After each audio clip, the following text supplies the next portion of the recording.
The dawn's light will shine again. So long as we have these specious accusations hanging over us, we will struggle to achieve anything. You must go to Ishgard, as Tataru proposed. I will return to Uldar and set things right.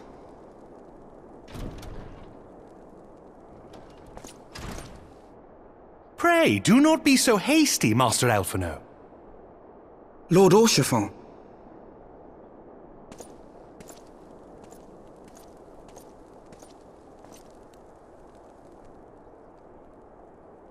Full well do I understand your desire to clear your names. But now is not the time for drastic action. You yet have allies upon whom you can rely. There is no need to act alone.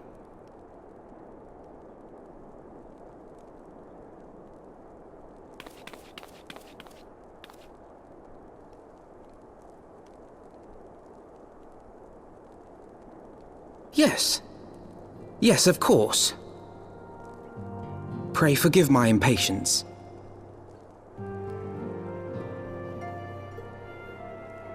I bring tidings.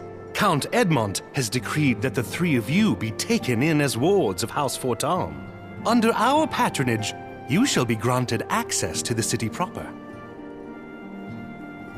Pray, consider our manor your new headquarters, from which you may gather information and plan how best to proceed. Needless to say, should any of your missing allies be found, as I am certain they shall, they will of course be welcome to join you there.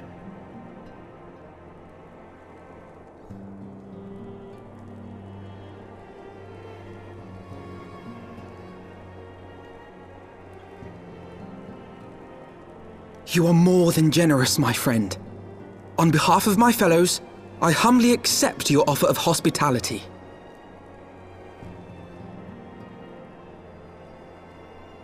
The Count is a good man and just. He will treat you with the kindness and respect that a hero and dear friend deserves.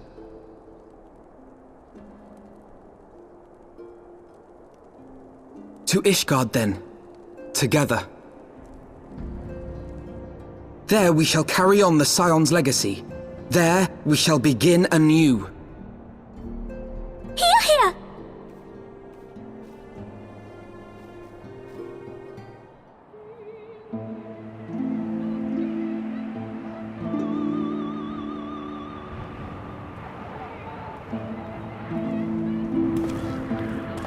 And so they came, at a friend's behest.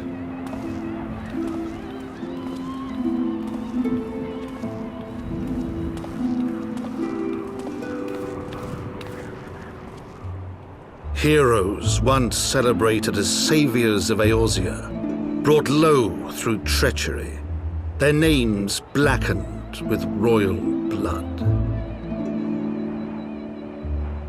With memories of the lost and dreams of redemption, with hope yet in their hearts, they came.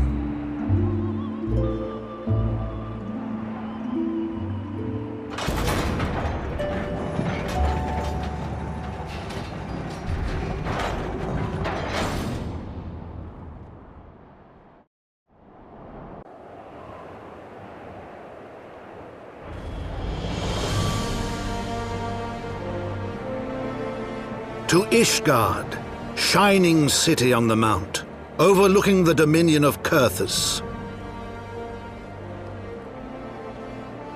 A great and proud nation, devoted to Halone, the Fury, ruled by Thordan VII, Archbishop of the Ishgardian Orthodox Church. the last bastion of the faith, her walls ever bristling with the sworn swords and spears of her 4 high houses. A land that after 1,000 years of war had forgotten what it was to be at peace.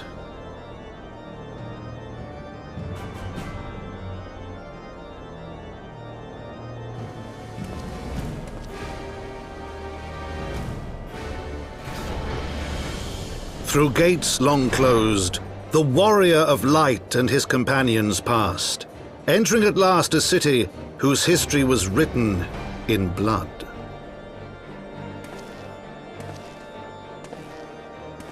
In the midst of the Dragonsong War they came, 3 weary travelers whose arrival would set in motion great change. Though none knew then how great.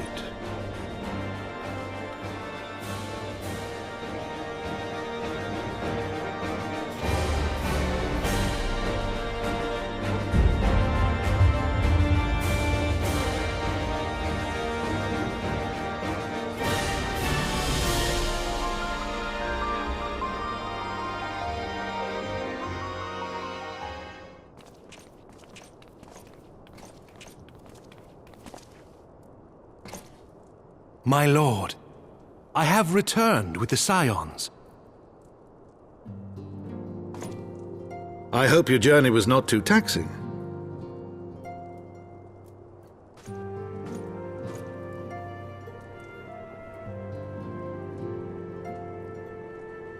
I, Count Edmond de Fortomp, do bid you welcome. As wards of House Fortomp, you shall be afforded every courtesy. My home is your home.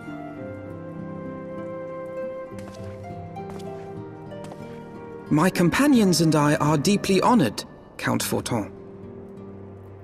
The honor is mine, Master Alphino.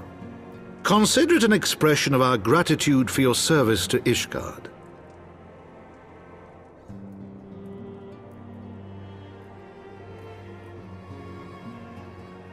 Forgive me, my lord, but are you not concerned?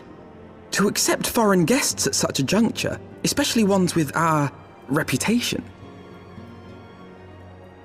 Do not worry yourself on my account.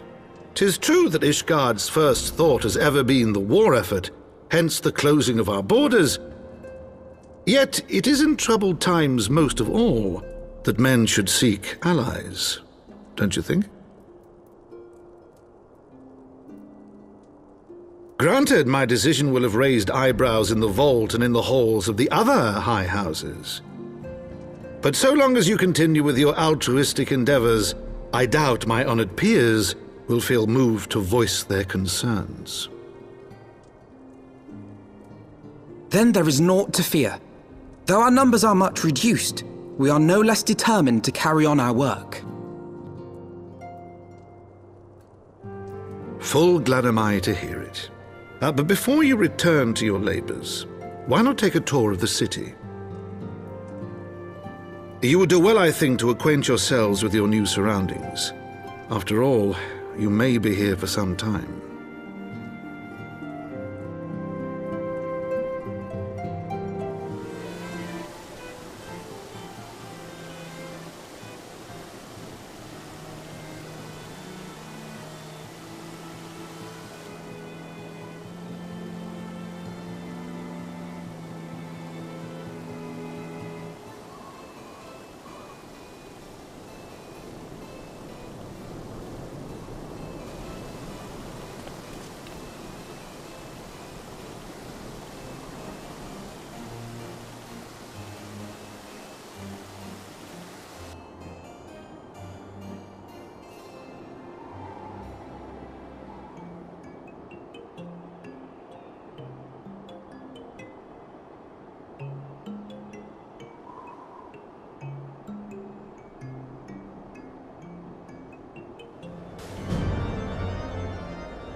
Upon an airship, conceived within the fecund mind of Cid Garland, renegade prodigy of Garlemald, who had come to call Eorzea home.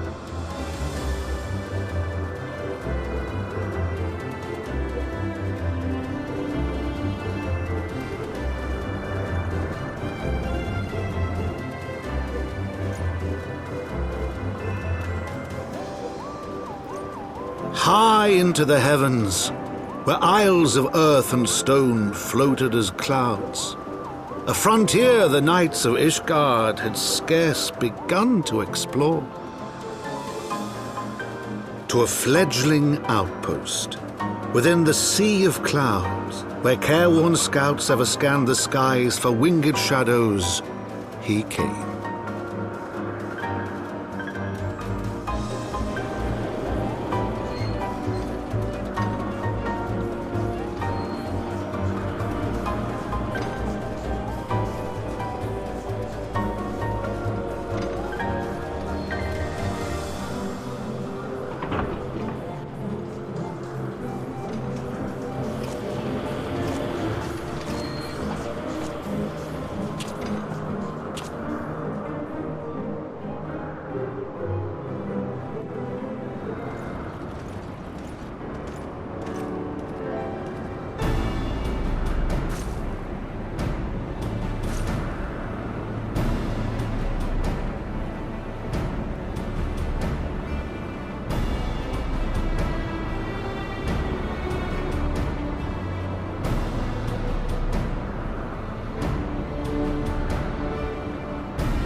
Reinforcements?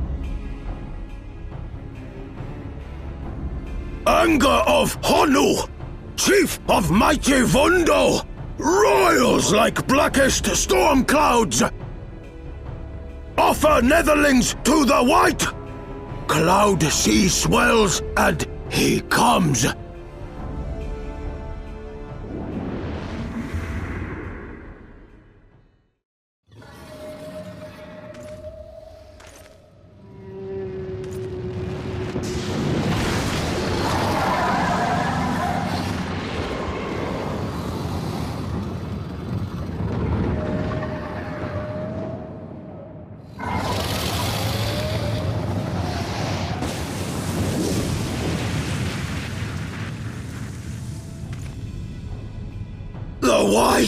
The White! Mighty Bismarck! Lord of the Mists! A flying whale? By the Fury, it's a primal!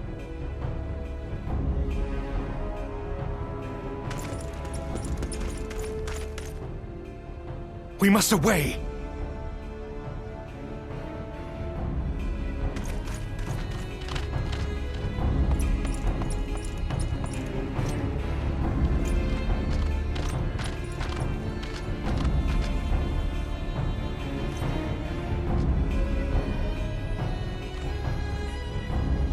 Damn!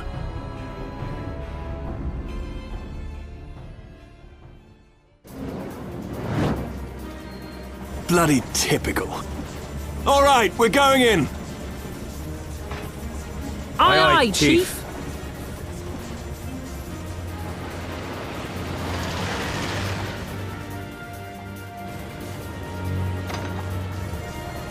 All aboard!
To the frozen wastes of the Western Highlands, once verdant tracts made pallid by the calamity.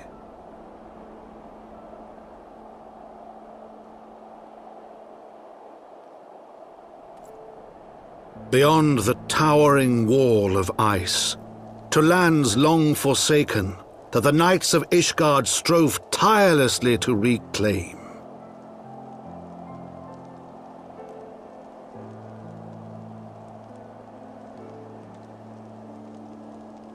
To the hamlet of Falcon's Nest.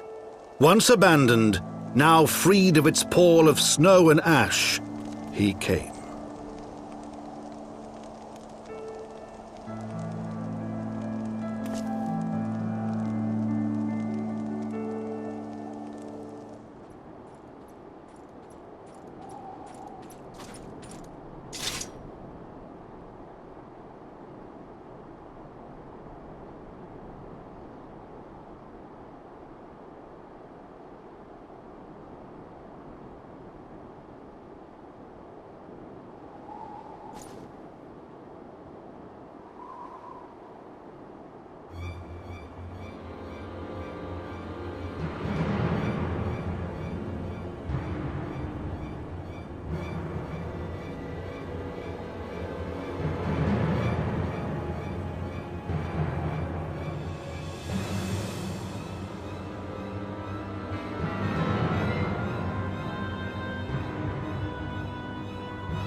Looking for me, I presume.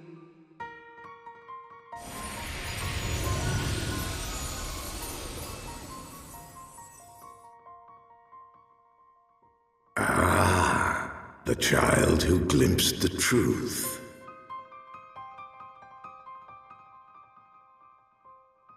No!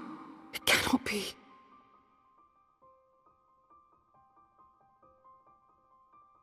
He cameth unto me, as didst thou.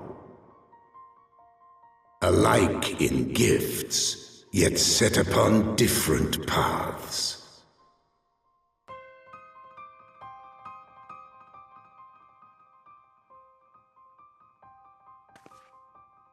He speaks true, Warrior of Light. Like you, I have been blessed with the Echo.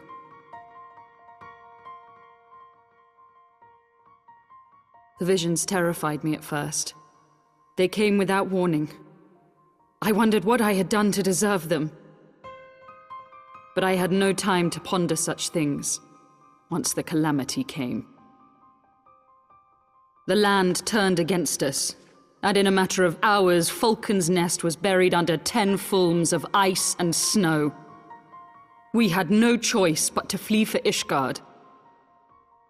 We came to the wall, And while we searched for a way through, there was an avalanche. And then I was alone. So I set forth for Dravania. I knew full well what might happen were I found. But I could not survive on my own. I was found, of course. And not by a mere dragon, but by the great worm Hraesvelgr. And it was then that I knew why I had been given this gift. For with it I heard his voice and saw the truth through his eyes.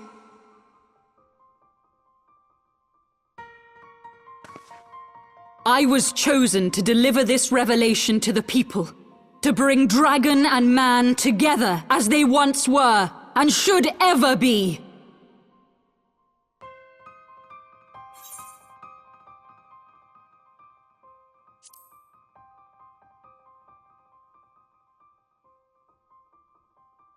It wasn't supposed to be like that. You have to believe me. It was beyond my control. Children taught to fear the skies, who saw their loved ones slaughtered. Yet the Dravanians, though they know where the fault truly lies, fell upon them with such fury. Men die, and their children forget. But we are everlasting. To us, then is as now. Thou canst not comprehend the violation, the outrage, the fury. I will make this right. I am neither a saint nor a savior, just another sinner. Yet I will not forsake this cause. I cannot. I will see this cycle broken and peace restored. We can do naught else, for we are now as one.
The hero returns.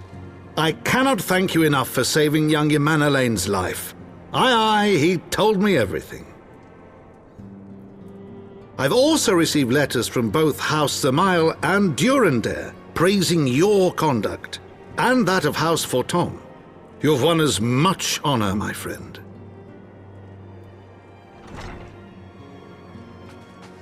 My lord! What is it? Speak. Pray forgive the intrusion, my lord, but I bring grave tidings. Master Alphino and Mistress Tataru have been detained on suspicion of fomenting heresy. What?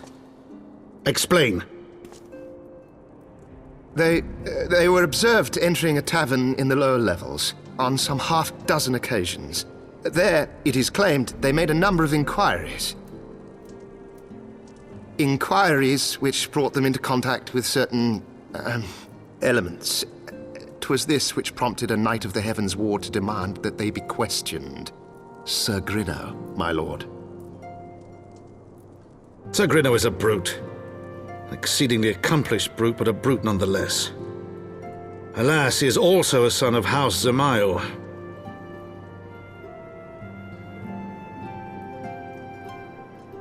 How quickly we forget the petty nature of men. I'd wager your friends are no more than pawns in another of my countrymen's games. Such is the way of things between the high houses.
We are gathered here today under the watchful gaze of the Fury to ascertain the guilt of 2 souls in a trial by combat. Petitioners, step forward.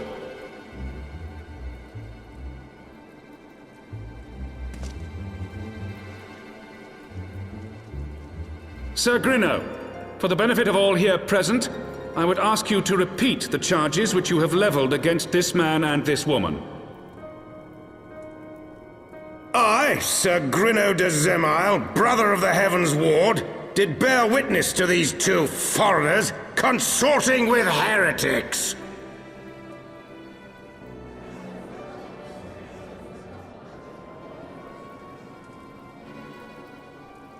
Let the accused step forward.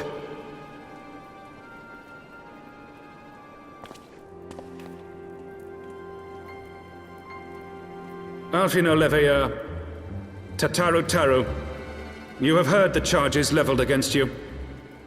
Will you take up arms to refute Sir Grino's claim, and thereby prove your innocence in the eyes of gods and men? I, Alfino Leveilleur, am innocent of this charge and claim my right to trial by combat. I, Tataru Taru, am innocent of this charge. But I am no warrior and cannot fight. So, I claim the right to name a champion.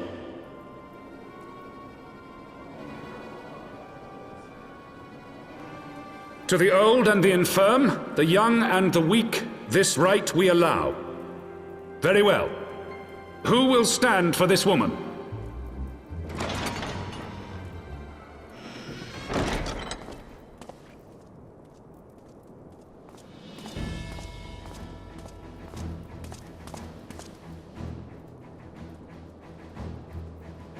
Just as I was beginning to doubt the efficacy of the Ishgardian justice system. Come, my friend. Let us put an end to this mummer's farce.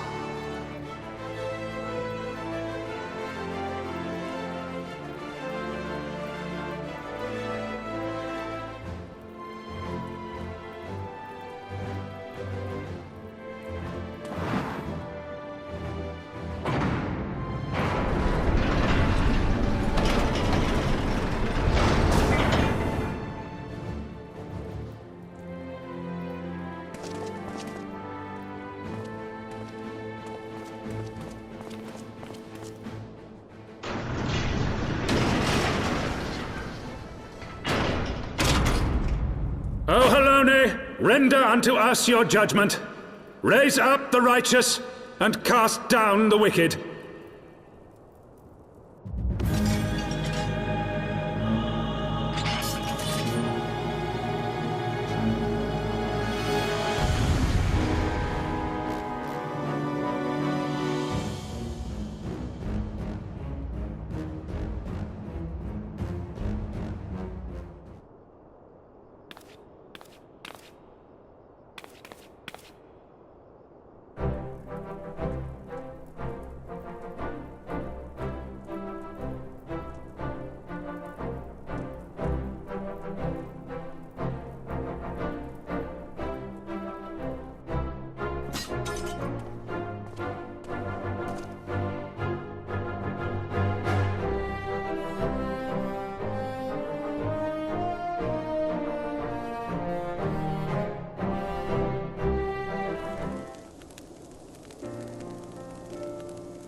Your Eminence, it is my honor to present to you the Warrior of Light.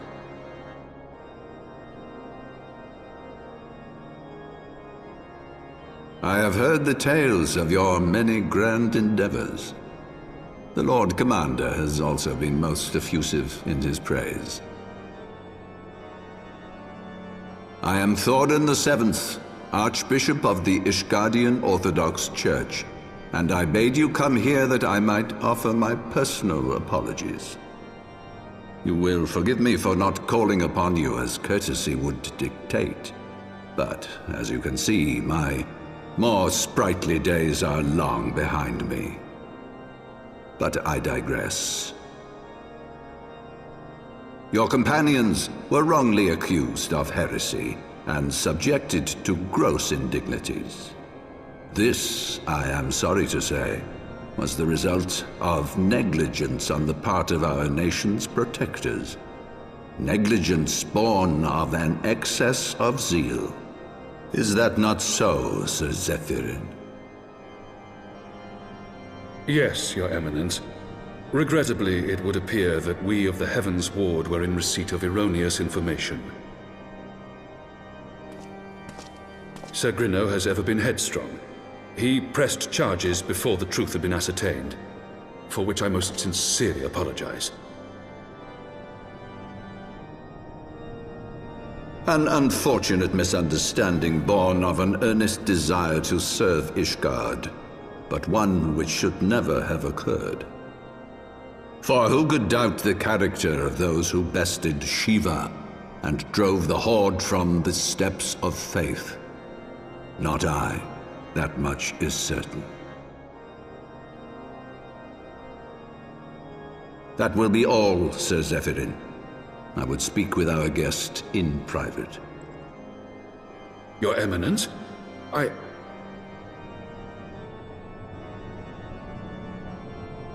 As you wish, Your Eminence.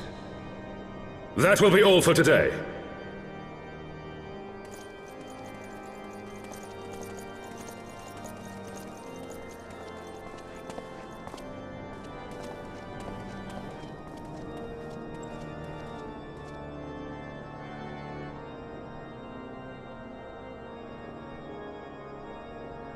Privacy is a luxury rarely afforded one in my position.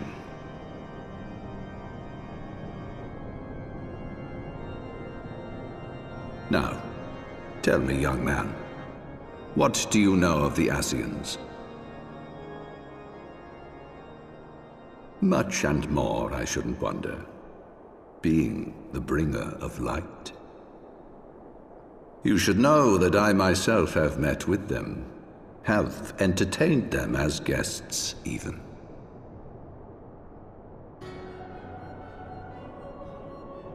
Those harbingers of chaos and strife offered us power that we might continue our war against the dragons. I have no intention of aiding their cause, of course, nor less of being their puppet. Yet, were I to refuse them outright, I should learn naught of their true objectives and remain powerless to stop them.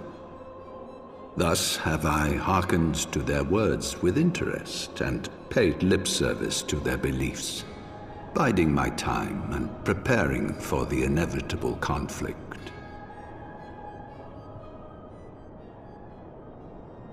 And why do I tell you this? Because there is naught in this world they fear more than the power of the Warrior of Light. If we are to rid ourselves of these vile interlopers, we must needs work together.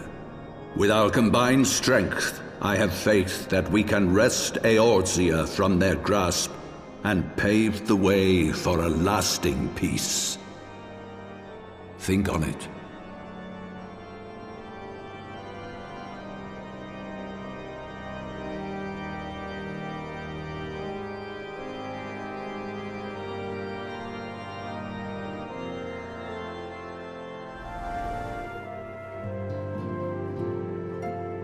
There you are! I confess I was more than a little concerned when I learned that you had been summoned to the vault. What did they want with you?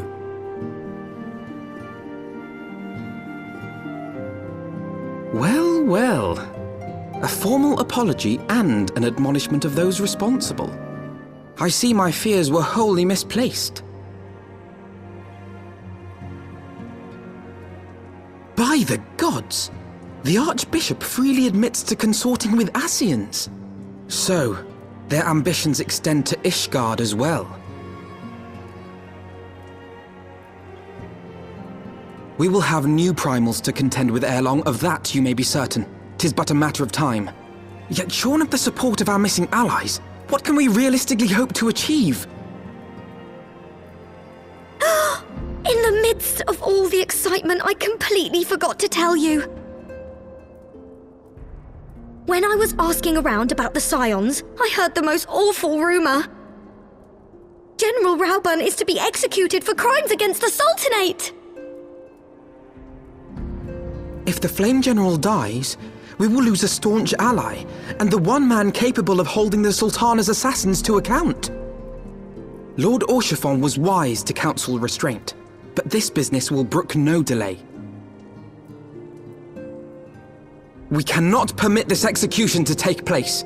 We must save Raubahn.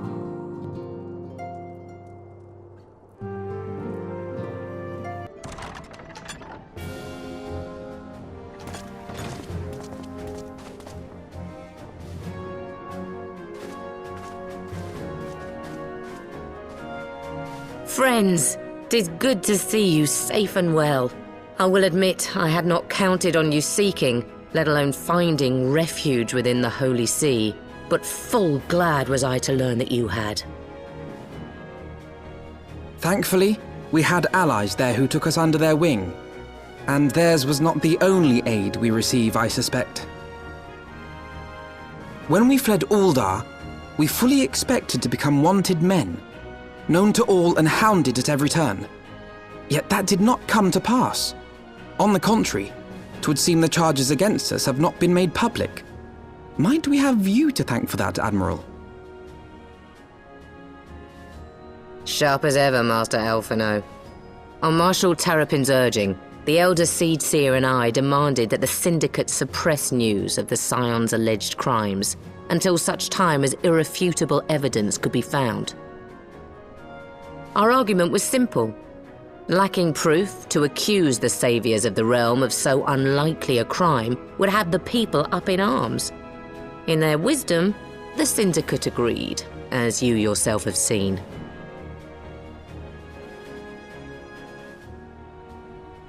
The Uldan authorities have yet to announce the Sultana's passing.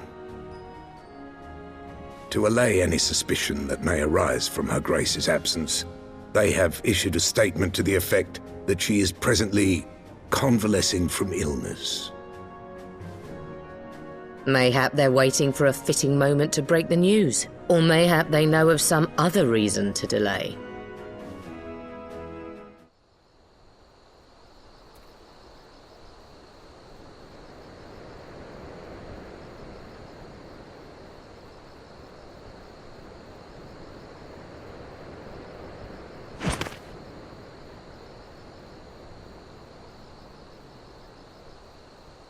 Pray, forgive me my lateness. Lady Ugiri! Master Alphino, I am pleased to see that the light of resolve shines in your eyes once more. Ah, yes. How pathetic I must have seemed to you when we last met. I am ashamed to recall it. For a time I was well and truly lost. But with the aid of my comrades, I have since refound my purpose, and I shall take care not to misplace it again. Since your escape from Uldar, my fellow shinobi and I have shadowed the Crystal Braves every step, in hopes of learning the Scion's whereabouts. Regrettably, our investigation has yet to yield any useful information. Pray, forgive us. You need not apologize, my lady. We are grateful for all that you have done on our behalf. Besides, Raubahn is no less a friend, and we cannot well abandon him to his fate. Hozan, The three of us shall attend to the Flame General's rescue. Pray, draw away the guards by the entrance. Take Dawade and Higiri with you.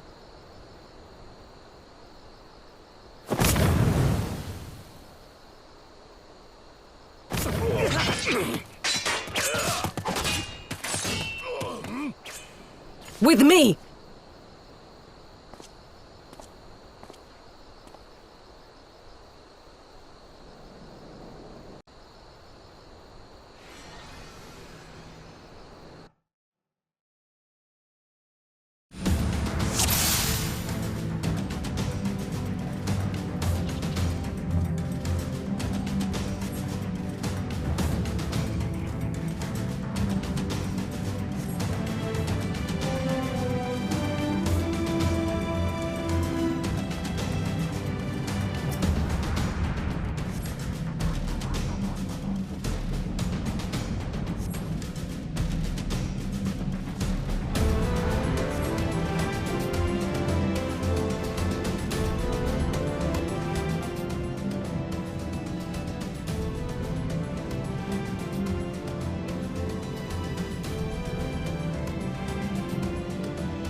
This changes nothing. It is over, Ilberd. Lay down your arms and surrender yourself to justice. Justice? Justice for what exactly? 'Twas not I who assassinated the Sultana, boy. Ere we debate who is responsible for the assassination, I would ask whether an assassination took place at all. Oh, clever little shite. If you think you fight for justice, lad, you'd best wake up. The truth is, you fight for whoever bloody well tells you to. Can you not see you're being used by the Scions, the City-States, even the Crystal Braves? They none of them care a whit what you want, only what you can do for them. And how do I know this? Because I'm the same. A pawn to be used as my masters see fit. All I ever wanted was to liberate my homeland, and I ate dirt to make it happen. But what have I achieved after all these years in servitude? Nothing. Not a bloody thing. If we ourselves are not free to think and to act, how are we ever to reclaim our homeland? Know this. There is nothing I would not give to take back Alamigo. Nothing!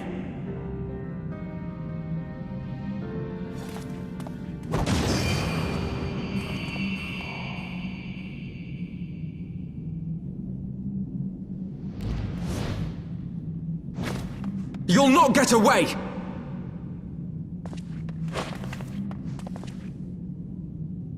No, Master Alphino.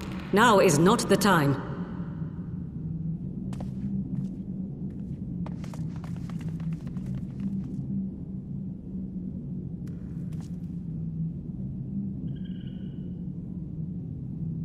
I'm but a cripple and a fool. And still you came for me. I'm in your debt. We are all of us fools of fate, General. But even fools have a part to play.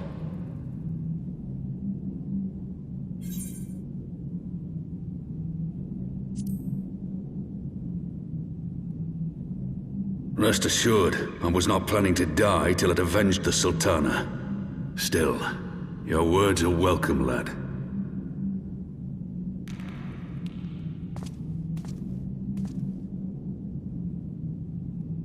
Know this, Ilberd. There is nothing I would not give to see you pay for what you've done. My wealth, my arm, my life. Nothing. General, are you aware that Lord Lolorito has yet to announce the Sultana's death to the public? What? No. No, I was not aware of that, nor of anything else outside my cell. 'Tis passing strange, though. I assumed the bastard would make it known at the first opportunity, and set about tearing down the Sultanate. As did we all. And it is indeed strange that he did not. Strange, or perhaps revealing. Now, I have no conclusive proof, nor do I wish to give you false hope, but I have reason to believe that Her Grace may yet live. What? But how can that be? Forgive me, friends, but it is not safe here. Let us continue this conversation without...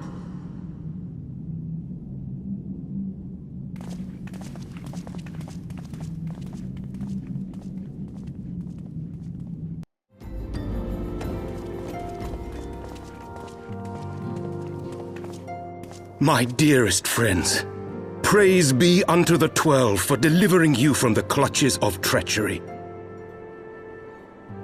Father! Pippin! My son! And Master Papashan besides! Forgive me, Father. I should have been at Her Grace's side. Save your tears. The Sultana yet lives. You. It was I who arranged this gathering. And judging by your perplexed expressions, it would seem introductions are in order. I am Lla, head of the Order of Noldthor, and member of the Syndicate. What you said about the Sultana, is it true? Is she alive? Young man, I understand you were with the Sultana when she drank from the poisoned goblet and collapsed. Would I be correct in assuming that you did not personally verify Her Grace's vital signs? Why ask when 'tis plain you know the answer? Calm yourself, General, and let me finish. The truth is not as you imagine it. You are all victims of a most ingenious ruse.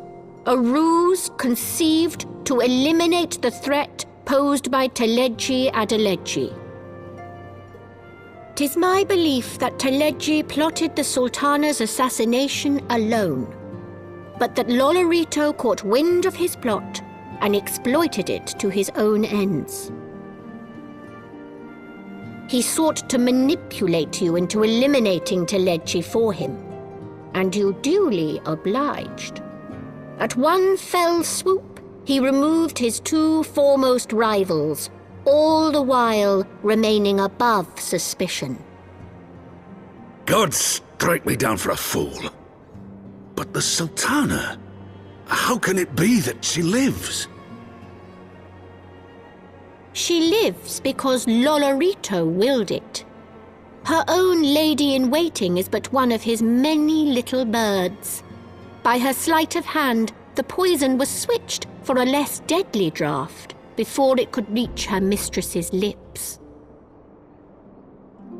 Some manner of sedative, perchance, of a potency sufficient to induce a slumber like unto death. Were I to guess, I would say Her Grace is being held somewhere, dreaming dreams of a brighter Uldar, even as we speak.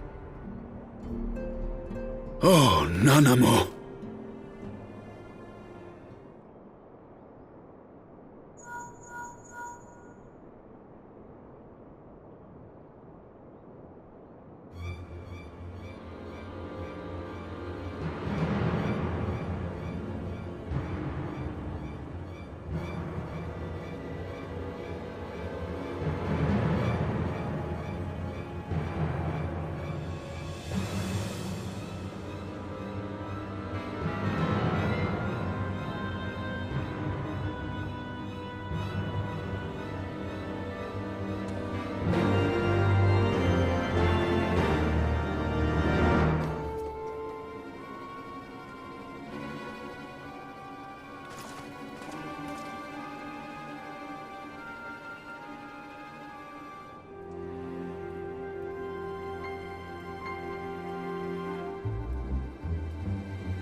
Ishgard cannot well endure another assault. Even should her knights succeed in turning back the Horde, the casualties will be catastrophic. But what other choice do we have? It's not like we can talk it over with them. Dragons and men aren't exactly on speaking terms. With certain notable exceptions.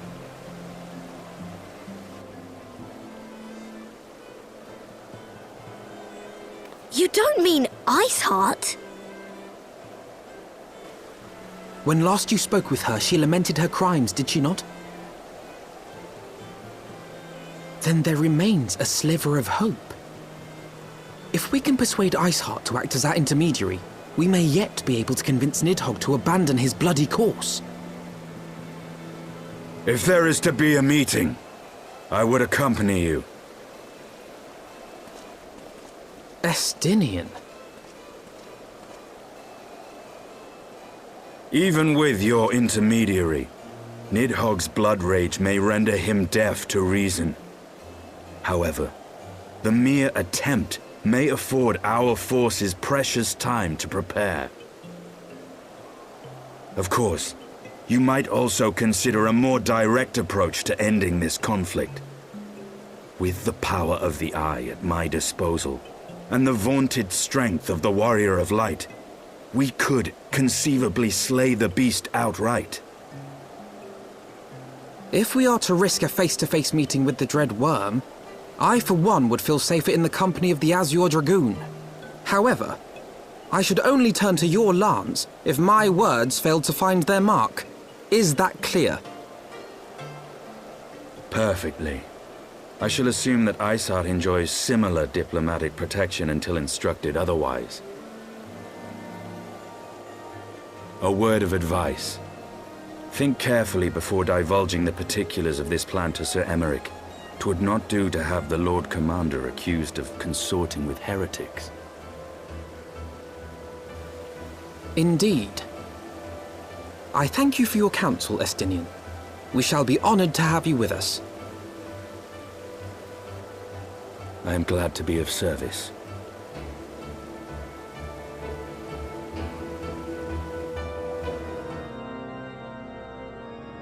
I want the defenses of the Outer Ward rechecked. See to it that the ballistas are in good repair and supplied with enough ammunition for a prolonged siege. At once, my lord.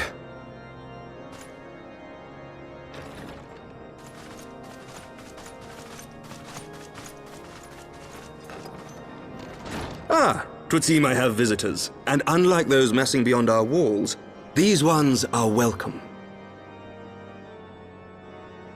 Pray forgive us for interrupting you in the midst of your preparations, Sir Emeric, but our suit concerns the impending assault. To speak plain, we believe there is a chance the invasion might be halted before it even begins.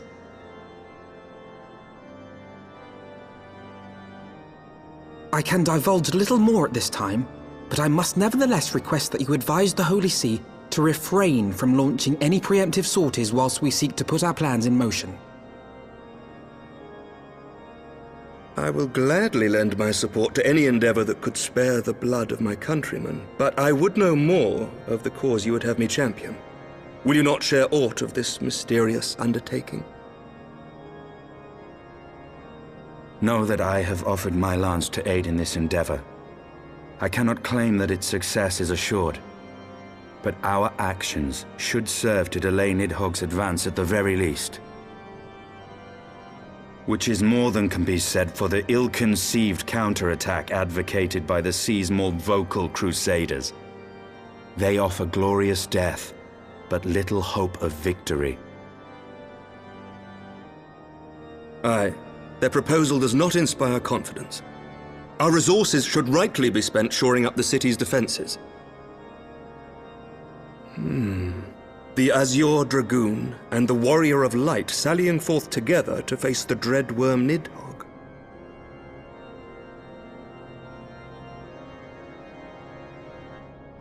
I must admit the mere thought of it does much to dispel my misgivings. Go then, carry out your plan. I shall do what I can for you within the Holy See.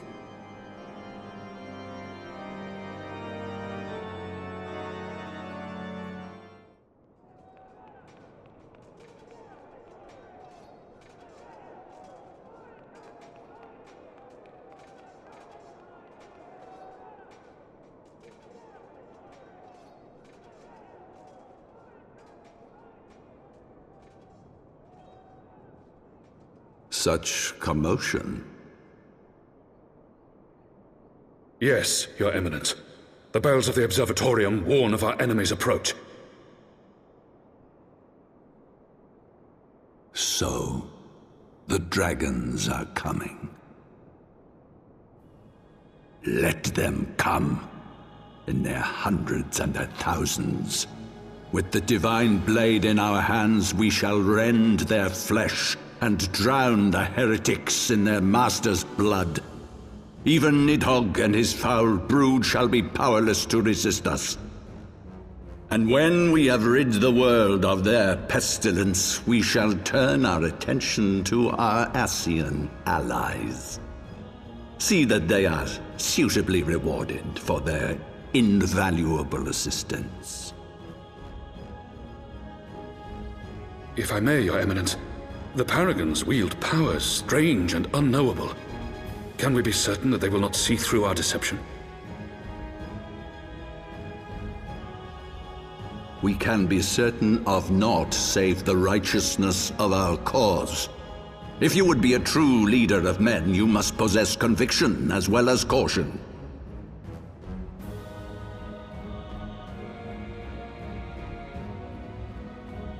We seek to excise the root of an evil that has blighted us for 1,000 years. The risk is worth the reward. And what of Estinian and this Warrior of Light? They have plans of their own. Leave them to their purpose. We must each play the role we have been given.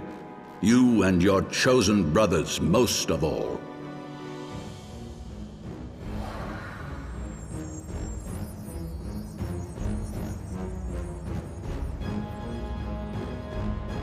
For the glory of King Thordan.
Ah, I should have known it would be you.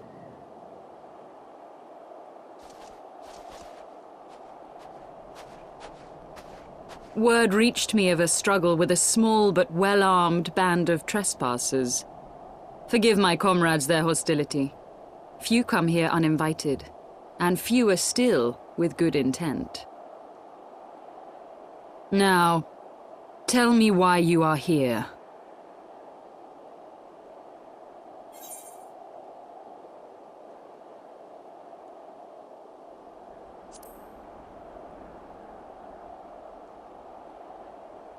So, you seek to stem the Dravanian tide with talk? A romantic notion. If you but knew the truth, the spark which lit the flames of this animosity, you would understand the futility of your quest. Shall I relate it to you? The sordid history my gift has shown me, that which the Holy See has taken such pains to suppress.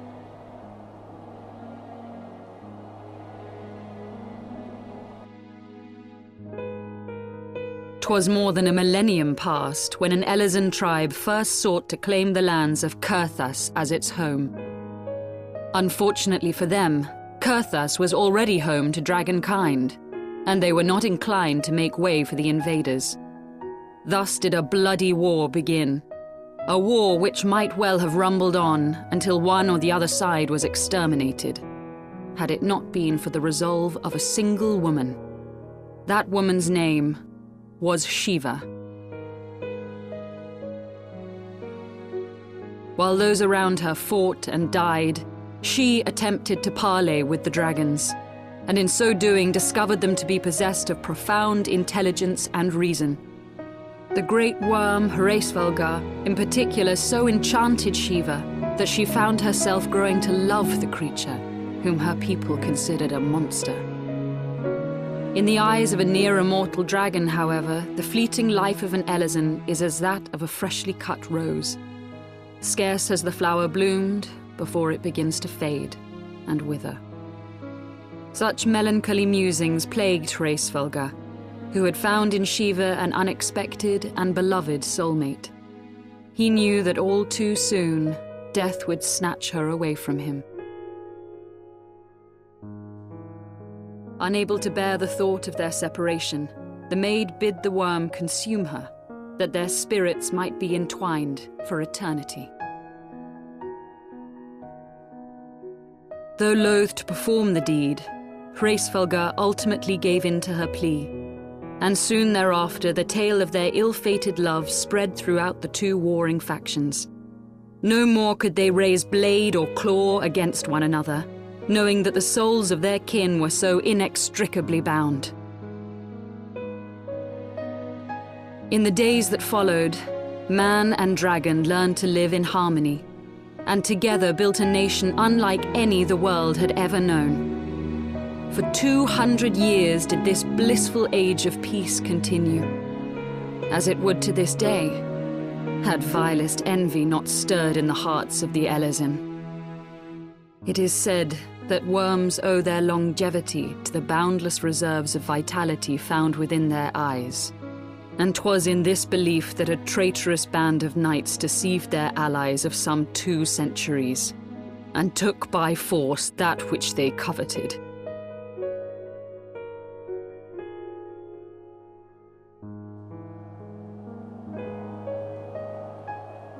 Nidhogg, he who now stands poised to unleash his wormlings upon Ishgard, was the great dragon who lost an eye to Elezen treachery. And until he prizes it from the hands of the traitor's progeny, no amount of conciliatory words will stay his fury. You are wrong, Lady Iceheart. Lest you misunderstand, I do not doubt your vision of the past. 'Tis true that Nidhogg greatly desired to reclaim the Eye. Indeed, it was for that very reason that I kept it with me as I roamed the land, attempting to draw him away from the city.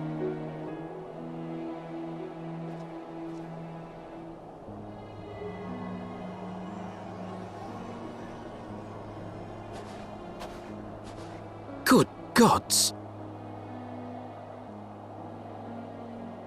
Until recently, Nidhogg seemed unable to resist its allure and pursued me relentlessly. Needless to say, that is no longer the case. Now, it would seem, he has fixed his attention on Ishgard itself, though he knows full well the Eye does not reside there.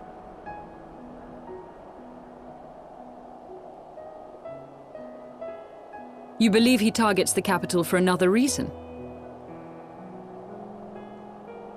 I believe reason has all but left him.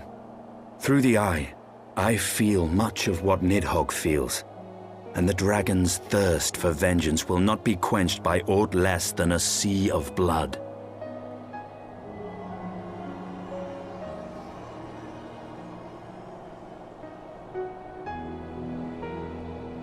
If Nidhogg is indeed lost to reason, might we not seek an audience with Heavensward instead? He has thus far shown no inclination to aid in the invasion of Ishgard, and may yet welcome our efforts to broker a peace. You still believe that a peaceable solution can be found? Very well. I will take you to him.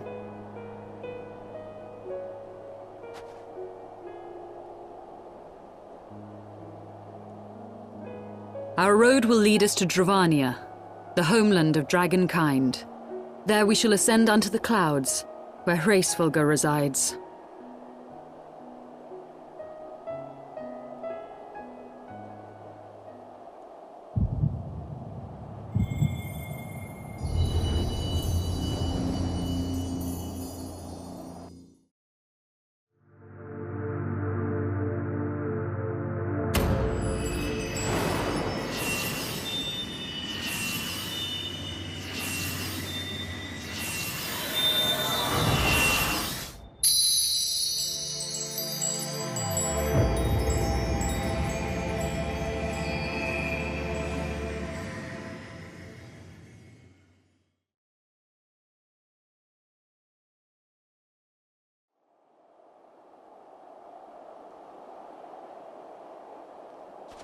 Is aught amiss, my friend?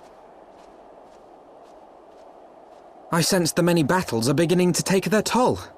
Rest a while, and should you lose sight of us, Dravania lies beyond the mountains to the west.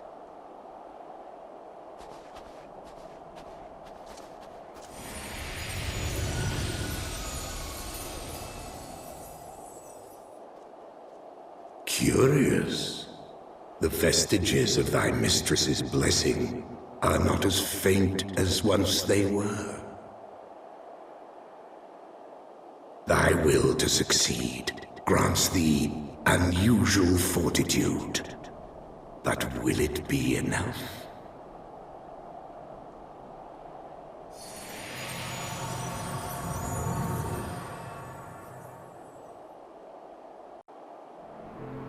Beyond Abalathia's spine, the great mountain range that spans the continent of Aldenard from east to west. Into the deepening shadows of Som-Al, where lies the ancient home of dragonkind.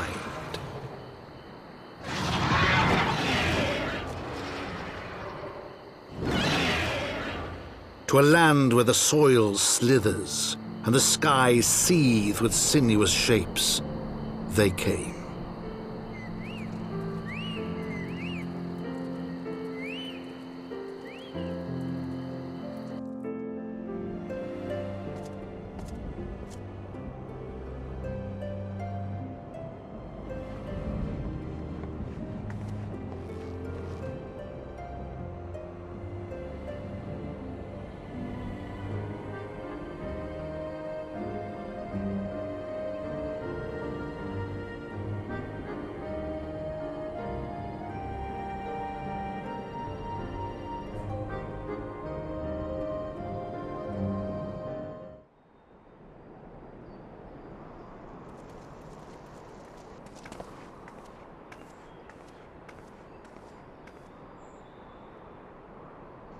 Vidofnir!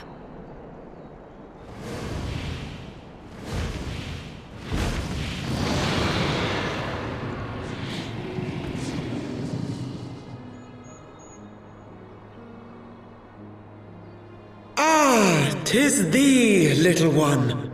From above I did mistake thee for a Gnath. 'Tis well I chanced to look again, or thou wouldst now be ash. Dear Vidofnir, how I have missed you. Would that I had come sooner, and not out of dire necessity. Thou art troubled. Speak that I might know thy plight.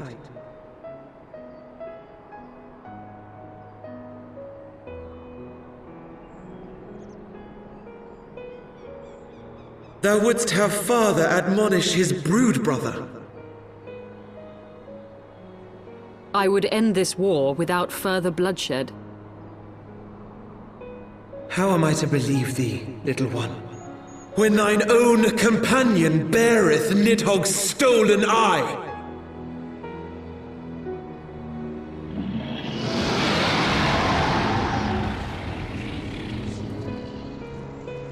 Have care, dragon, or I shall gouge out one of yours.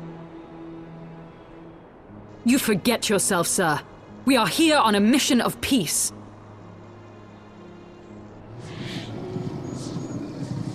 My sires will forbiddeth me from inviting discord to our home. 'Tis for this reason and no other that thou still drawest breath, knight. Vidofnir, please. We must be allowed to convey our intentions to Hraesvelgar in person, with words of our own choosing. Grant us this favor, and open the way to Som Al. Thou hast ever been welcome, little one. But I cannot grant thy wish. I am bound to remain here, and protect my kin from the Gnath's god. The Gnath have summoned a primal.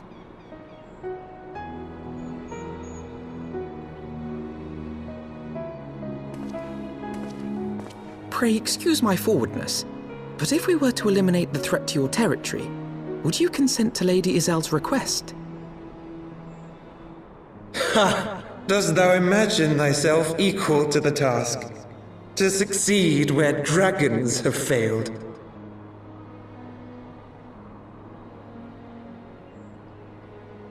'Tis beyond thee, mortal. But thou art welcome to try, nonetheless. Only know that idle promises shall avail thee naught.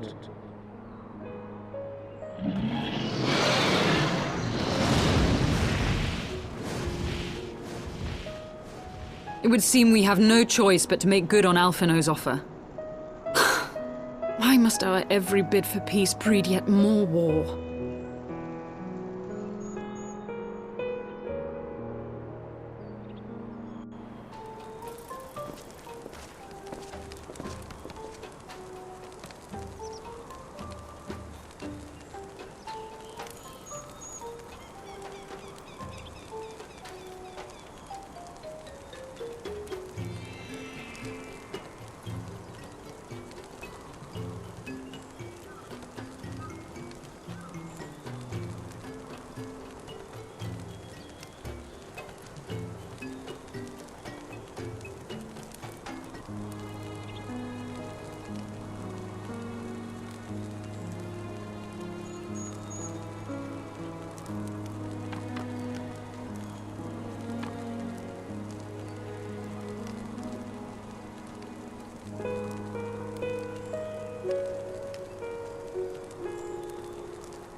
Now we have but to wait.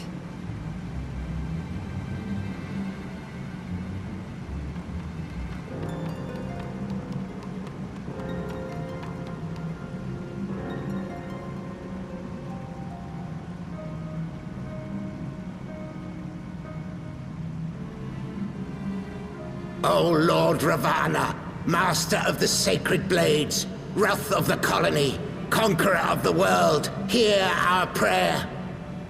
Pray grant unto your devoted children the gift of your divine presence.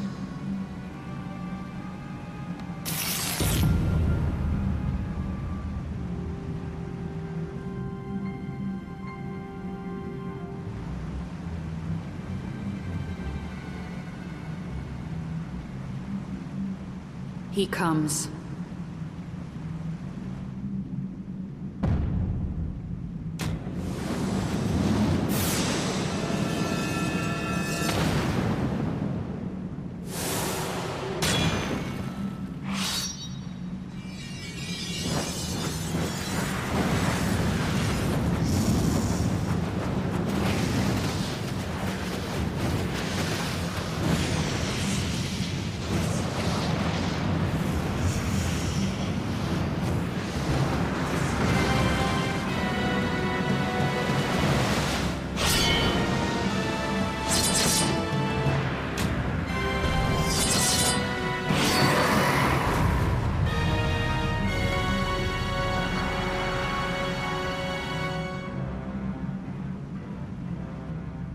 All strength to the colony.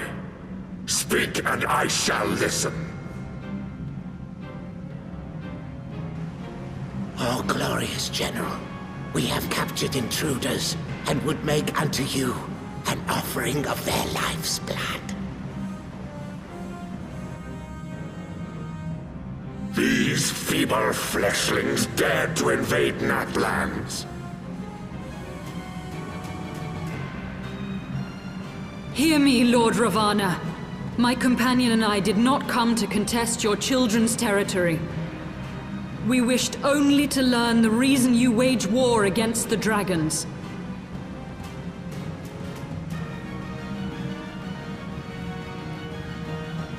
Thou wouldst flirt with death merely to satisfy thy curiosity.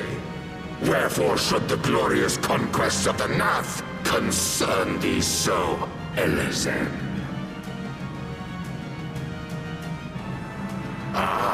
Mayhap thine own kind struggle against the worms fareth poorly, and thou art desirous of a pact.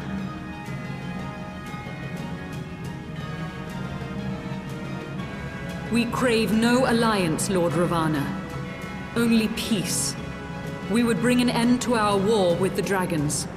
Yet so long as they remain embroiled in this conflict with your children, our goal shall remain out of reach. Never before have the Gnath risen up in such numbers, and never yet with you at their head. Why do you lead them to war? Thy question hath no meaning. To live is but to fight.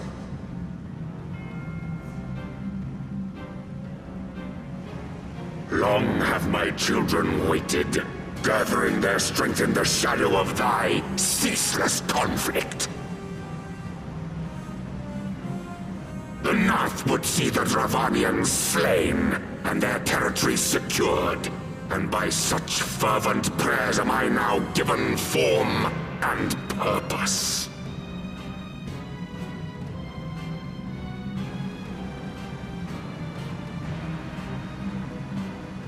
As I feared, your very existence is an obstacle to our goal.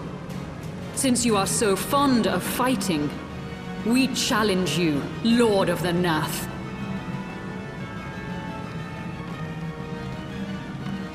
And should we emerge the victors, I would have you swear to withdraw your soldiers from Dravanian soil.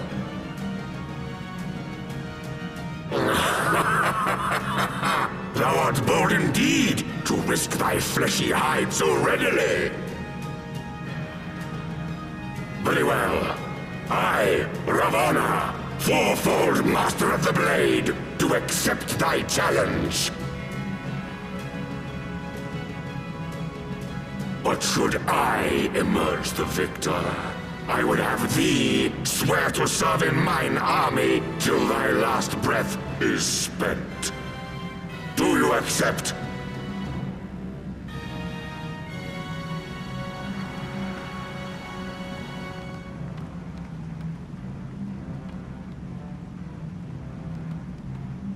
I do. And I believe the first bout is mine.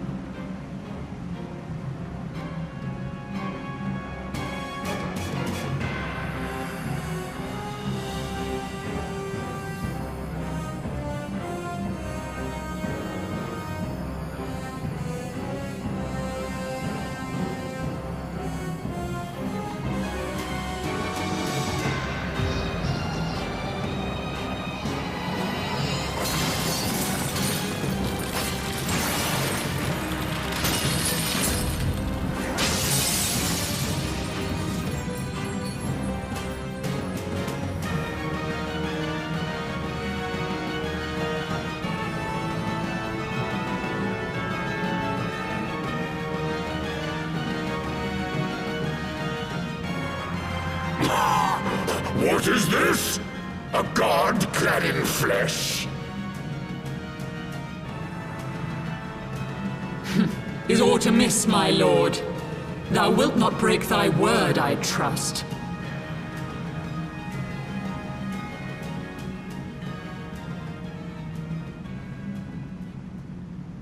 Mine oath is unbending as steel, little goddess. Thy ruse will but add to mine enjoyment.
I thought myself stronger. Mayhap with more crystals?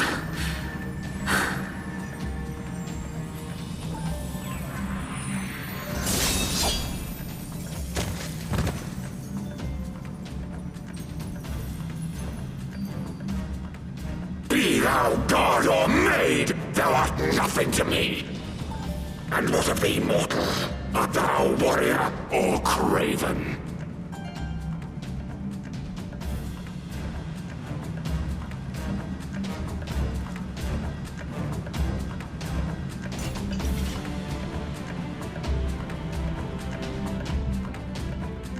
A warrior, then? Good! Mayhap thou will provide more sport than thy feeble companion.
of ringing steel!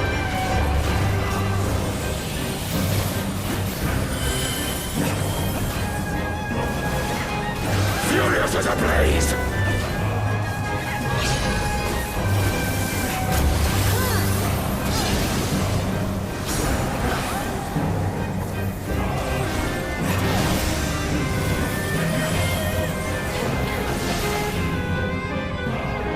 Perish!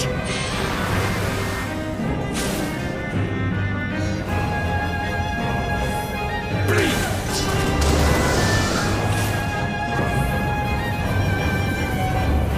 Feel my blades!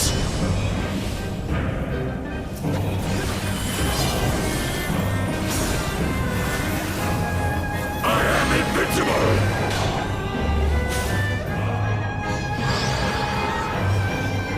Bleed! Wilt thou yield?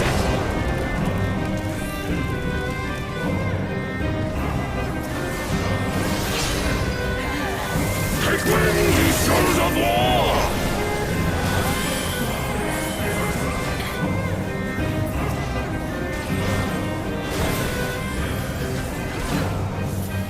Prepare thyself! Rejoice in the glory of combat!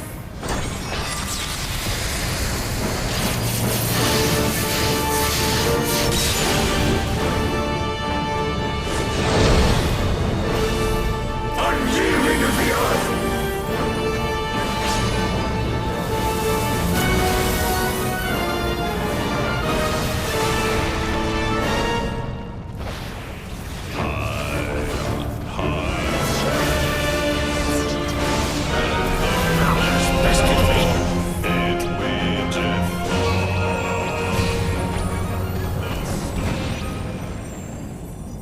Thus does the sacred rite of combat proclaim the victor. I lay my blades at thy feet, child of man.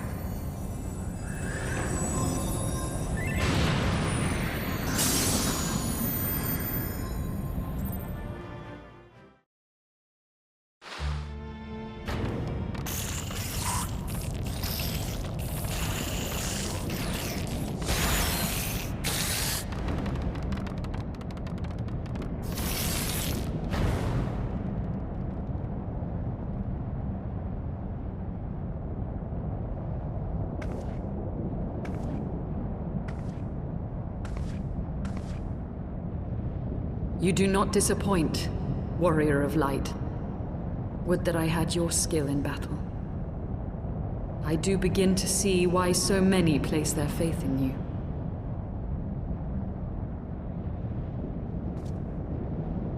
For all his savagery, I do not think Ravana one to break his word.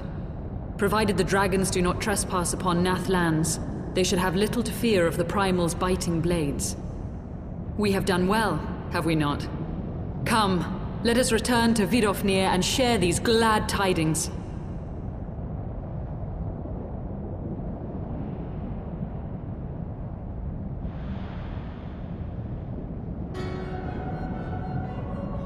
Once more you achieve the impossible, bringer of light.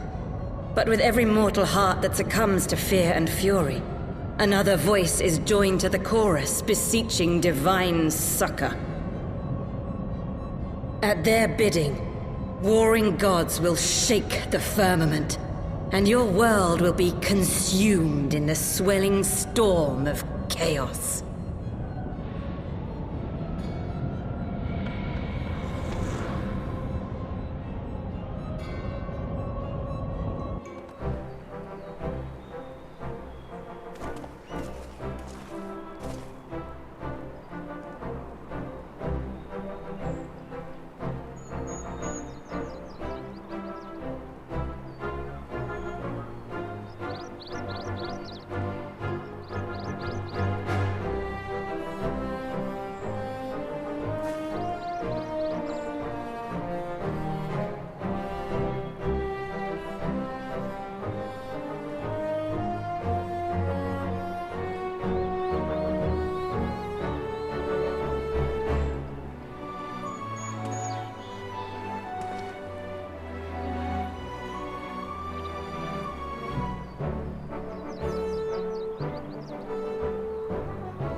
to the peak of Som Al, at the end of a perilous mountain path, whence could be seen a string of pearl-like islands floating impossibly atop a sea of clouds.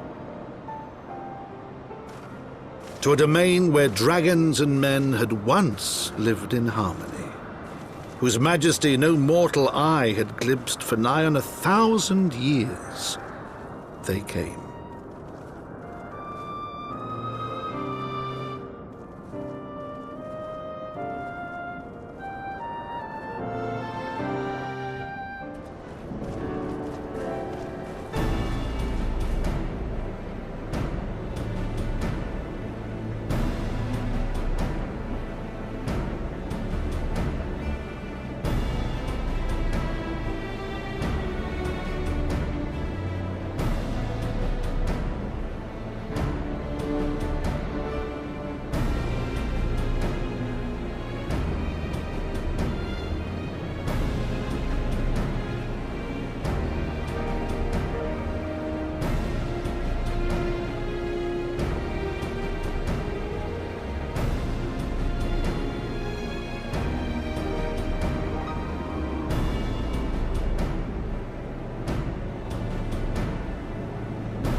This and Lucine Anwar.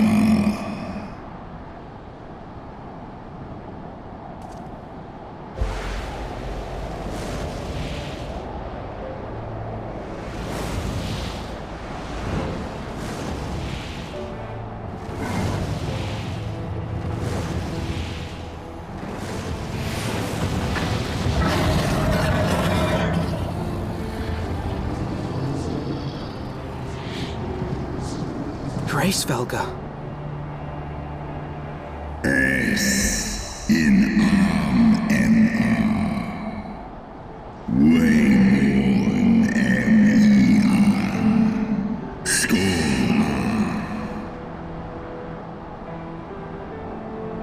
By the 12.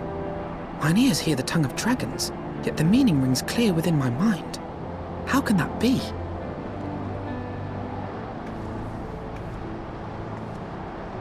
Svelga, do you not remember me? 'Twas I whom you found in Dravania. I who glimpsed the truth. The truth about your past. About Shiva.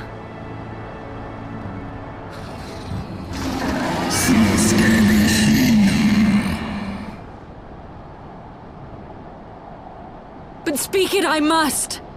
I have summoned Shiva's soul from the beyond and offered myself as her vessel. She has made her heart known to me. Enya. Lis umwes. Anashiesk in. En eski anshis mi esishin.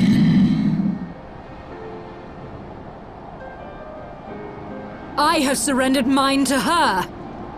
Do you not see, my love? I am Shiva reborn. Angan. Esklai furu. Ineshi neshilai. Kano kishesole. Non shin esh olin. Inesh in eldu olin.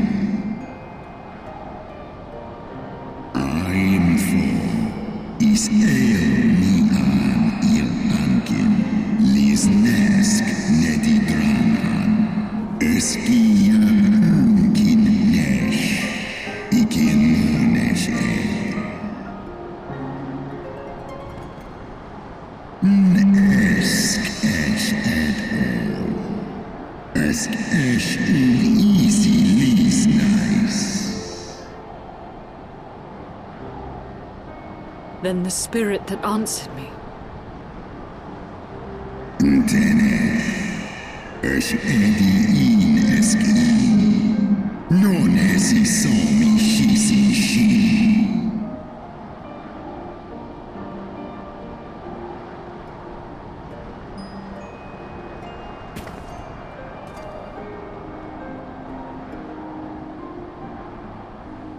Be that as it may, Lord Svelga, Izel's desire to heal the rift between man and dragon is real, and it has borne us this far.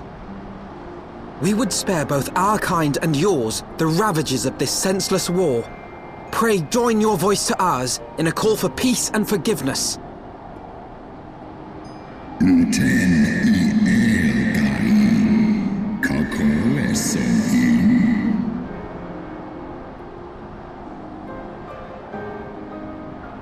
Slosk star ishiste. Stosk in. N asai in.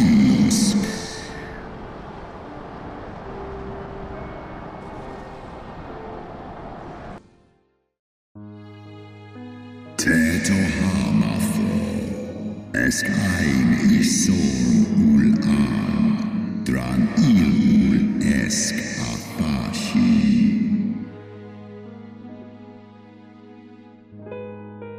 Für eine Kino, losken starry strari dran, lar häsne schnell.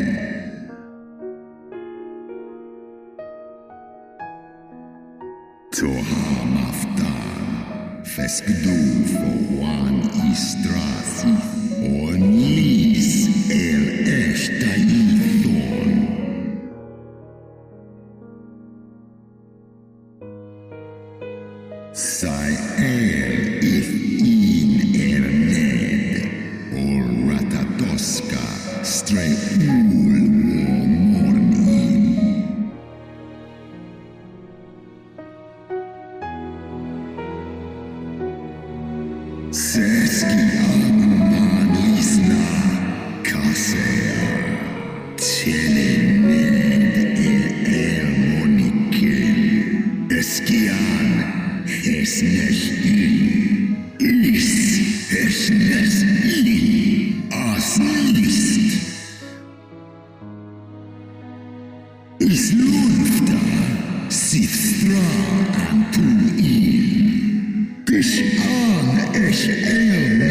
Your tale bears scant resemblance to the one I was taught.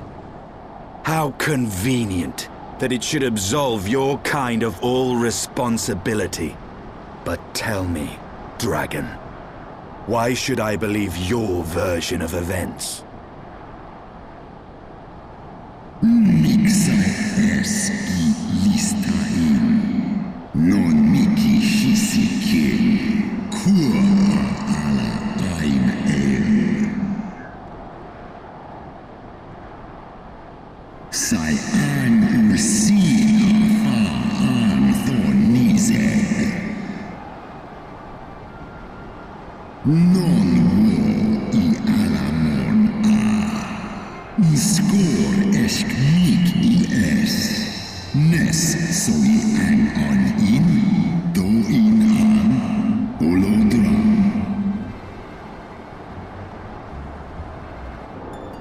Ishgard's so-called heretics.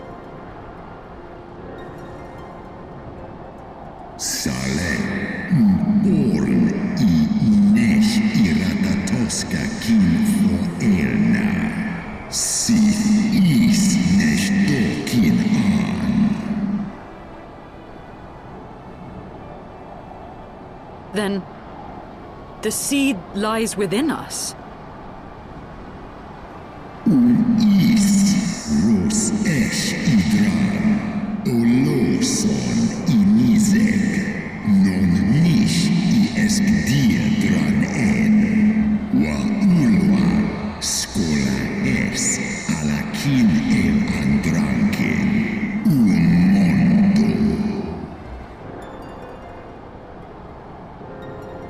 Ye gods, I have borne witness to such a transformation.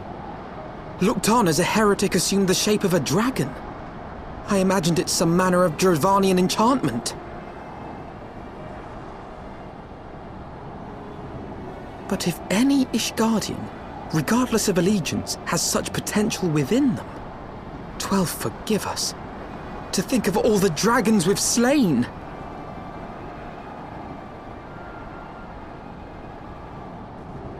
War ulmon alaan as drao. Kawol smaim kol su thrahals eskmoni se ang in kiniseg.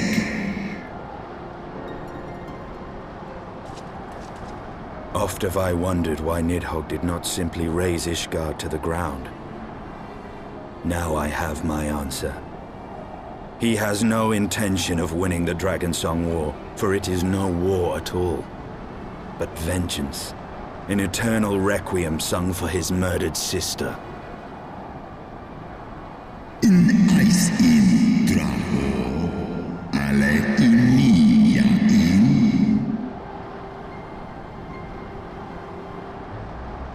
I have not come this far only to admit defeat. We can still return the eye to Nidhogg and beg forgiveness for our ancestors' crimes. Mayhap our words will sway him.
Well, what do you propose we do now?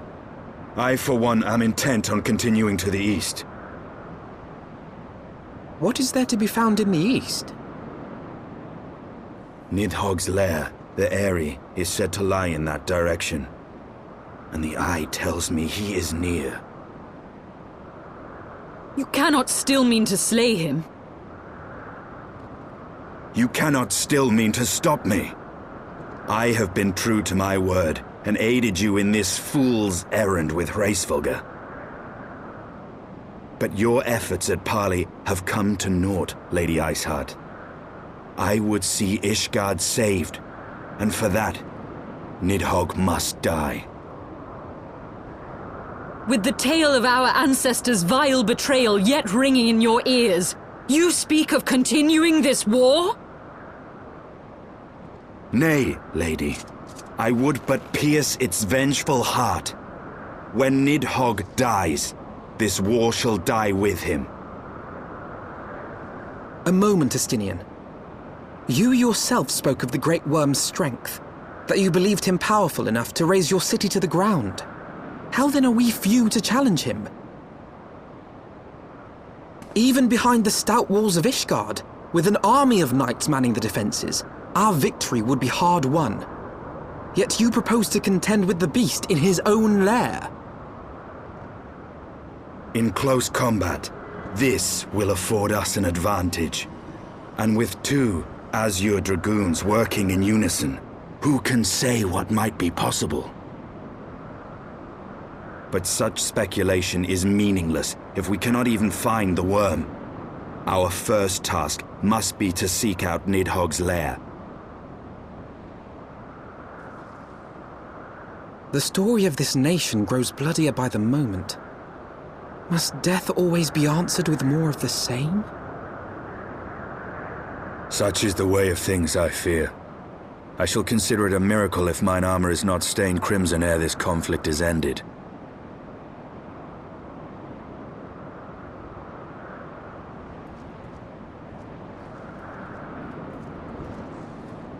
That I should be blinded by my own lies.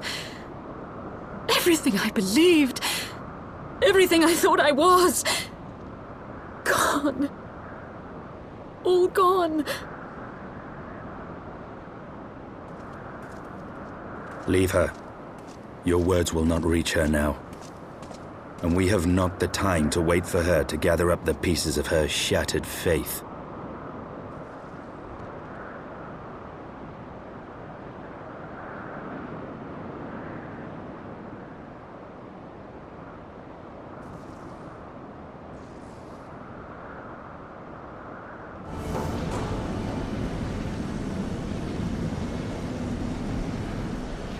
Is that it?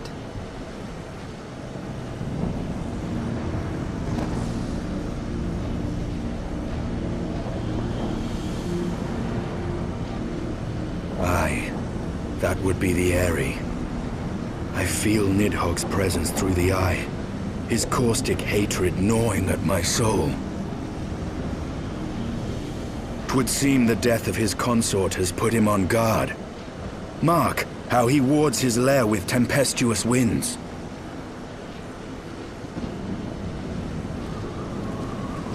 A similar barrier once barred our entrance to the Primal Garuda's domain, until we discovered the means by which it could be penetrated.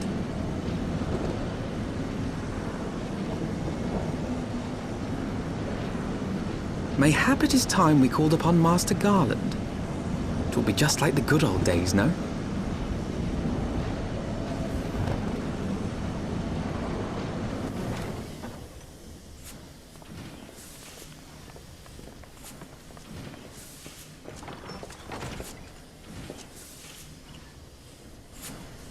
Feast your eyes upon our latest and greatest feat of engineering. We call it a mana cutter.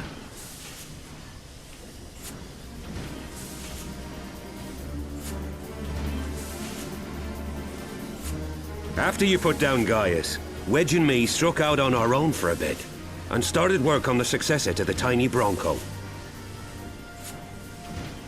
Impressive little thing, isn't she? My talent for ship design has plainly rubbed off on them.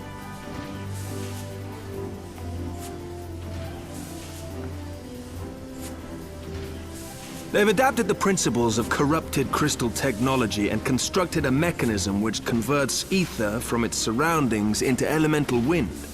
Said wind is then harnessed by the specially engineered sails, providing the craft with propulsion and lift. All in all, a most elegant solution. I'm actually a little upset that I didn't think of it myself. The design does, however, come with one small flaw. The energy conversion ratio's bloody awful. To generate enough power to get you off the ground, you need to be in an area awash with predominantly wind-aspected ether. In other words, there are a few places you can fly, lots of places you can't. The new Ishgardian airship hasn't left the boys much time for tinkering, meaning it may be a while before this particular project takes off, if you'll forgive the pun.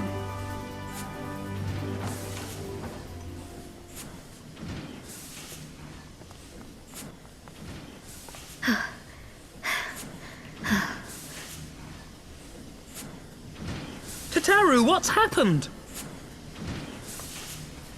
I've been looking all over for you. There's been word from Ul'dah. It's about Her Grace, the Sultana.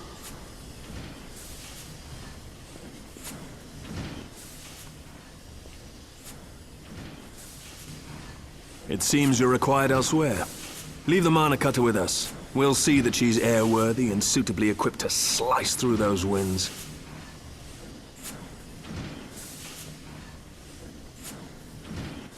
You, meanwhile, should concentrate on providing Raubahn and the Sultana whatever help they need.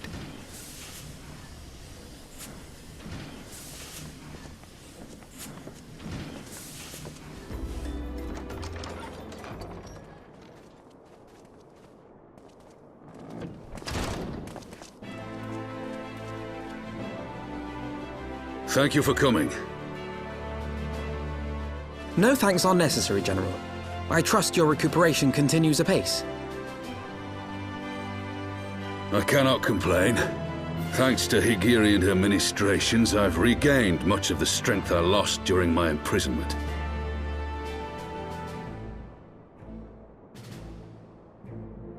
I gather you have made progress in the search for Her Grace. Aye, some good fortune at last. A few days past, Lla Lla informed us that a sizable shipment of alchemical supplies had been delivered to the palace.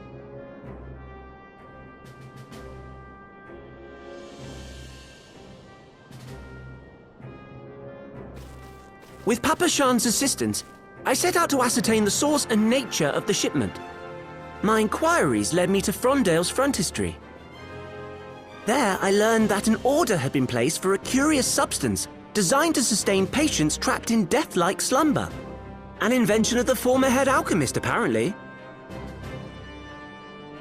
A death-like slumber? This cannot be a coincidence. It lends some weight to Lla La's claims, aye. Her Grace is likely somewhere within the palace, abed but alive. Before making any attempt to extricate the Sultana, however, it seemed prudent to learn what manner of substance was used to induce her torpor. To that end, I made inquiries as to the whereabouts of the one most like to have administered it. The lady-in-waiting, Meriel. We sent for you as soon as we learned of her location. All that remains is to apprehend the woman. We shall find our cat's paw in the Silver Bazaar. But we must tread carefully. The market is not the bustling place it once was, and someone is sure to mark our coming. Should they inform the monetarists, we'll have a fight on our hands. We must be prepared for the worst, and being short an arm, I thought it wise to take another in its stead.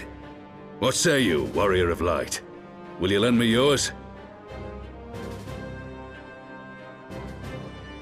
Then I pity the bastard that stands in our way. Come, my friends, for Nanamo and for Ul'dah!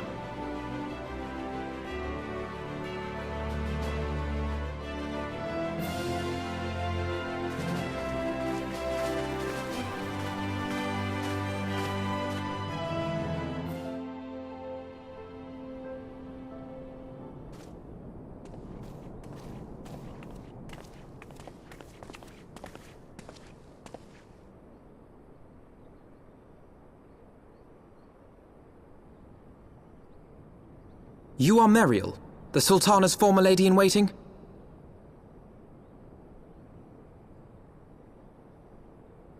I know no one of that name. Pray excuse me.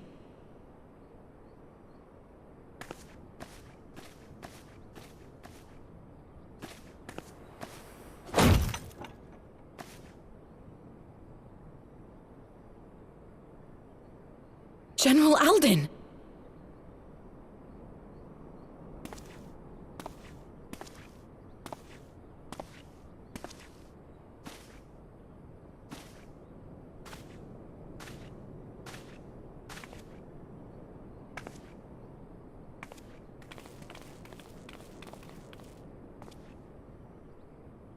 We will have the truth from you, girl.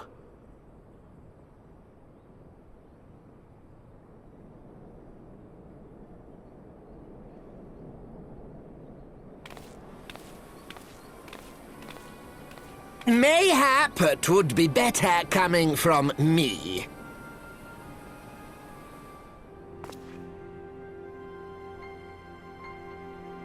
Lolorito, you'd best talk fast.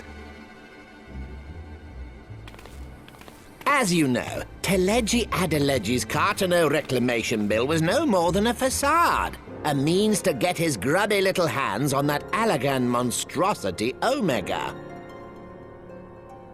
When he learned of Nanamo's intention to abdicate, however, he was forced to amend his plans. Suddenly, assassination seemed the most promising way to further his ambitions.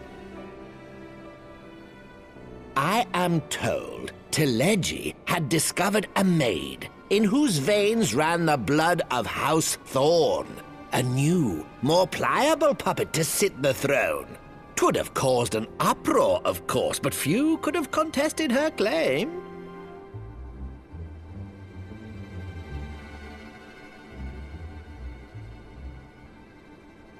'Twas plain that Telegi's wild machinations had outgrown our ability to control them. So I decided to usurp his scheme and left the fool to seal his own demise. And what of Nanamo? Oh, I have no desire to harm her grace. 'Twould profit me little to destabilize our government. Thus did I employ young Mariel here to administer a potent sleeping potion in place of a poison.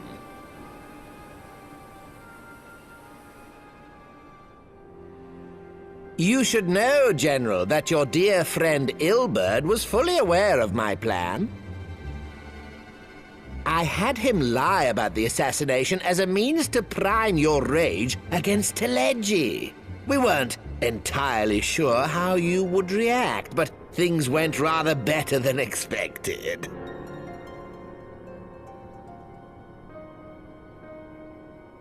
You conniving little worm! You had your claws in the Crystal Braves before their first recruit had sworn to serve! But of course, when a new game begins, 'tis only prudent to have a piece on the board. Ilberd was mine.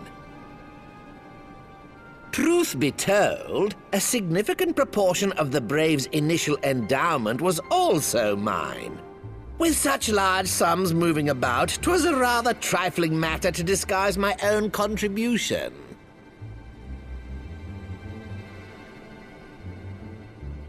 Ah, Ilberd.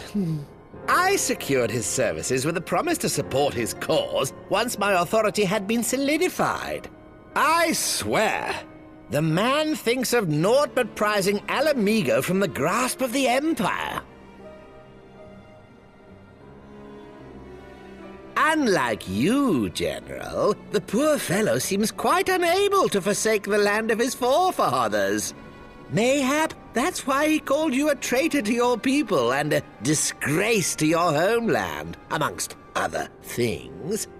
What was it he always compared you to? Oh, yes, an overgrown lapdog begging for scraps at the Sultana's table. Oh, how we laughed. Alas, Ilberd's entertaining little outbursts eventually gave way to wearisome tirades, and the zealous brute became rather unruly. I had no wish to see you executed, you understand, but he would not take no for an answer. Rest assured, his employment with me has long since ended. Which brings us neatly to the present. What say you, General? Both you and the Sultana are alive. We have one corpse and one fugitive, and preparations have been made to restore your good name. Shall we cry quits and start again with a blank ledger? The hells we will! Do you honestly expect me to forgive and forget? After all you've done? You're guilty of high treason! Stay your blade, Master Alden. You yourself are not innocent. Or have you forgotten your own crime in executing Telegi Adelegi without trial? Though you acted out of loyalty to the Sultana, such deeds are in violation of both the word and spirit of the law.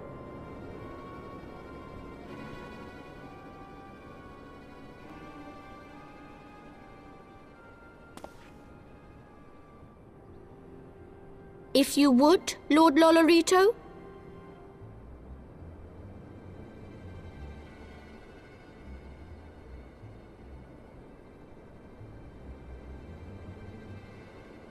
This potion will wake the Sultana from her slumber. Consider it a gesture of conciliation. You will find Her Grace resting comfortably within her private chambers. Should you doubt my word, I shall willingly accompany you to the palace as your hostage.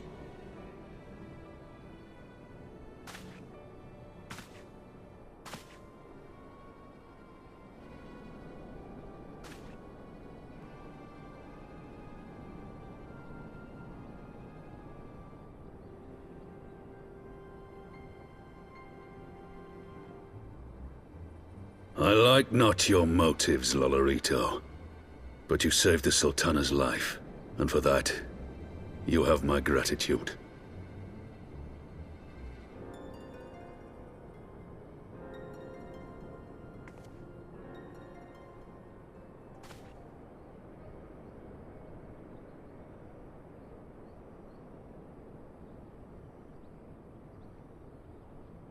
Raubahn Aldin, you are hereby reinstated as General of the Immortal Flames. The citizens of Ul'dah shall once more be united under Nanamo Ul'Namo, and together we shall usher in a new age of prosperity.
I was having the longest dream.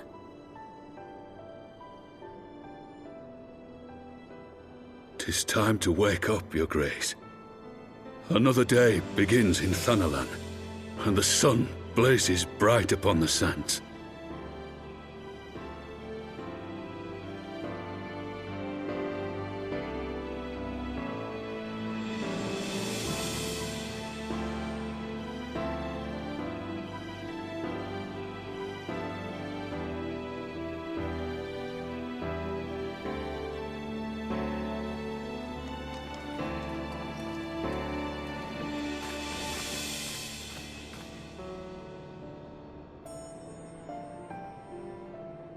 Her Grace is awoken.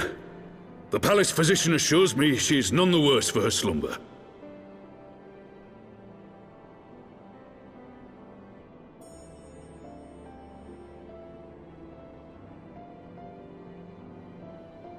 I believe Her Grace will soon resume her plans to place the government of Ul'dah into the hands of its citizens. Whatever path she chooses to take, I shall walk it with her. And we shall tread slowly, lest the nation be unsettled in our wake.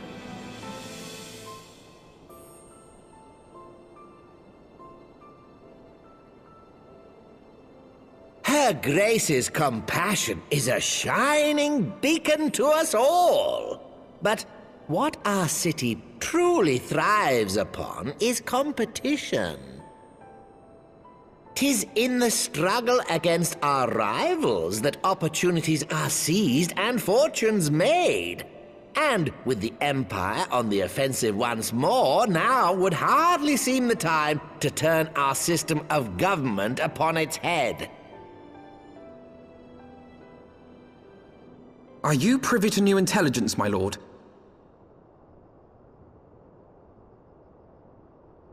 I would hardly call it new. Remind me, what was the name of that enormous Imperial warship which met its end in Mordona? Oh, wait, I have it. The Agrias, yes, well. 'Twould appear that the Garleans have been hard at work on another such vessel. How close are they to completing this ship? Is it operational? Its maiden flight was a success, I hear. I should imagine Emperor Varys is eager to see how it performs in battle. My lords and lady, I move that it is time to repair the damage caused by Teledji Adeledji and prepare our great nation to repel the Empire once more.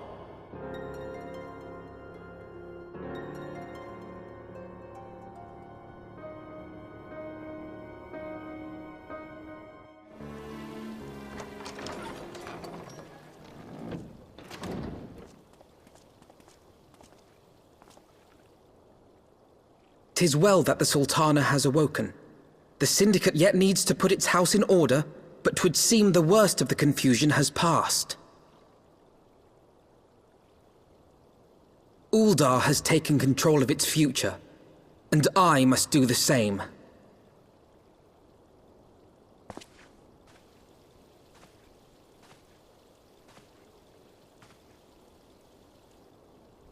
I have decided to disband the Crystal Braves. Among the recruits, there were those who supported our Order's goals and convictions with all sincerity. 'Tis my hope that these loyal men and women will choose to remain our allies in the battles to come. As for those who sided with the traitor, Ilberd, they shall be hunted down and held to account for their crimes. It is my earnest hope that they will surrender themselves peaceably when the time comes, though I think it unlikely. Ah, my all-conquering Crystal Braves. The model army meant to pave the way for a single unified grand company of Eorzea. That so high an ideal should be brought so low. I need not tell you how deeply the betrayal stung me. Yet I see now that it was mine own naivety and pride which allowed the Braves to fall prey to corruption.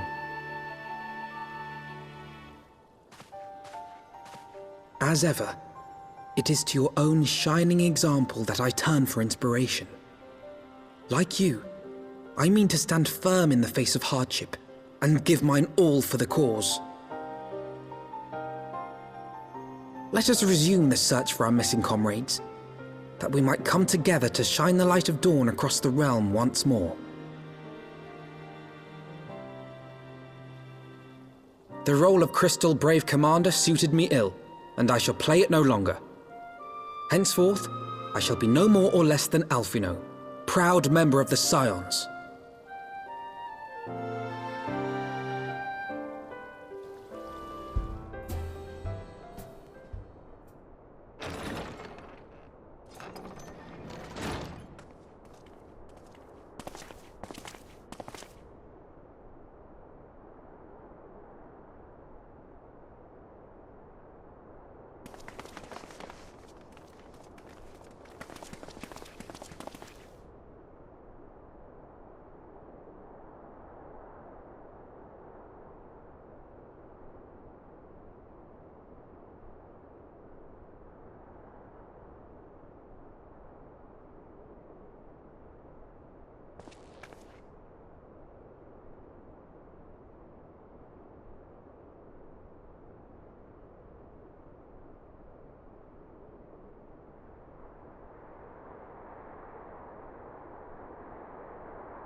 All stands ready, Lord Commander.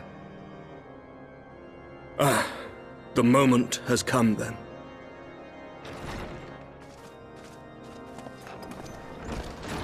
Pray excuse my lateness. I paid a brief visit to the workshop to inquire about the mana cutters. The engineers assure me that they're ready.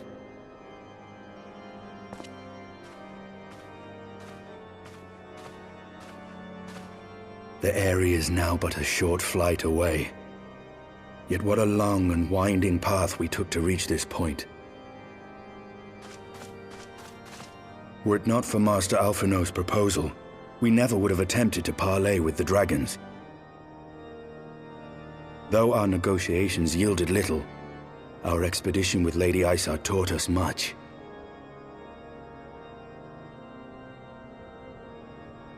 You took an unimaginable risk. I could scarce believe the tale Estinian told. Aye. 'Tis true that many of our countrymen would sooner die than join hands with the heretic's mistress. But 'twas through that most unlikely of alliances that we came to speak with Hraesvelgr. A conversation that went rather poorly, as I recall. In this instance, the journey was more important than the destination. Had we not slain Nidhogg's consort, Tiaman, and put the Great Worm on his guard, the Dravanians would have arrived at Ishgard's walls long ago. Aye, that they would. Full grateful am I for every hour of respite your actions have afforded us. Thanks to you, our defenses are much improved. 'Tis but a pity they won't be enough. Thus you believe an assault upon the area represents the city's best chance of survival. Is that not so, Estinian?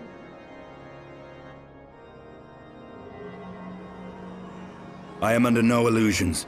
Nidhogg's might is legendary. But with his eye in my possession, I can stifle his strength at the source. Victory will be hard won, even so. And I shall be glad indeed to have the Warrior of Light at my side. You shall have my blade as well. There are more of these mana cutters to be had, yes? Lord Commander, no! How can I, a proud knight of Ishgard, stand by and do naught while an outsider risks life and limb for our homeland? I swore an oath to protect this city. Pray leave the slaying of dragons to dragoons, Sir Knight. Your duty to command the city's defense is no less vital. Should we fail, and Nidhogg slip through our grasp, who then will hold the walls against him? Will you leave Ishgard in the hands of the Holy Sea's zealots? There are others. Who but you has the authority and the standing to orchestrate a city-wide defense? I do not, and neither does the Warrior of Light. That is why it is our place to fight, and yours to remain here, Lord Commander. What? You too, Master Alphino? By the Fury! You have shown some promise, but this adversary is far beyond your skills.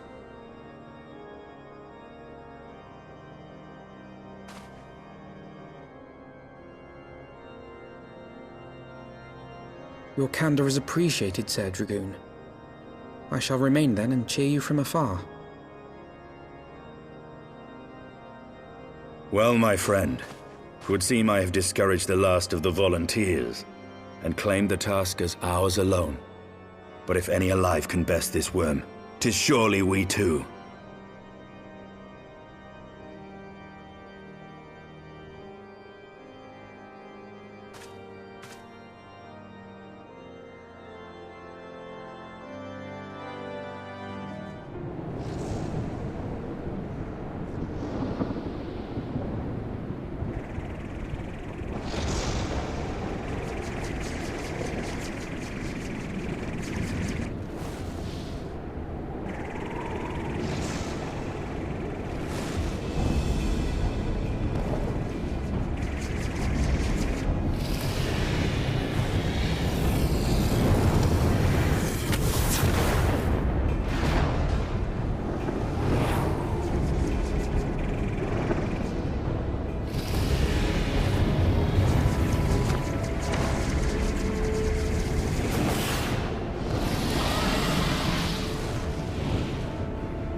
Know your folly.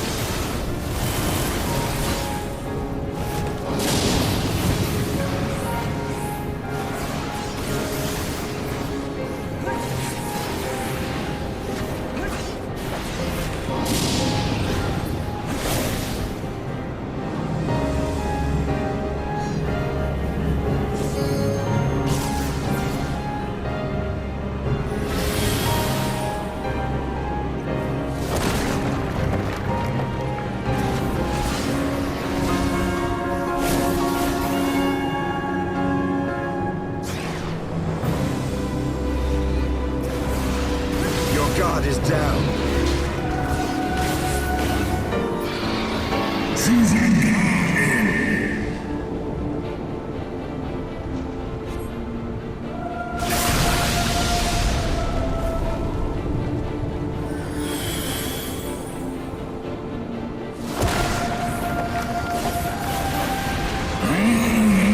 Taste my lance!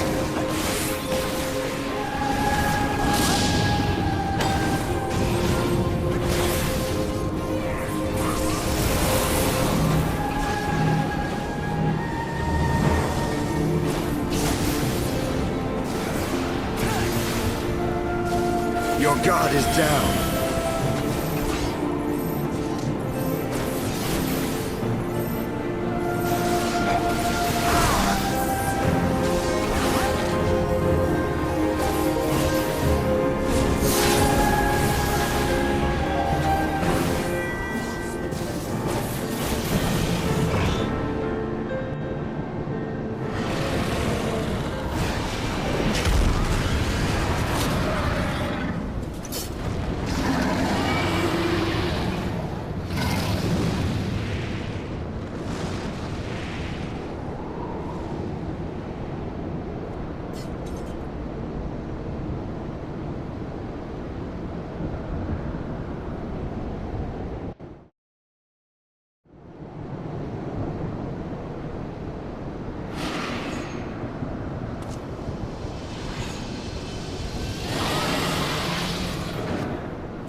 No worm! This ends here!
You gifted my people 1,000 years of suffering! Now I gift you an eternity in darkness.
They are ours, Lord Eldrath. The eyes of Nidhogg.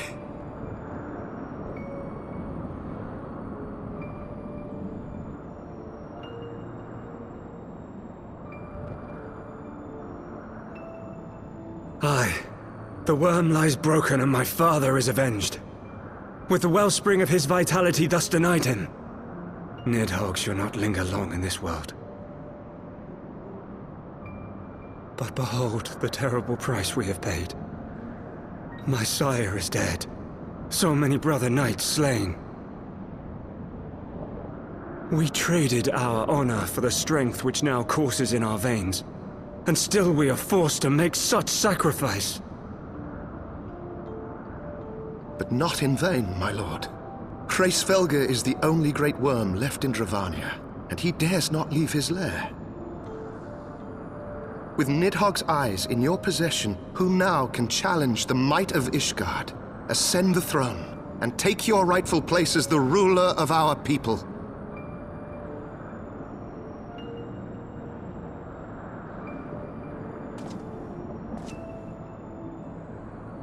Nay, my friend.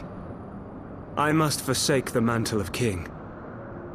Though Nidhogg be defeated, his wormling horde yet darkens the skies with wings beyond counting.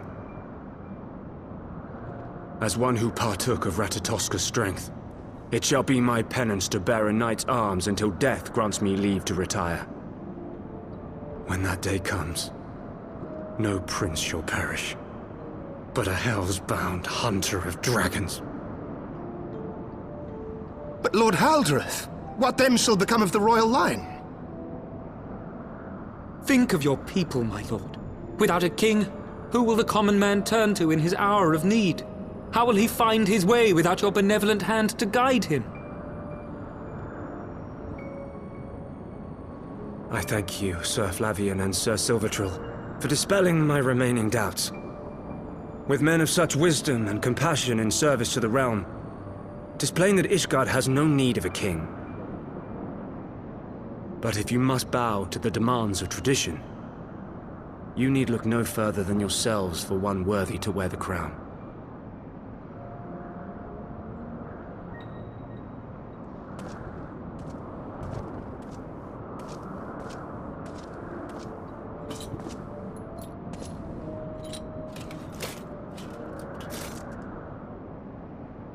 Fare thee well, my brother knights, my loyal friends. On these shoulders shall I bear the weight of my father's sins. With this lance shall I repay the debt accrued through our misdeeds.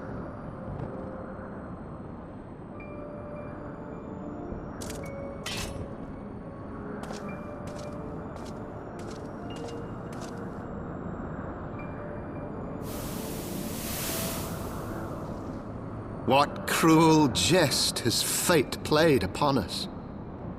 Have we seized this desperate victory only to lose a king. We can but act as our lord has bid. We few who remain must divide between us the rulership of Ishgard and her people.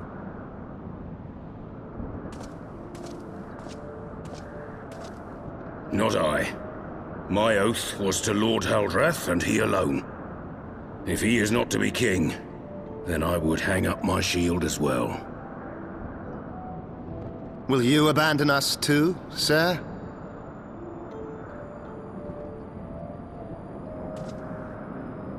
I would wash my hands of blood and betrayal and take up an honest trade. Mayhap I shall serve ale instead of sharpened steel.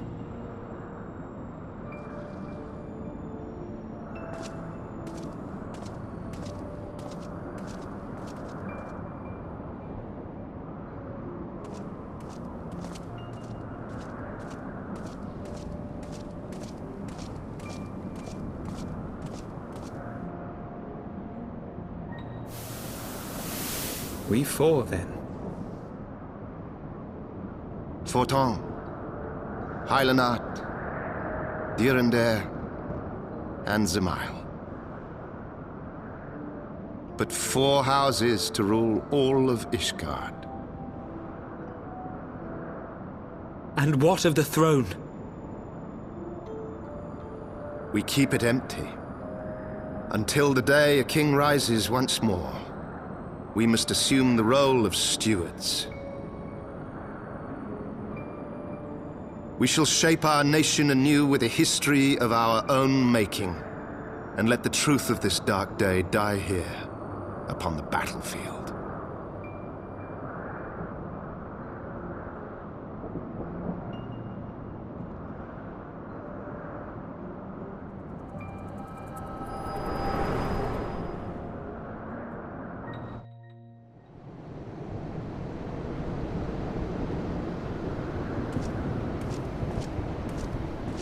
What ails you, friend? Are you wounded?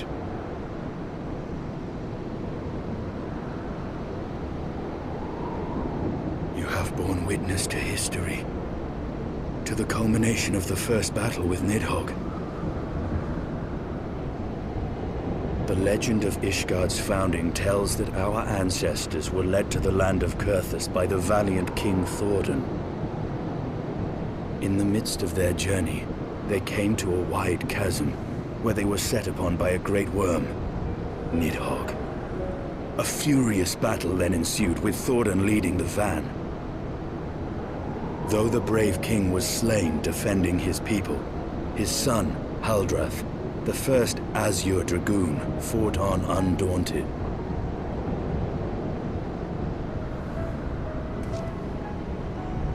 And with a mighty thrust of his lance, he gouged out Nidhogg's eye, forcing the wicked creature into retreat. Thus, did this eldritch orb become a sacred treasure of Ishgard, lending its power to every knight deemed worthy to bear the title of Azure Dragoon. A rousing tale, is it not? Would that I could still believe it. But your vision, which we must accept as immutable truth, leaves no room for doubt, save on one point. If Haldrath took both of Nidhogg's eyes, then how came this eye to be lodged in the worm's skull?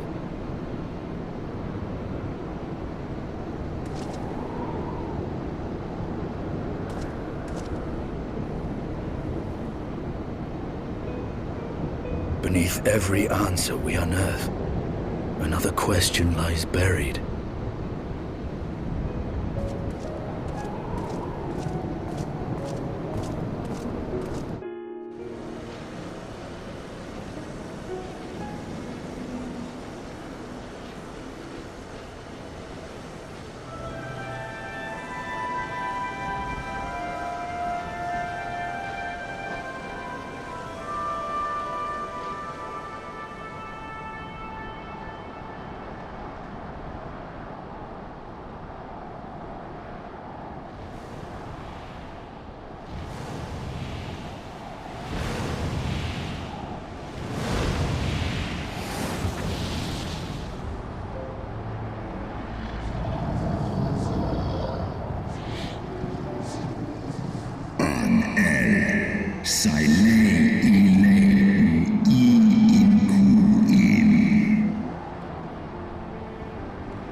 You mean the moment I prized your eye from his head?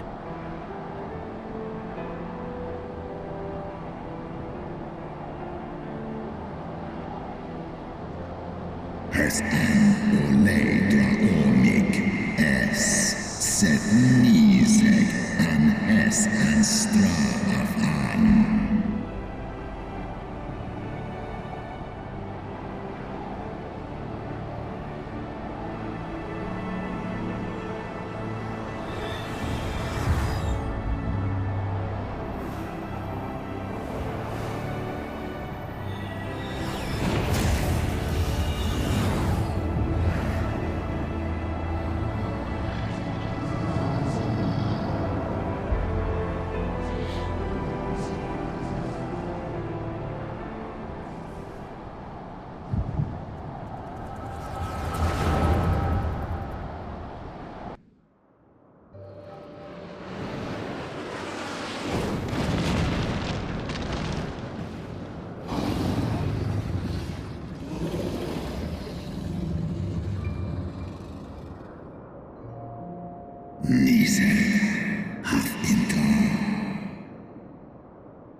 Es easy an in.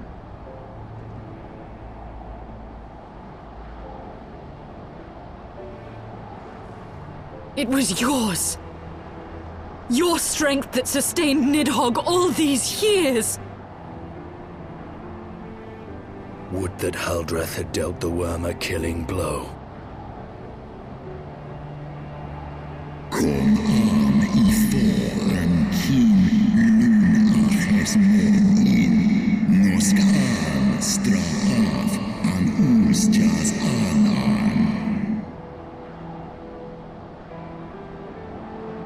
And so you acquiesced. You surrendered your eye to Nidhogg, knowing full well the suffering he would inflict. This one som anshin inkin in Ella. Ekmon ratan in E. Esklos nisek A. Liz esk an gaan.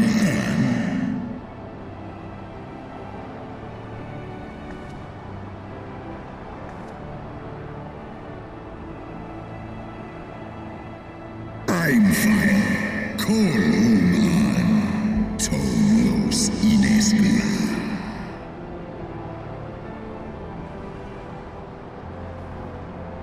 Kas eshi shiso. Sekmon ina an. Stray snowfall in sif I an.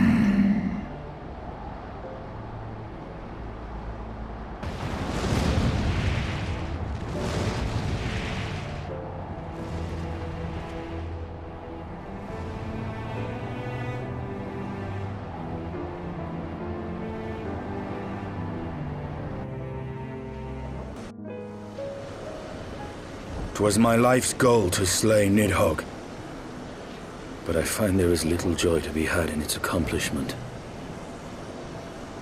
But you have rid the world of a hate-filled creature, and ended a bloody war in so doing.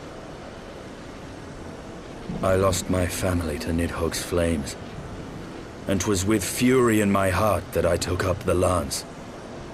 Every blow I struck in the name of vengeance. We were not so different, he and I. I will not judge you for your deeds. I have not the right. Too many innocents have perished in the name of my greater good. Yet even with all that has passed, the tale is incomplete.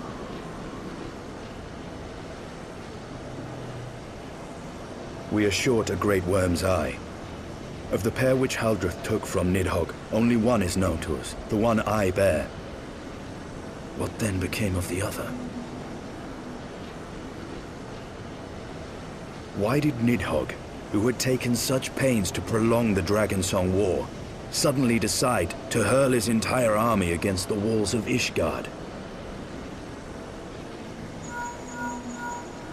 Lord Commander. Aye. The deed is done. Nidhogg is slain. What? In the city? A battle with whom? At once, Lord Commander. Hold firm till our return.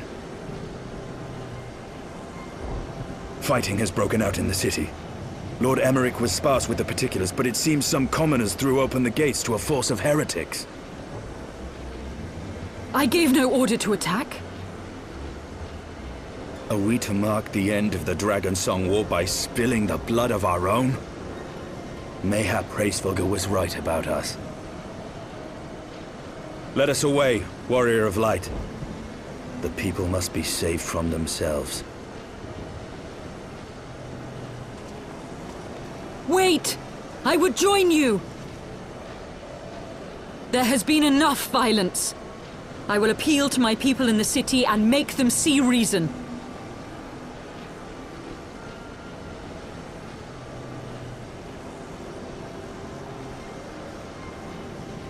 Come then, Lady Iceheart. Let us write the final chapter in this damnable war.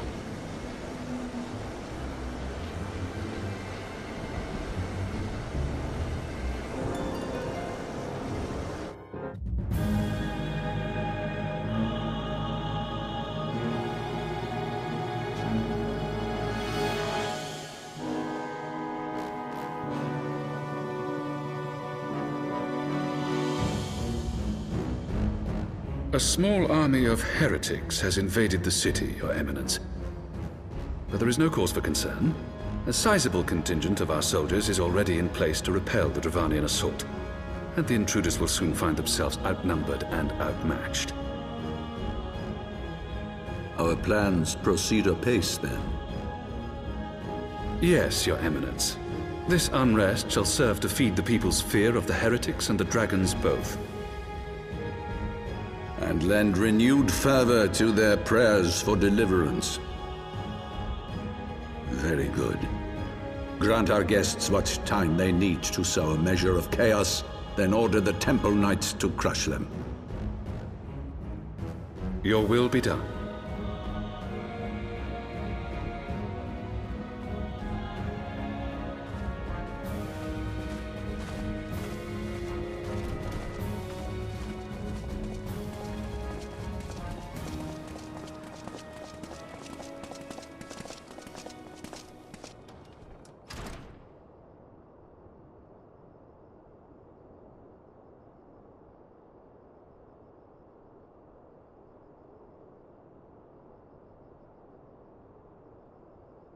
The moment is at hand.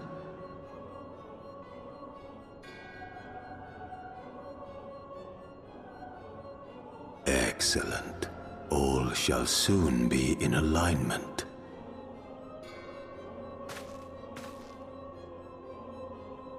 It is time for the Bringer of Light to die.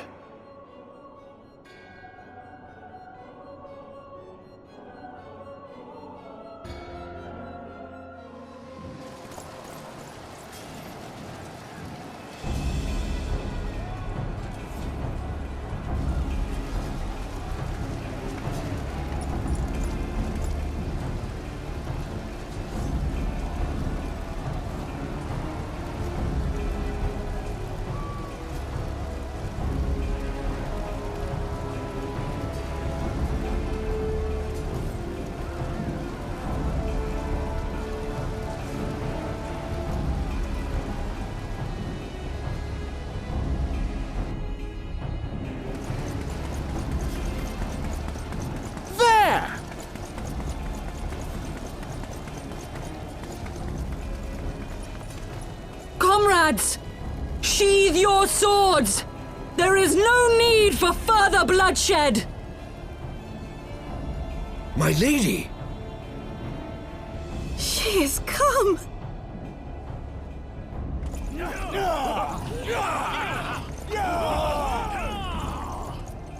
Hear me, brothers and sisters! The war is ended! Nidhogg is no more!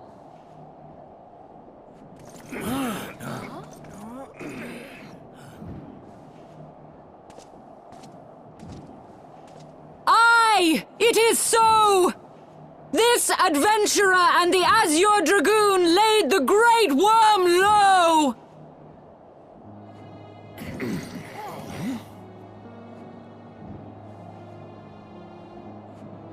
The endless cycle of violence between man and dragon was born of our forefathers' treachery.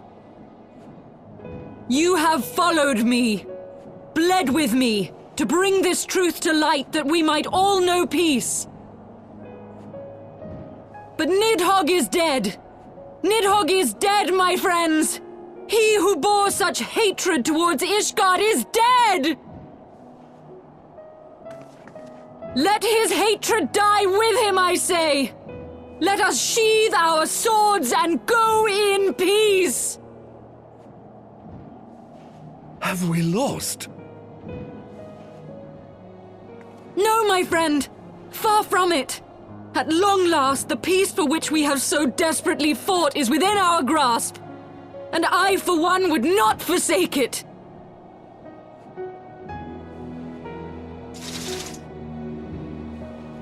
Peace?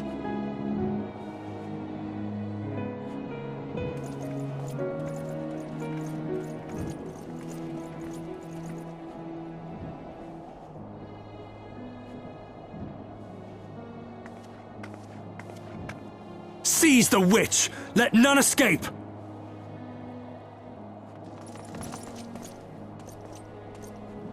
Providing aid and succor to the wounded should be our first concern.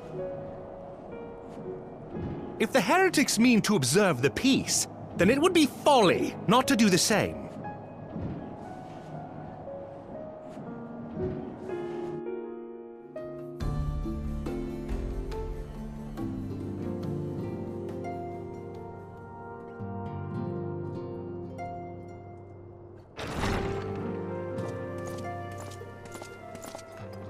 Praise Halone, you are safe.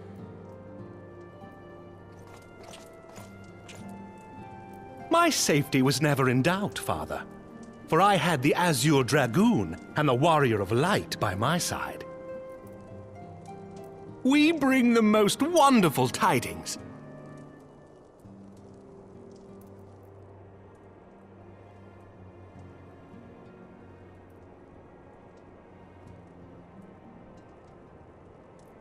The infamous Lady Iceheart, here in Ishgard?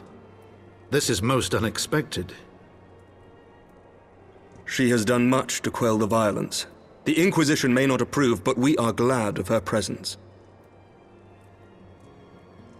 And with the Great Worm's demise, even our nation's more reactionary elements will have scant grounds to press for her immediate impeachment. My thoughts exactly. What of the truth revealed to us by Hraesvelgr? That the origins of the Dragonsong War, a core tenet of Ishgardian faith, are quite unlike those depicted in the scriptures. That men and dragons once lived together in harmony, and that it was man's treachery which shattered the peace and plunged our peoples into war. The same scripture also describes the origins of the High Houses. Were it exposed as false, the legitimacy of our rule would be called into question. If both Highborn and Lowborn can trace their ancestry to Thordan and his Knights 12. But a single sip of dragon's blood is required to confirm their lineage.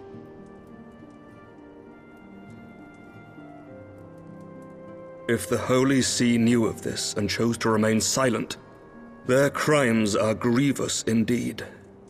Regardless, this state of affairs cannot be allowed to continue.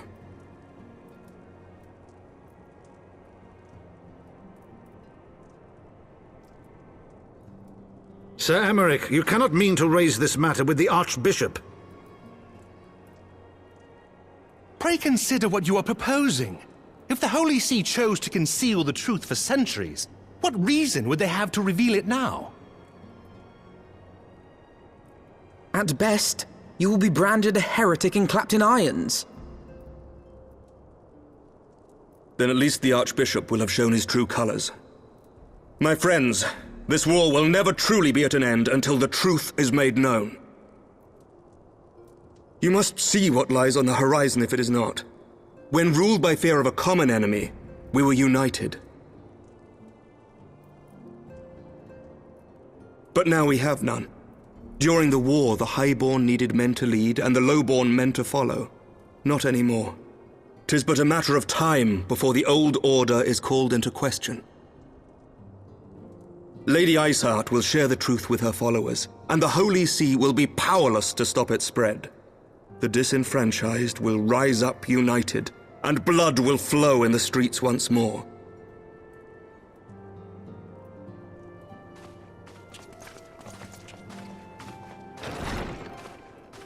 A divided Ishgard will not survive.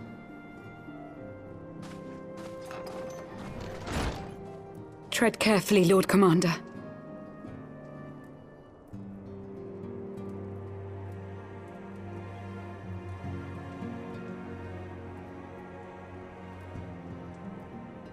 My lady, is it wise to let him go? I sympathize with the Lord Commander's desire for reform, but to approach the Archbishop in this manner bespeaks an idealism to which I did not think Sir Emeric prone. Though he comports himself as a realist, he has long dreamt of reform. 'Twas that idealism which first drew me to him, that which made me swear an oath to serve. We must not think of ways to hinder his cause, but rather ways to aid it. even should the Holy See cry heresy. You cannot mean... If the Lord Commander does not return from the vault at the appointed hour, I mean to go and fetch him. Have care, my lady. Your words border on treason. Should they reach the wrong ears, you will be declared an enemy of Ishgard. That is a risk I am willing to take. Lest you forget, my lord, I am not born of this land. My loyalty is to the Lord Commander alone. But I speak only of what may come to pass. If the rumors regarding his heritage are to be believed, we have naught to fear.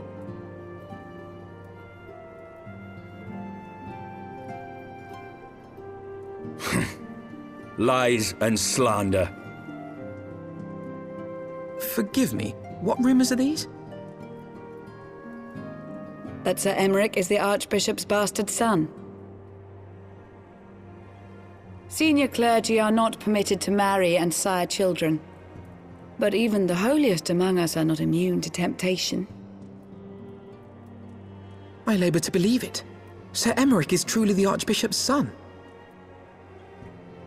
He has never been publicly acknowledged as such. But the rumors have plagued him since childhood.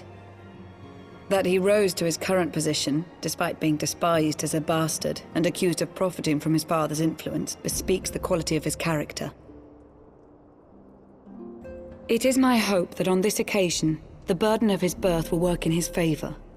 Should our worst fears be realized, the Archbishop will not be so quick to execute his own flesh and blood, affording us time to mount a rescue. Bastard or trueborn, he is our nation's best hope. If the Holy See dares to threaten him, I shall lead the charge against the vault myself. Hear, hear! The future of Ishgard rests on Sir Emmerich's shoulders. I too will do mine utmost to aid his cause. Orshafon, be reasonable. A knight lives to serve, Father. To aid those in need. The people need Sir Emmerich more than ever, and we may be his only hope. There is no greater calling for a knight than to save the life of his fellow man. I swear to you, on the sigil of our house, that I shall do this and make you proud.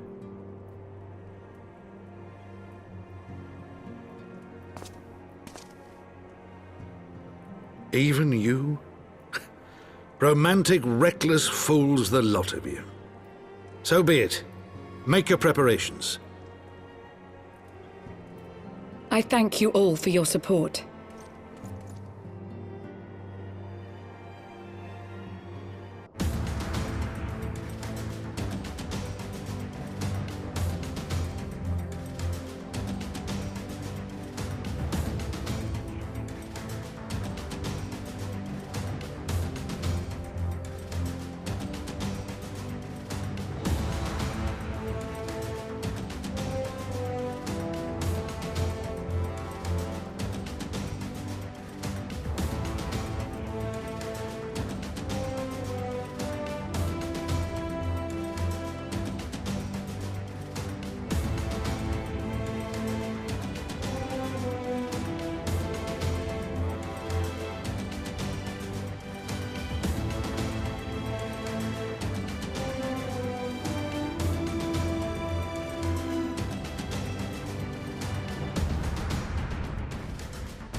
Where do you think you're going, Missy? I'm sorry, I didn't mean to offend. What's going on here? What's it to you, boy? Piss off. Hold on. I've seen them around. They're in and out of House Four Tom's Manor all the time. Oh, I see. Skulking about at your highborn master's bidding, eh? Bloodhounds hoping to catch a whiff of heresy, is that it? You are quite mistaken, I assure you.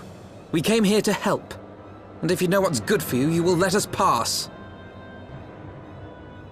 Haha! Listen to the pups yapping. Come here, boy. I'll give you cause to yelp.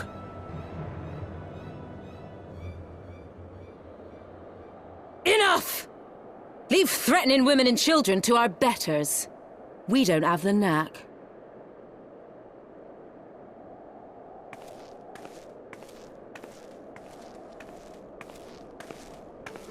Hilda!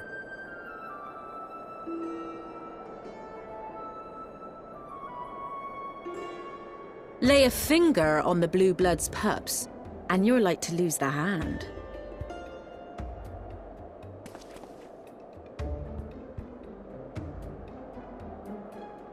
And often I get called on by glorious heroes like yourself. So tell me, what have I done to deserve you?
So, while you're on your way to kill Nidhogg, you stumbled on some dirty secrets that the Holy See has been hiding for centuries.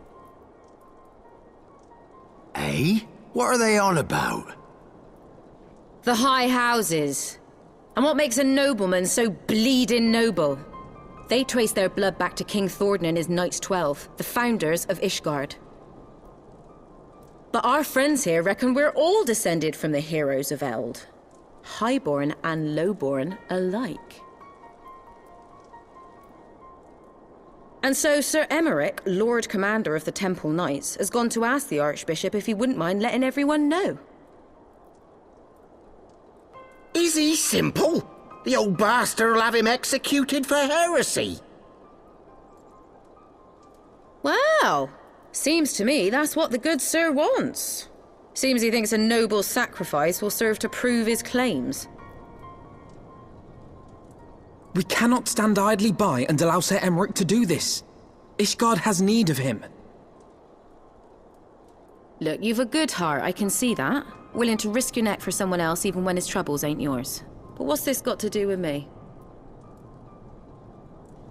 If Sir Emmerich is imprisoned in the vault, we will need all the help we can muster to breach their defenses and rescue him.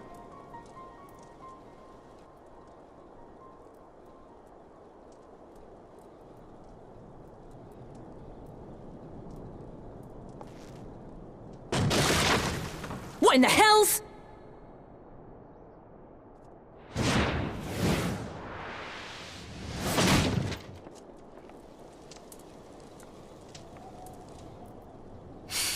Ah, the unmistakable scent of heresy.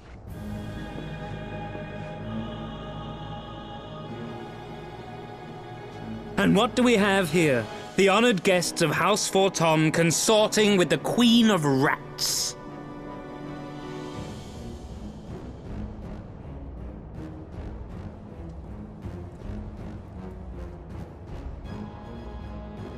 Ooh, plotting insurrection, I shouldn't wonder. That won't do. Sickness is wont to fester and spread. It must be burnt out ere the infection takes hold. I reckon Sir'd be happy to wield the irons himself. Well, so happens I've got irons of my own.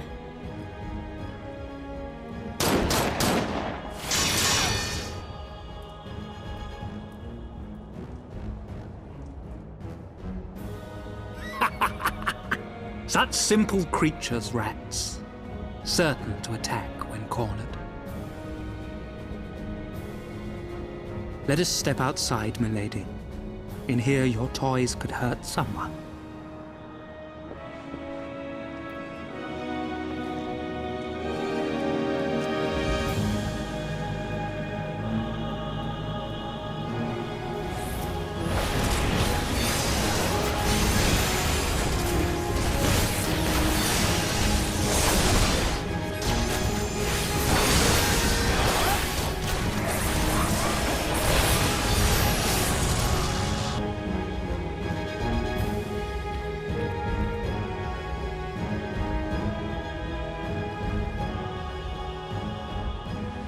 There's no denying your gifts. A well-deserved reputation indeed.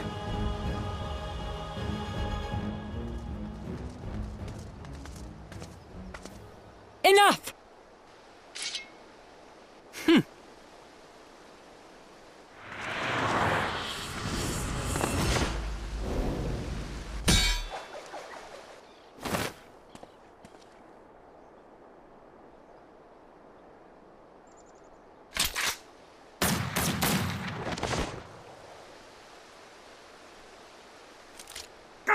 Lucky bastard.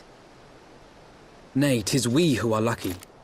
Had we fought on, 'twas but a matter of time before our conflict claimed the life of an innocent bystander.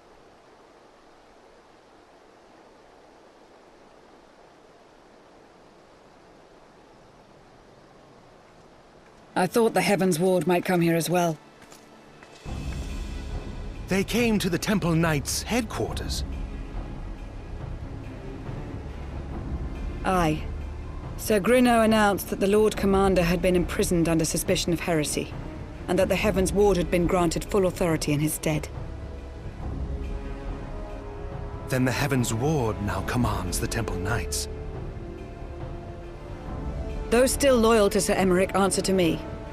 Alas, that amounts to but half our number. The other half, who opposed his promotion to Lord Commander, have gathered at the vault as ordered. Bolstering the guard already, eh? If I didn't know any better, I'd say you were expected. I take it you're in charge around here? Hilda. And yes, the young master was just persuading me to join his lost cause. Convincing little beggar, isn't he?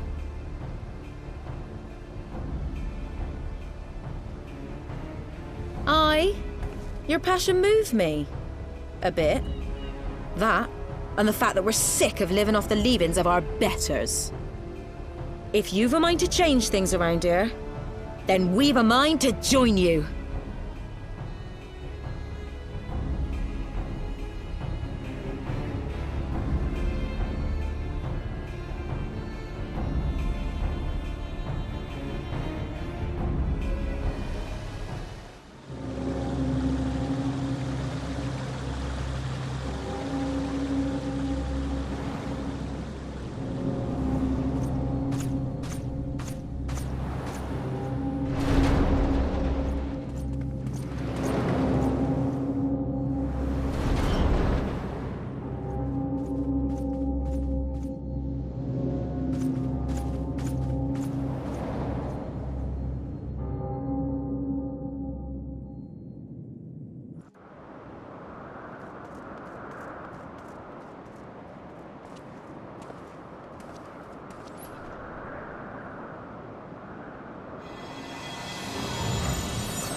Our power! How can this be?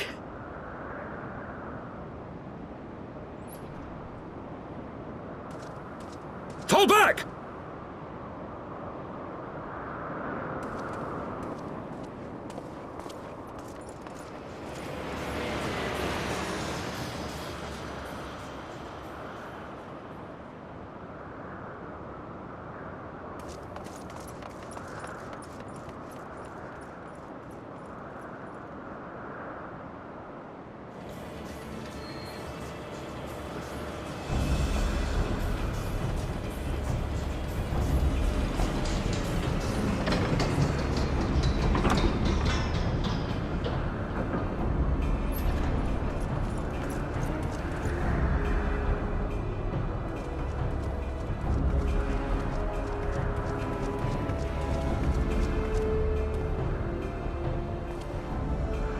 Father, please!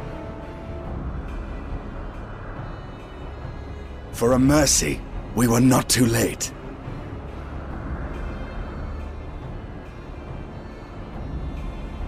Why must you do this, Father? Nidhogg is fallen. There is no need for further deception. Now is the time to renounce the lies which led us down this path. To start anew!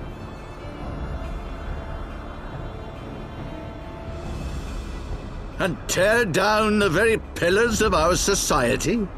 Our history, our values, everything we have built over 1,000 years? A fool to the last.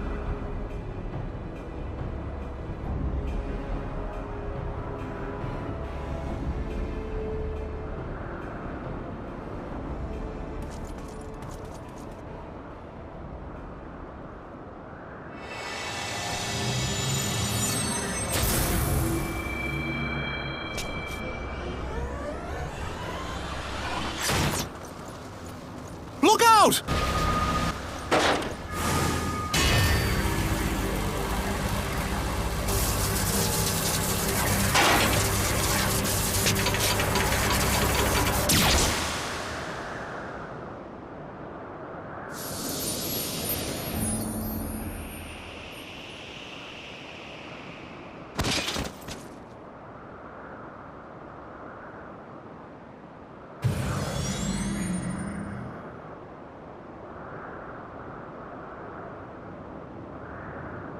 Go. Azys Lla awaits.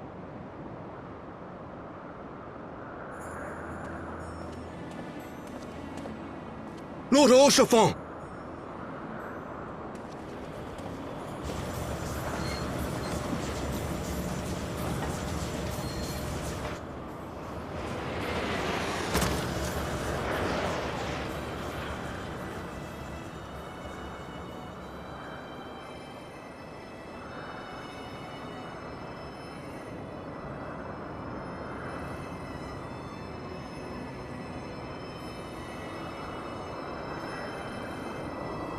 It's no good. The wound is too deep. It refuses to mend.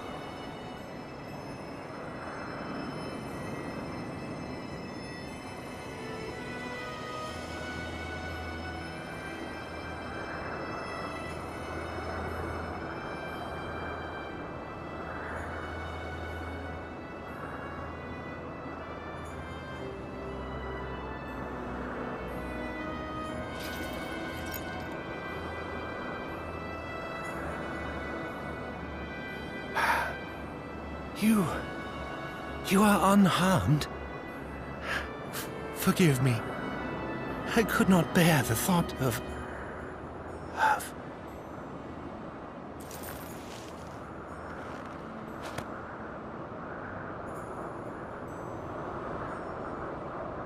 Oh, do not look at me so.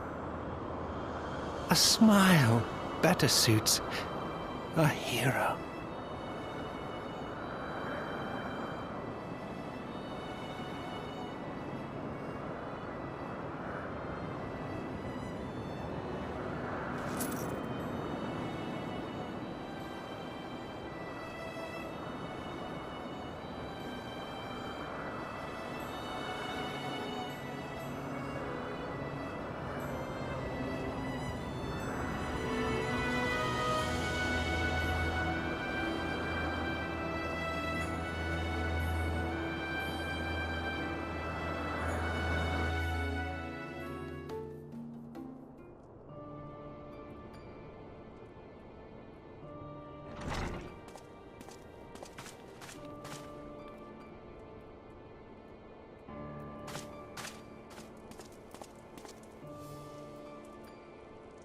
Don't.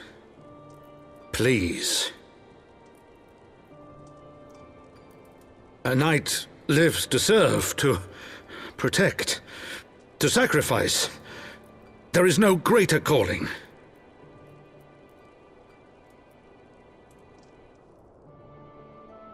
Leave me to mourn and give chase, for my son and for the nation he loved.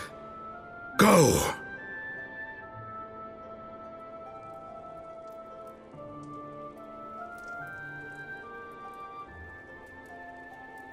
His sacrifice shall not be forgotten.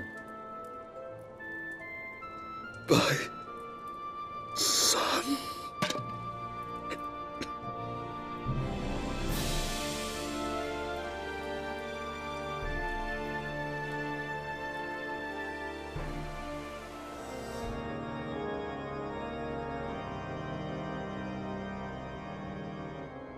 My friends, I am in your debt. Think nothing of it. Your wounds are healing well, I trust.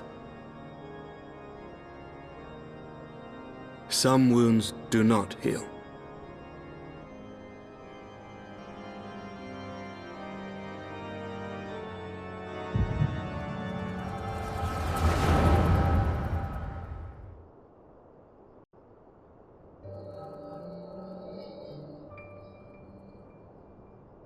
The Founding. The Scriptures, 1,000 years of lies, all to deceive the common man. Nay, our own brothers and sisters. For the blood of the Knights 12 flows within all our veins. You knew this to be true. You knew, and you concealed it.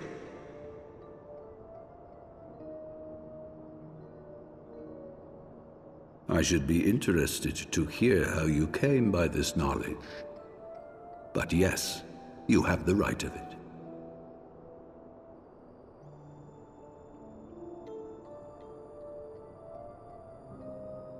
The architects of Ishgard, King Thordan and his Knights 12, entrapped and butchered the great worm, Ratatoskr, that they might partake of her eyes and thereby transcend their mortal limits. Upon learning of their treachery, Nidhogg was consumed with a murderous and justified rage. I dare say you know what followed. The great worm slew the king and half of his knights. Aye, but Nidhogg was subdued, and his eyes plucked from their sockets by the knights that remained. Their one mistake was to show mercy, for from his brother Hraesvelgr did Nidhogg receive a new eye, thus rejuvenating his form and empowering him to embark upon an eternal quest for vengeance. Whilst Thordan's son Haldreth took one of Nidhogg's eyes and learned to wield its power in defense of his people. Thus was the first Azure Dragoon born, and ever since that time, his honored successors have risen to drive Nidhogg from our lands whenever the worm has returned to plague us.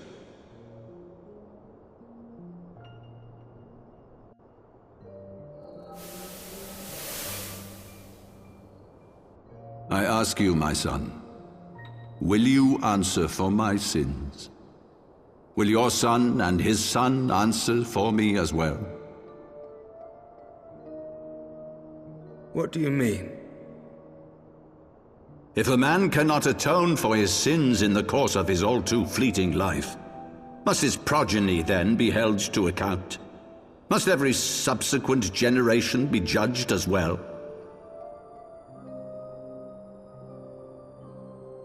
Thordan's betrayal of Ratatoskr was an unconscionable, unforgivable sin. Should we then, as his descendants, meekly surrender ourselves to an eternity of punishment? Nay, say I. I would not see our children sacrificed in a vain attempt to appease an implacable foe. Dragons are not like us, my son. To they who live forever, the wrongs of antiquity are as those of yesterday. No reparations shall ever suffice. This fact alone should serve as ample justification for our actions. Yet some refuse to see it as such. For men like you, who yearn to commit themselves to a nobler cause, a more compelling narrative is required. This is your solution. This is how you protect our people. You have given us a lost cause, a death sentence. With your compelling narrative, you but doom our countrymen to give their lives for a lie. And they do so gladly. Highborn and lowborn alike are proud to serve, to fight and die for their country.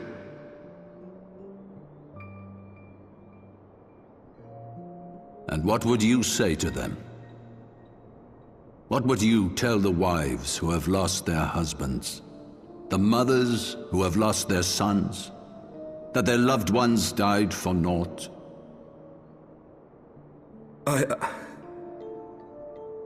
Over the course of 1,000 years, countless men have donned these robes, and every one of them came to accept the necessity of this solution. Once, I hoped you might come to accept it as well.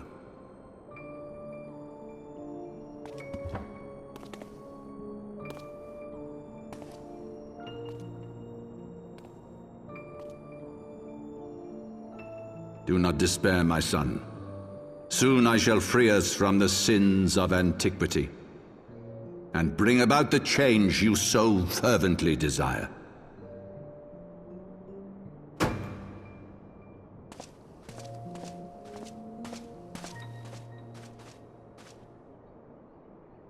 If he has spoken with others, I would have their names. Escort him to a cell and question him thoroughly. Your Eminence.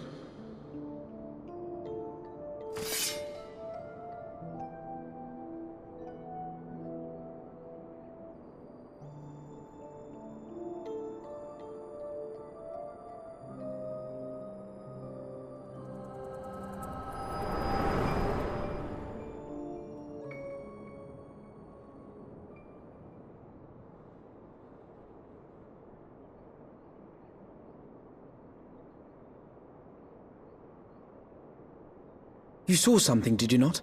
A vision of the past?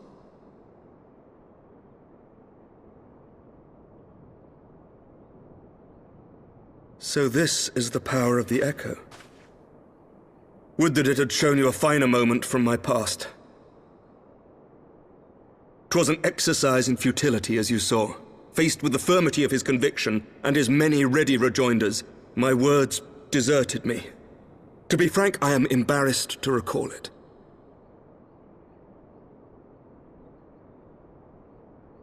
A friend once impressed upon me the importance of differentiating between words, deeds, and beliefs. Were he here, I suspect he would judge your father's conviction to be no more than rank, self-serving delusion. Even so, I cannot help but wonder what manner of change he intends to bring about. I have given some thought to that as well. During the battle within the vault, the Heavensward demonstrated strange and unnatural abilities. Aye, the manner in which Sir Zephyrin struck down Lord Haurchefant was unlike anything I've ever seen before. The spectacle called to mind King Thordan and his Knights 12 as they are depicted in scripture, holy powers and all. Mere fabrications, which have become objects of faith, instilled with the belief of countless devoted souls. 7 hells! If Lady Iceheart can use her own body as a vessel for summoning, I see no reason why others could not. Are the Heavensward truly so reckless? Unbelievable! As they fled, my father spoke of Azys Lla. Though I know not what he intends, I fear no good shall come of it. His ambitions are too great, and his minions too powerful. We must find the Heavensward and stop my father before it is too late.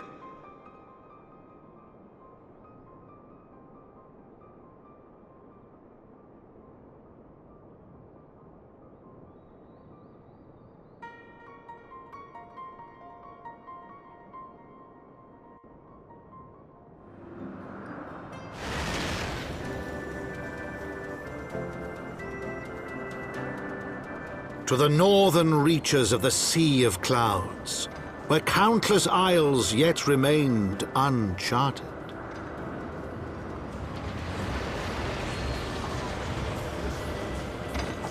In search of a mysterious land known as Azys Lla, and the unmasked villain who sought to claim its secrets.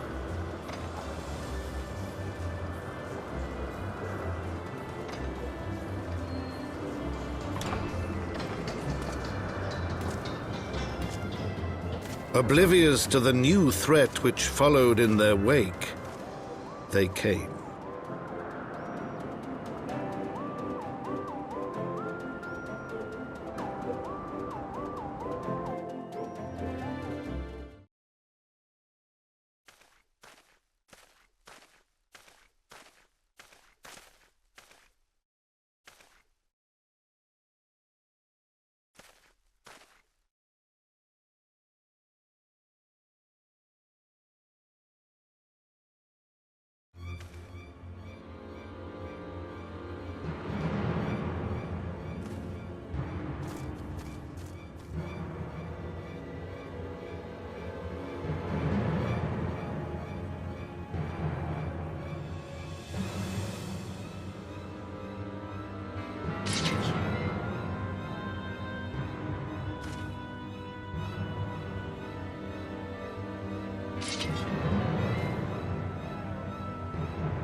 beloved. Eidolon, all made one. Darkness, like to none known. Hark, receive blessings more.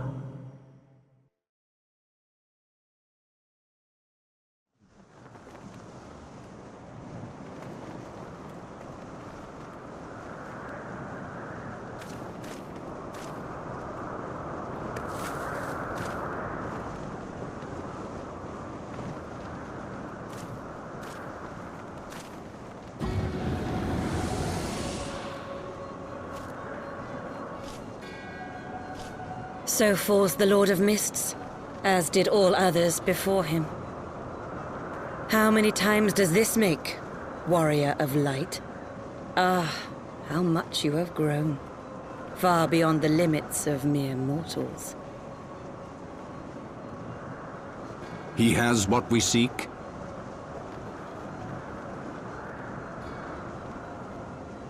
That he does.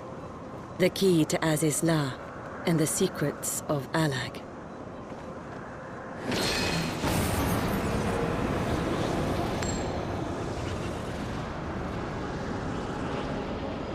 I see you have regained the blessing of light, albeit at a fraction of its former strength.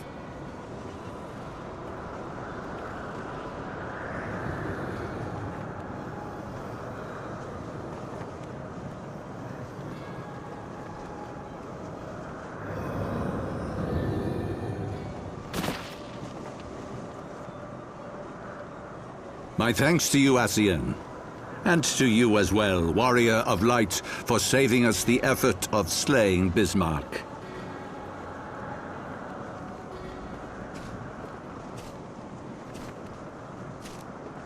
Now that the key is within our grasp, the path to the heavens shall at last be laid bare.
By our deeds shall the wrongs of antiquity be righted, and man reclaim the reins of history.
Wait, something is amiss.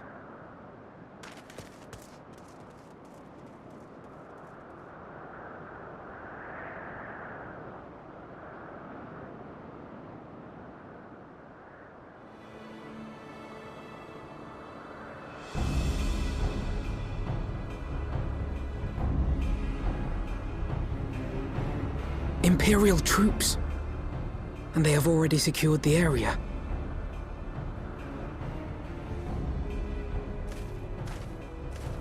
Reveal yourselves at once!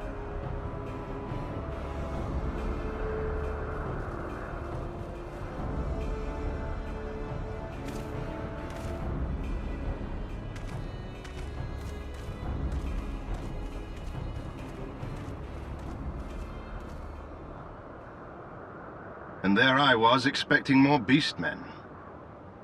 Who are you?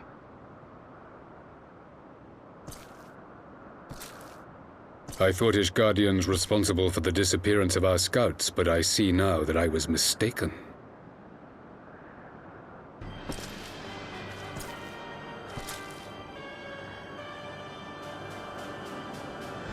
Just as Wire observed, the Warrior of Light is wont to appear at the most inopportune times. The Warrior of Light? He who bested Van Baelsar? It would seem that the famous hero of Eorzea seeks Azys Lla as well. Hardly unexpected. The secrets of the Allagan's power to bind icons to their will could scarcely fail to interest the scions of the Seventh Dawn. You know as well as we what will ensue should these insatiable creatures be allowed to roam free. That their very existence threatens the life of this star. We but disagree on the solution to the problem. Genocide has ever been the Empire's favored recourse. And that is why we will continue to oppose your every attempt to claim Eorzea. You do not hesitate to speak your mind, even when your every word could be your last.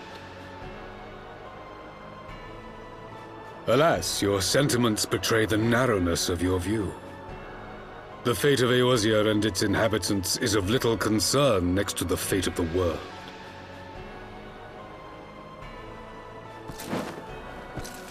"'Tis my solemn charge as Emperor to bring the icons to heel. If this requires the extermination of certain elements, then so be it.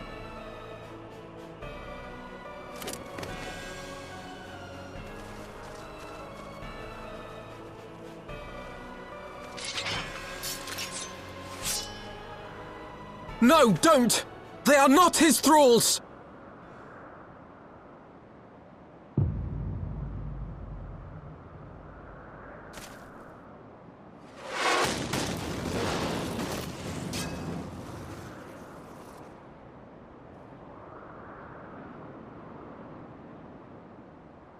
Where did that come from?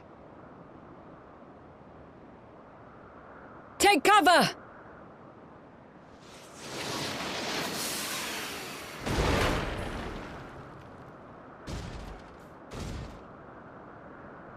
Your Radiance, we must withdraw.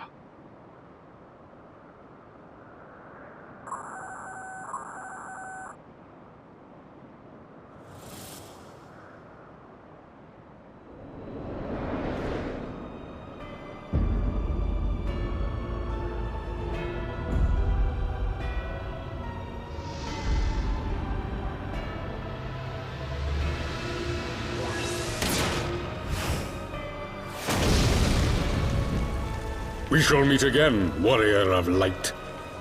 On that you have my word.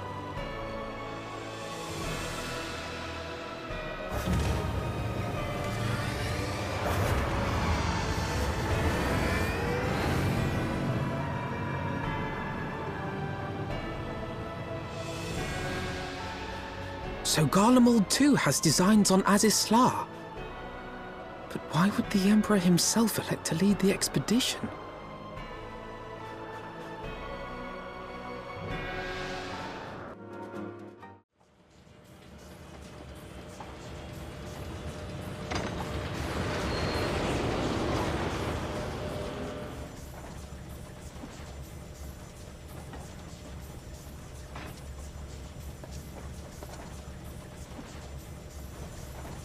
I did not think that I would ever have occasion to pilot a suit of Magitech armor again.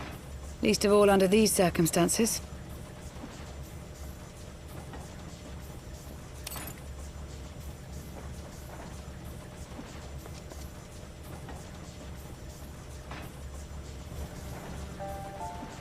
My full name is Lucia Go Junius, and I was born a citizen of Garlemald.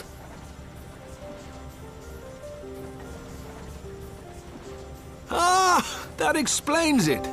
When we first met in Ishgard, I very nearly called you Livia. Livia? Livia Sasjunius? The tribunus who served under Gaius van Baelsar? Aye, she was my sister, though we spent little time together. After our parents were killed in an uprising, we were sent to live in different households, setting us on separate paths. Livia felt at home on the battlefield and chose to become a soldier, while I underwent training to become a spy. Then, Ishgard was... my mission. It was believed that Allagan relics of great worth were stored in the vault, and I was sent to investigate. Though I was given little information at the time, I now suspect I was searching for the key we but recently lost. And then I met Sir Emeric.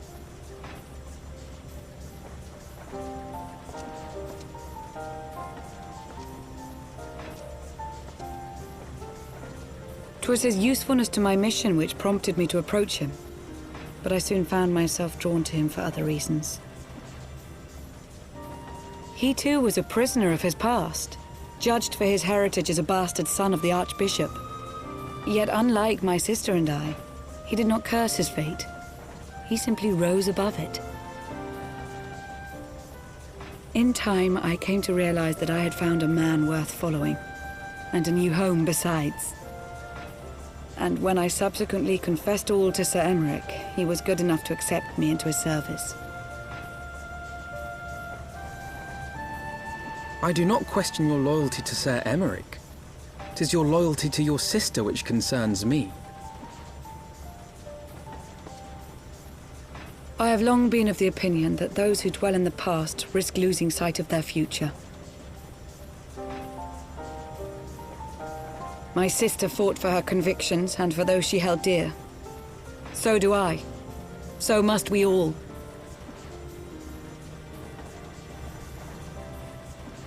Well, I, for one, am happy to welcome a fellow Garlean to our merry band. Especially one who can make Magitech armor sing.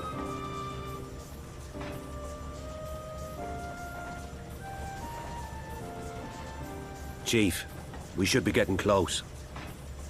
Once we break through those clouds, we'll be right where the light was pointing. Right where Azys Lla should be. Hold on, everyone!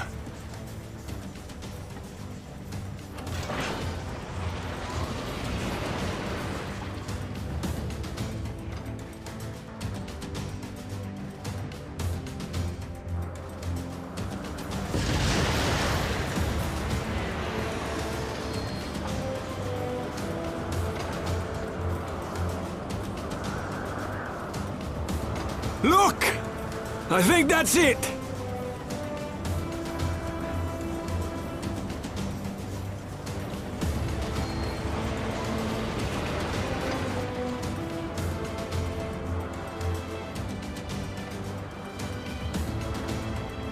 Chief, is that... Allagan? Aye. There's no mistaking their handiwork.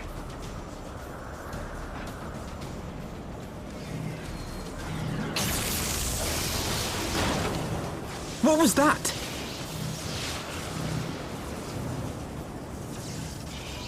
Some sort of barrier.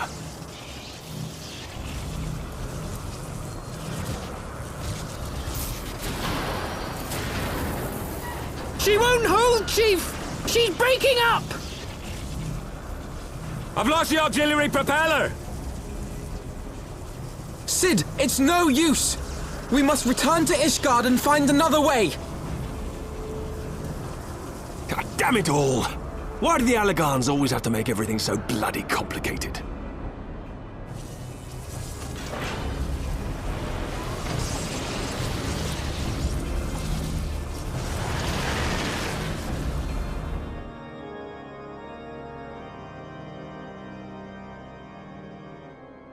In summary, the Isle owes its lofty position to the industry of the Allagans, and we can be all but certain that the Archbishop and his cronies are enjoying the view from its top. I see. If we are to join them, we will first need to pass through the Isle's etheric barrier, which is, alas, more powerful than most. Powerful enough to make a mess of a perfectly good airship at any rate. As far as I can gather, the barrier mechanism draws ether from the surrounding environment and polarizes its elemental aspect to produce what is, in effect, a wall of lightning. It seems plain that without the Vanu's key, any attempt to reach the Isle will end in failure. Alas, the key was careless enough to leave without us, and I don't think the Vanu keep a spare. Master Garland, based on your experience, is there no other way that we might breach the barrier?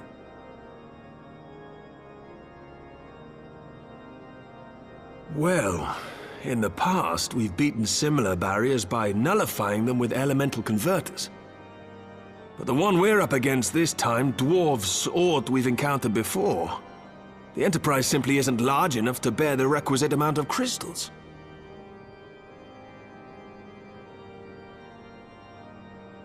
I'm reminded of the quantity needed to nullify Leviathan's command of the sea. A veritable mountain of crystals that could only be borne by lashing 2 galleons together to form a twin vessel, scarcely able to propel itself, much less fly. That said, we're not without options. If it isn't feasible to nullify the barrier, we might try piercing it. How? We create a ram of condensed ether and mount it on my ship. There's just one problem. I don't have the faintest idea how to build one. It's going to take a true authority in the field, I reckon. Would that the Archons were still with us. But yesterday evening, I chanced to find Mistress Tataru in unusually high spirits. Assuming I understood her excited ramblings correctly, she has acquired a clue, pointing to the whereabouts of one such individual. An Archon? Truly? Ha! Fortune favors the righteous, eh? Well then, let's not waste any time.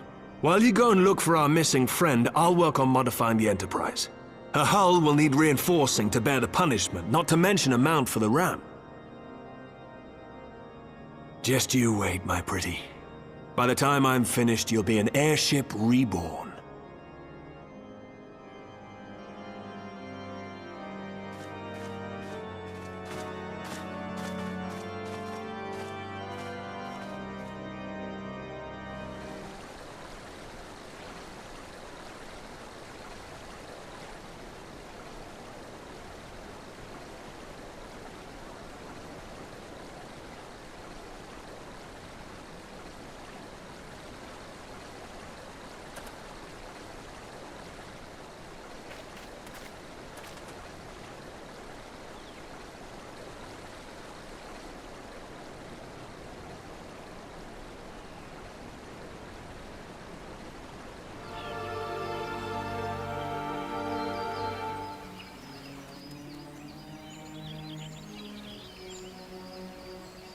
In requesting the Elemental's assistance to find Y'shtola, you must needs be aware of one difficulty. A difficulty born of the fundamental difference between man and Elemental. That being? In perceiving the world around him, man relies upon senses such as sight and sound. For the sake of convenience, he gives names to such things as are near or dear to him. Being formed of pure ether, however, such concepts are foreign to the Elementals. Instead, they perceive by observing the ebb and flow of the energies of life. So profound a division cannot be bridged with simple discourse. The Elementals' voices stir not the air, and thus reach not our ears, while our words are but wind to them. Though we seers can commune with them through feelings, naught that we can impart will serve to aid them in identifying Y'shtola. Nay, they must needs be presented with ether which is akin to hers. If you could but find a family member.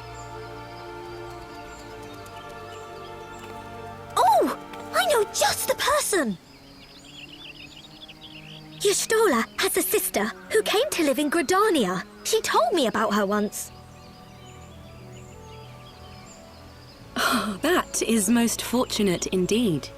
Pray, seek this sister out then, and bring her to Evershade. There, we shall petition the Great One's aid in finding your lost companion.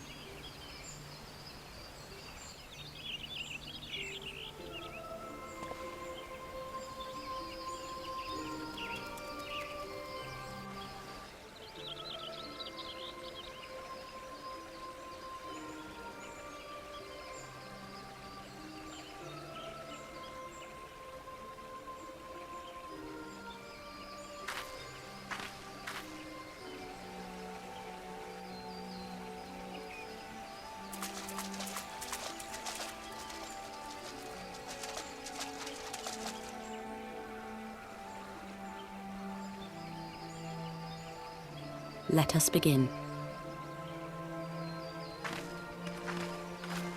Raya-O, Arun, if you would.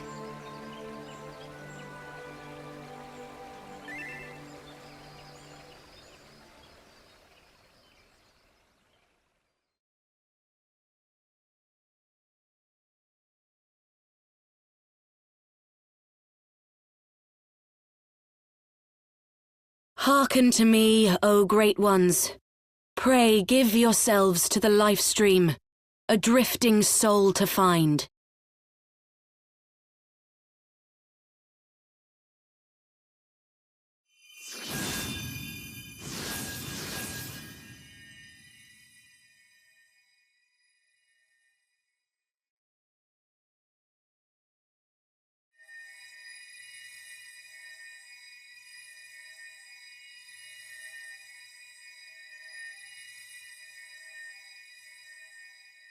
Please, Y'shtola.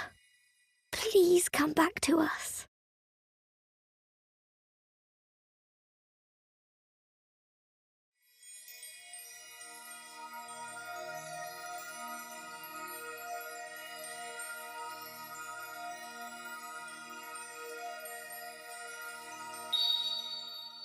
There.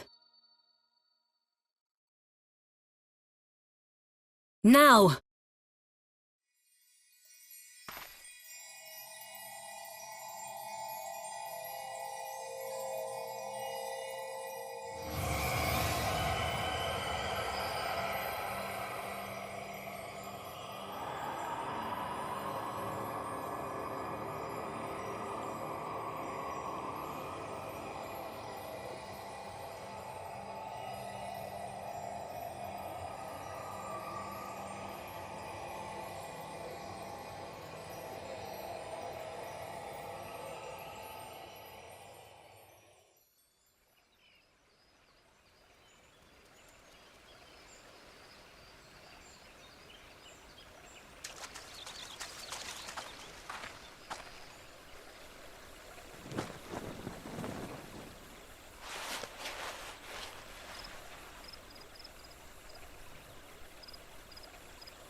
A room has been readied at the roost. Pray, bear her thither at once.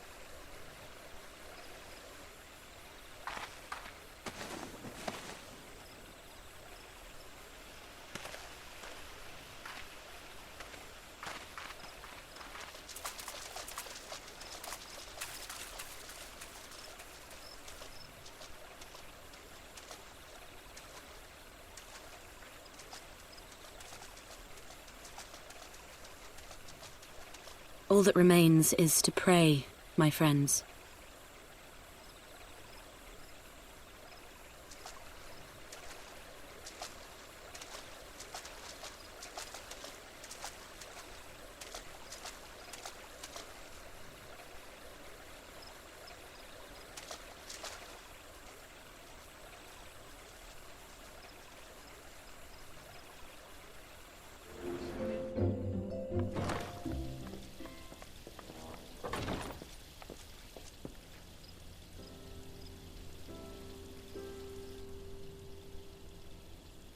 Y'shtola!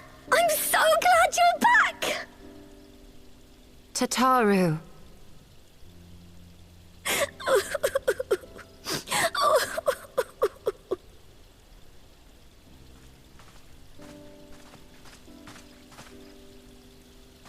You are safe.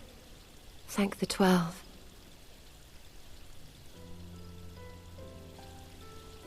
Something has changed about you, Alphino. Or mayhap the change is with me. I seem to sense the ether around me more keenly than before. I am pleased to see you well again. Do you feel strong enough to talk?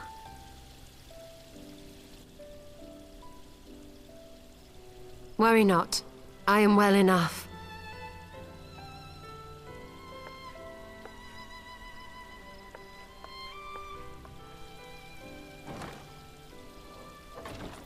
Tell us then, what befell you after you fled the feast? We were told that there had been a tunnel collapse. That was my doing. I brought the tunnel down that you and Minfidia might escape. At the last moment, I invoked a teleportation magic, in hopes of spiriting Thancred away at least. Needless to say, it did not go quite as planned, and I found myself adrift in the life stream. The others? Where are they? Did they not escape? They remain unaccounted for. You are the only one we have been able to find. I am truly sorry. It was the Crystal Braves who pursued you that day. My hubris that led to our undoing. No apologies are necessary, Alphino. You are not to blame for what occurred. Know that were our comrades here, they would commend you for keeping the light of hope alive. Don't worry. The others are alive and well, I'm sure of it. We just need to find them. Indeed, Tataru. Let us find our friends and rebuild the Scions. Ha! There is the Alphino I remember. And I feel much the better for his return. 'Tis time I arose.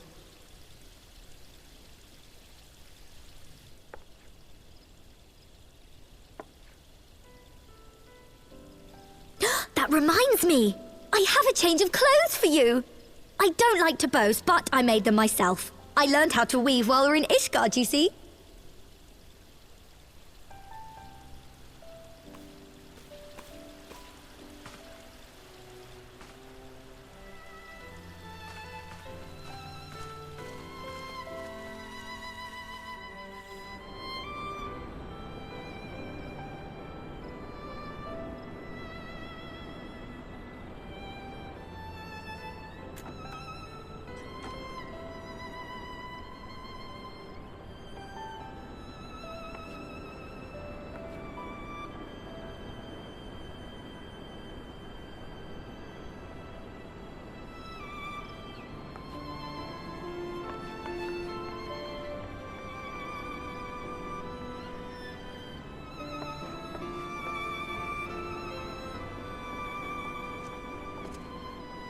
Tataru has apprised me of all that took place in the aftermath of the assassination plot. It would seem I have been away for some while. Yes, much and more happened during your absence. At present, we seek to follow the Archbishop to Azys Lla. And you want for some manner of etheric ram to pierce the floating isle's protective barrier? We do. Might you be able to furnish us with one?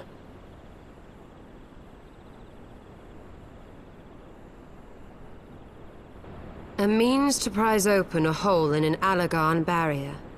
And one large enough to admit an airship, no less. Nay, I lack the knowledge to devise such a weapon.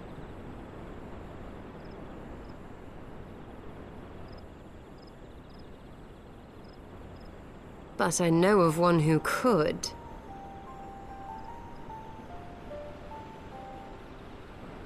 A leading figure in the field of etheric research, and one of the finest scholars ever to grace Sharlayan. Matoya, my former master.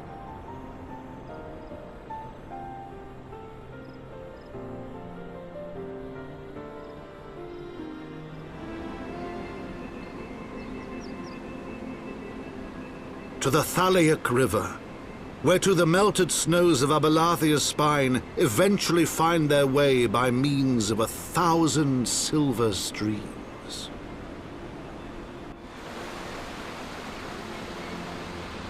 Whose waters have long nourished the Dravanian hinterlands, and so provided for a settlement of learned souls from across the northern seas. To the city of Sharlayan, that great seat of knowledge now abandoned by her keepers, they came.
Don't you know it's rude to enter without knocking? The youth of today. No manners at all.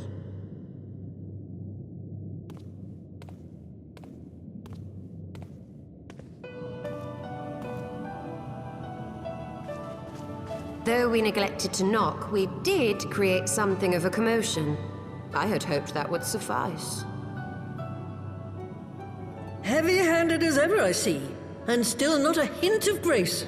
Some things never change. To give credit where credit is due, I learned from the best. It has been too long, Master Matoya.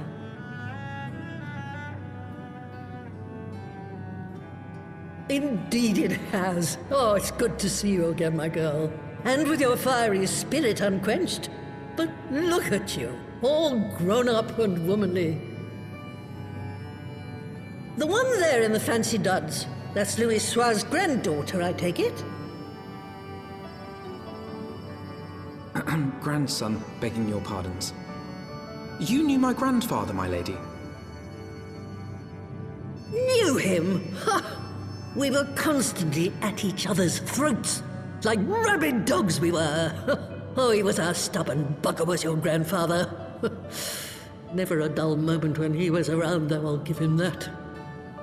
As for you, boy, I've known you since you were a rosy-cheeked babe at the teat. And my sister too, I gather. May I say what an honor it is to meet you again, my lady? Spare me the hollow pleasantries, boy. I'll wager my remaining good teeth you didn't come to a forgotten corner of Eorzea to flirt with a wrinkly old woman. Now out with it. What is it you need of me?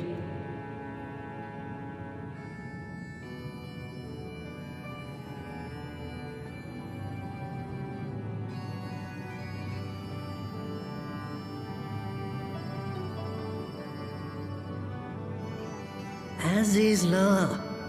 I never thought I'd hear that name again. You are familiar with it? As familiar as one can get from poring over musty old tomes. The Allagans set the Isle afloat not long before the sun set on their empire. Old Louis Soir and I often talked about it. The place is home to a research facility dedicated to finding ways of mastering mighty beings, such as primals and dragons. And find ways it did too, frightening ones. Such secrets as lie buried on Azys Lla aren't fit to see the light of day. And now you tell me a band of dragon-baiting primal botherers are trying to dig them up? Indeed. And to make matters worse, the Ascians have a hand in their plot. They must be stopped, no matter the cost.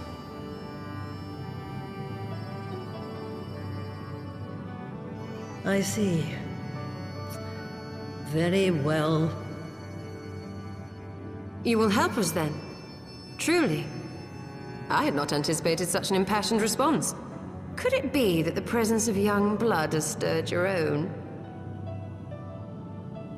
Ah, some things never change. One day that pertness is going to cost you your tail, my girl. Don't say I didn't warn you.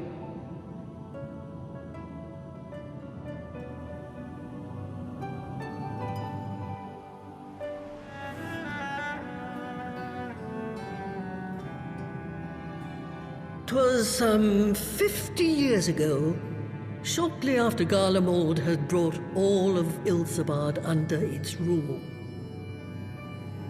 Faced with the threat of invasion, the people of Sharlayan scrambled about for a means to resist the Empire. For my part, I was tasked with developing an etheric converger. Ah, yes, a device which draws in ether and concentrates it to produce a destructive force. But as my research neared its end, it was denounced by the Forum, who claimed that my device was more likely to destroy us than our enemies. After that, they and I had a little falling out. and I decided to seal away all the fruits of my research, lest the dunder-headed ingrates reap any benefit. Ha! Petty, I know, but gods, it was satisfying.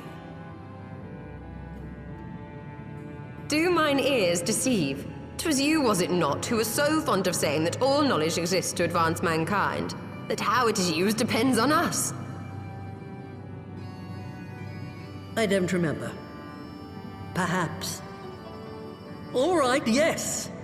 It was a pet phrase of mine. And that should give you a notion of how sick and tired I was of those spineless wretches of the Forum. All talk and no trousers, that lot. That's why I decided to remain behind, rather than join the Exodus. You may have had your disagreements with my grandfather, but upon that point, your minds were as one. With respect, Master, the fruits of your research should not be left to spoil. Will you share with us the secrets of the Etheric Converger? Aye, I will. All the information you need is contained in a tome I wrote on the subject. But you'll have to fetch it from the forbidden section of the Great Library. You were not exaggerating when you said that you had sealed it away. Though the city is abandoned, the library's guardians are all but certain to remain. We must needs cut a path through them. Come, let us away.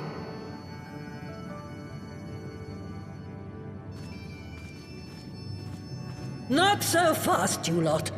Stola and the boy are staying with me.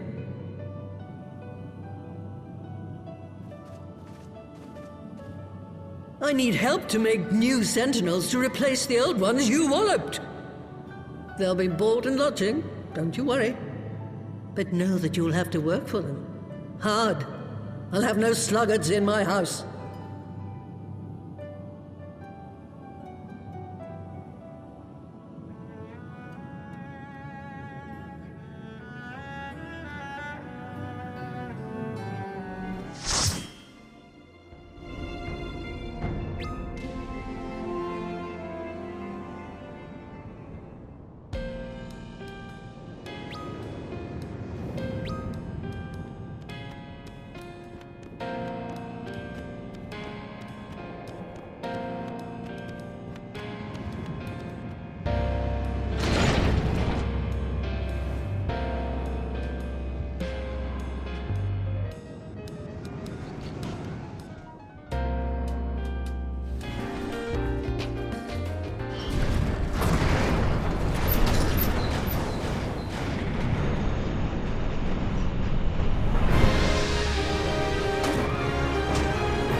I had not thought to behold this tome again.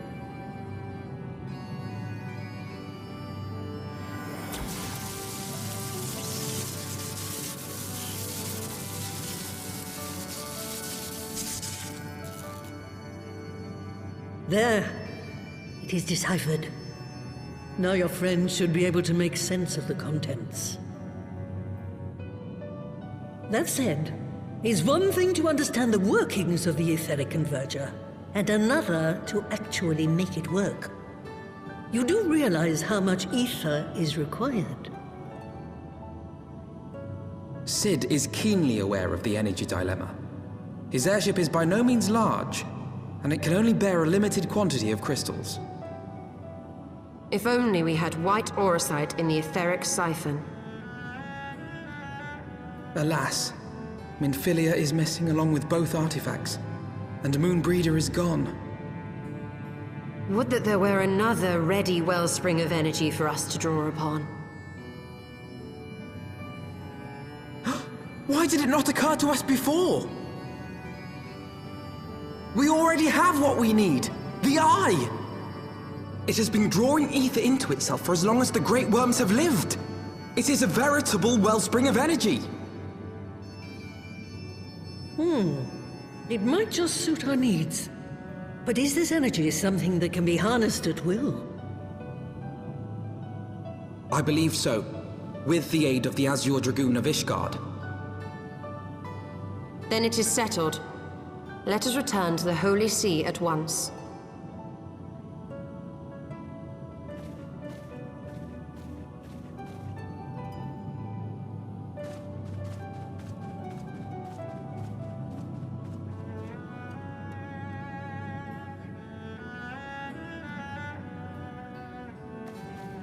Stola, wait.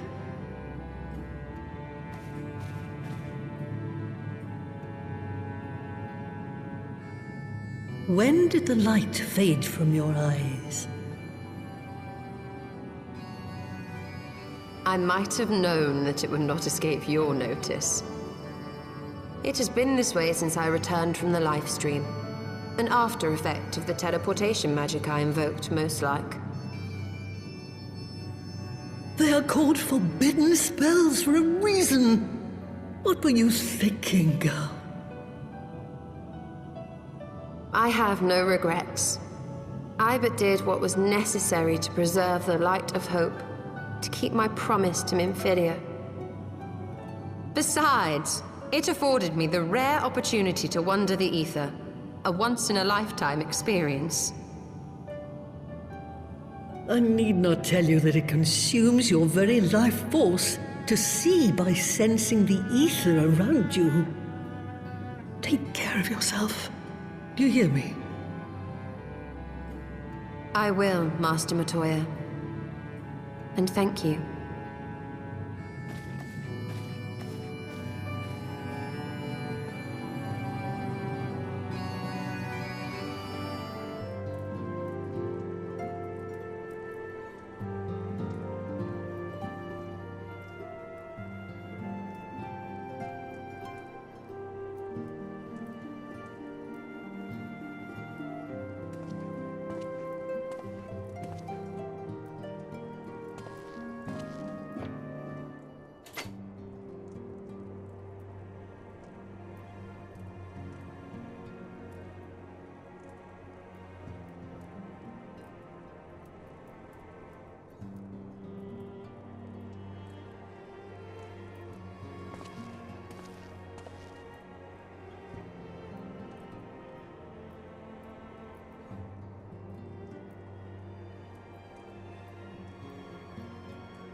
Until but recently, the Ishgardians have kept their doors firmly shut to outsiders.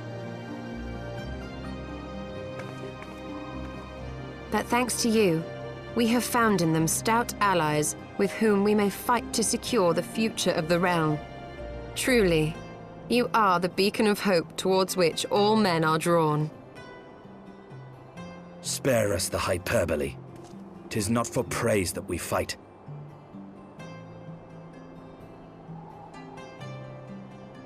Oh?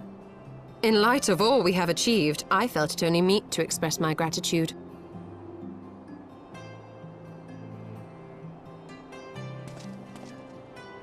All that we have achieved? Spoken like a true outsider. Until the war is over, we have achieved nothing. The coming battle is a chance to excise the root of this conflict, and by my hand it shall be done. Then you may speak of achievement. 'Twas not mine intent to make light of your struggle. If I have given offense, then I apologize. But if I may speak freely, you would do well to be wary of the eye. Even now, it burns with insatiable hatred, watching unblinking for a sign of weakness. Should you falter for so much as a moment, it will surely consume you. Save your concern. I will consume the eye ere I let it consume me.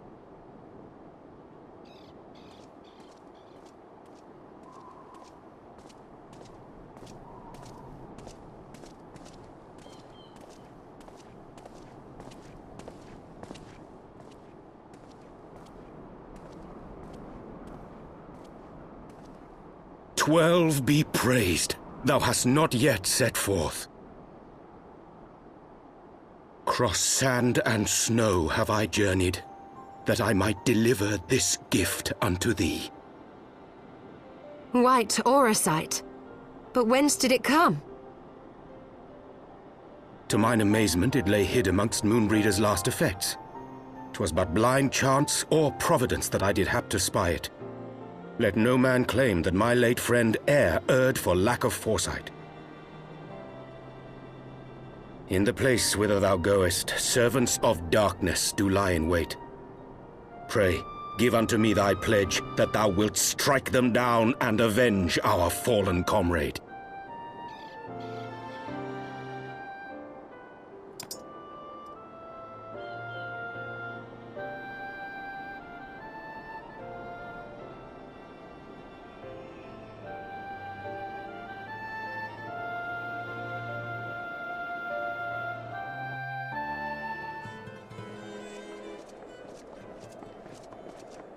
Ah, excellent timing. We've just finished our work on the Enterprise. She's so much improved, I've decided to give her a new name to suit. The Enterprise Excelsior. Or simply the Excelsior if pressed for time. Once again, she'll carry Eorzea's protectors into battle. All aboard!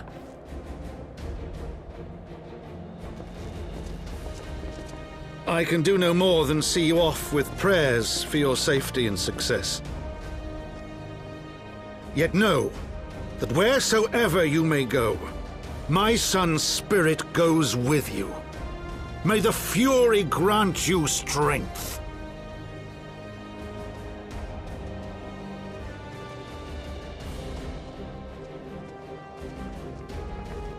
Return to us, all of you.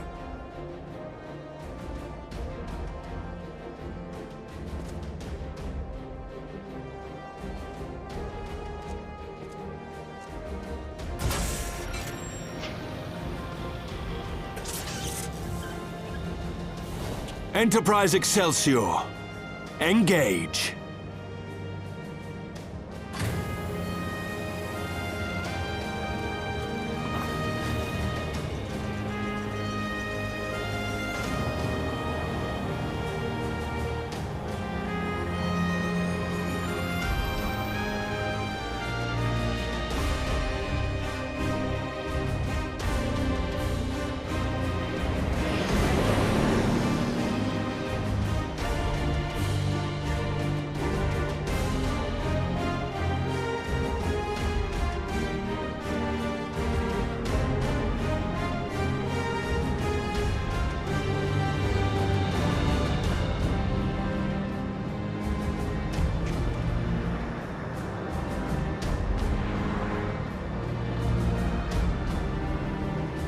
This is it!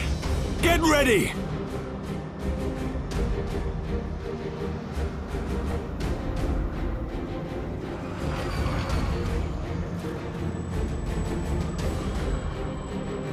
Eye of mine enemy, render unto me thy power!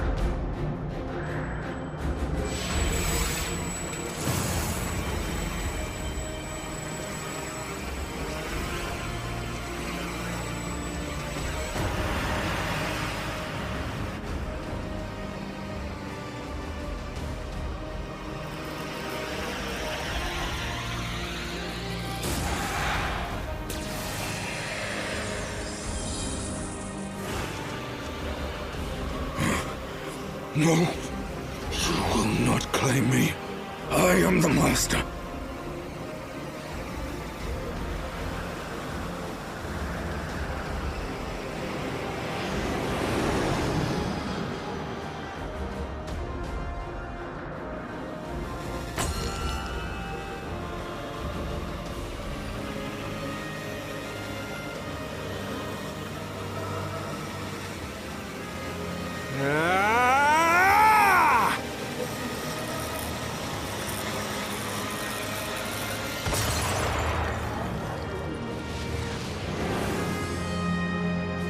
We're through!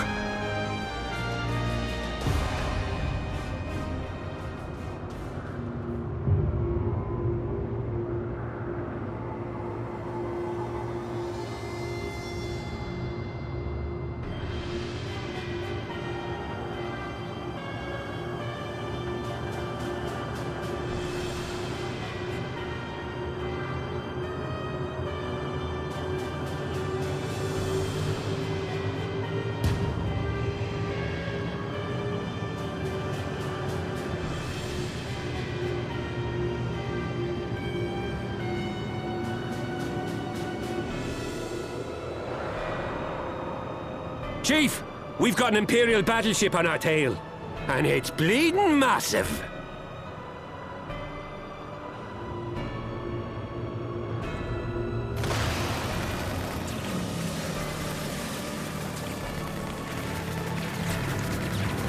Damn it! The bastards were waiting for us to open the door for them.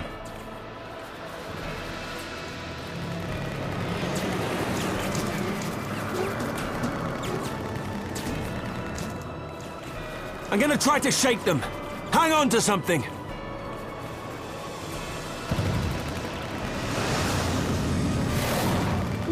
We're all going to die! Tataru!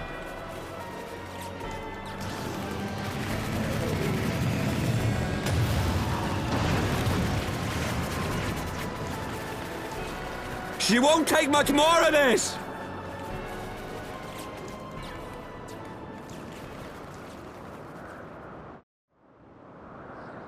The time is come to use Hydaelyn's gift.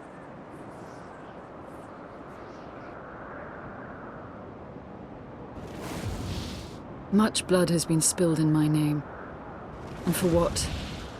For a false cause that I created for want of the warmth of companionship. Saint Shiva, pray Svelga, pray forgive this fool. But even now, I cannot let go of my dream. My dream of a tomorrow in which no child need freeze alone in the snow.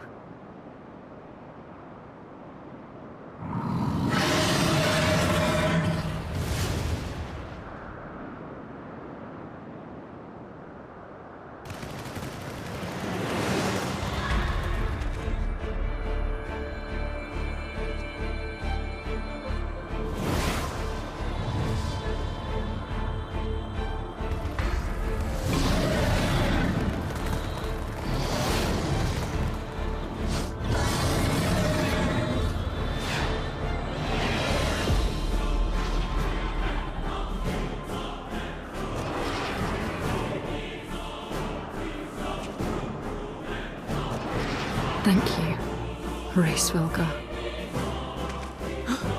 Is that Azys Lla? What does she mean to do? Oh, O goddess, born of mine own hopes and dreams, for the last time, I beseech you, fill this vessel with your light, still the hatred within our hearts, and bless us with eternal grace!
Farewell, warrior of light, and thank you for showing me the way. No!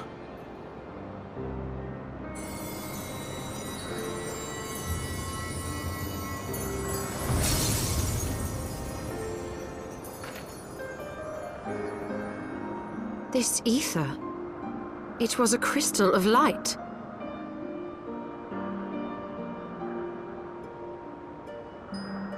She, too, was one of Hydaelyn's chosen.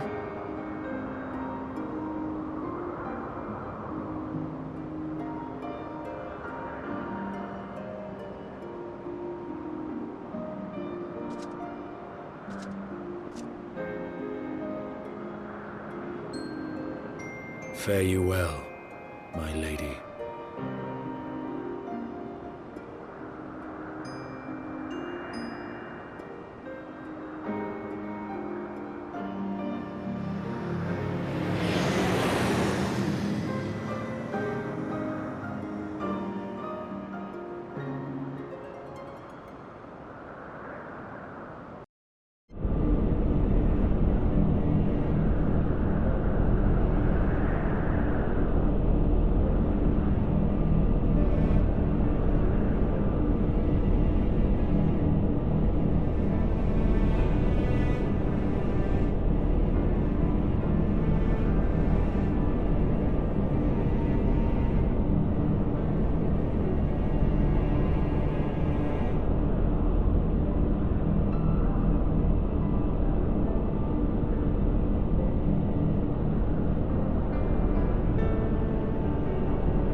Our objective lies at the heart of the Isle.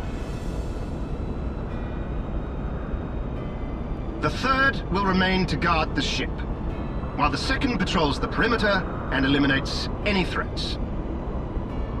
The first will come with me to secure the research facility.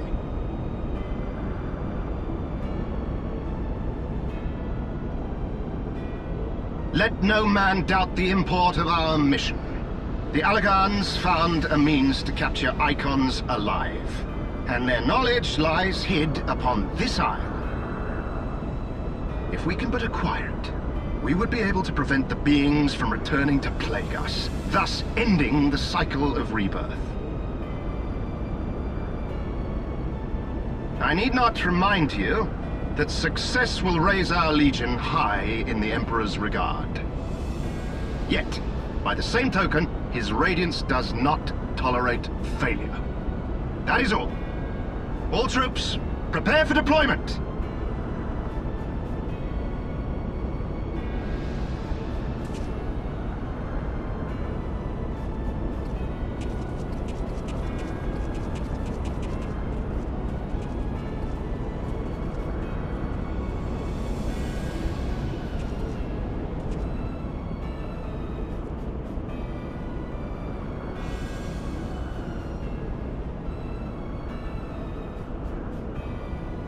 So that is their purpose.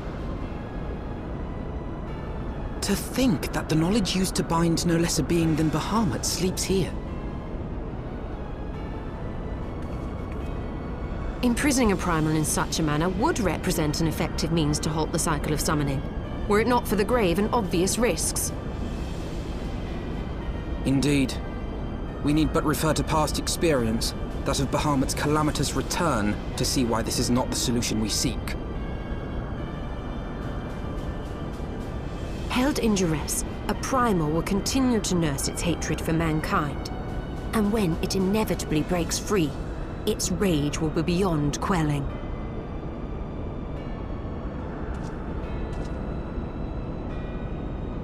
Whatever folly the Garleans mean to commit, they can wait.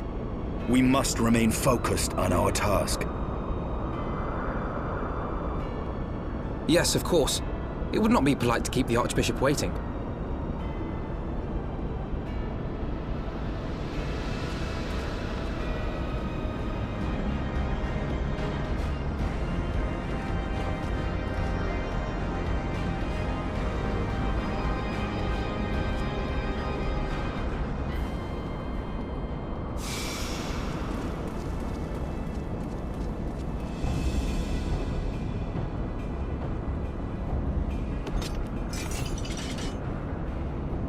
That would explain my men's silence.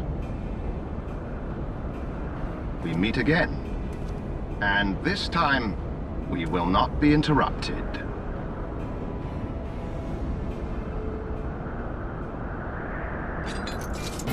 Come! Show me your power, champions of Eorzea!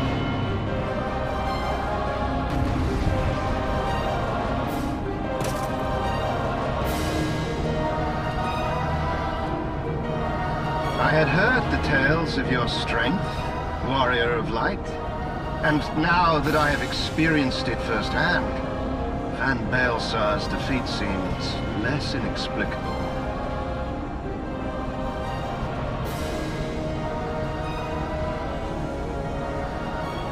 You are a formidable foe, and I have thoroughly enjoyed our time together. Alas, all good things must come to an end. Allagan's secrets await, and there is no profit to be had in remaining here.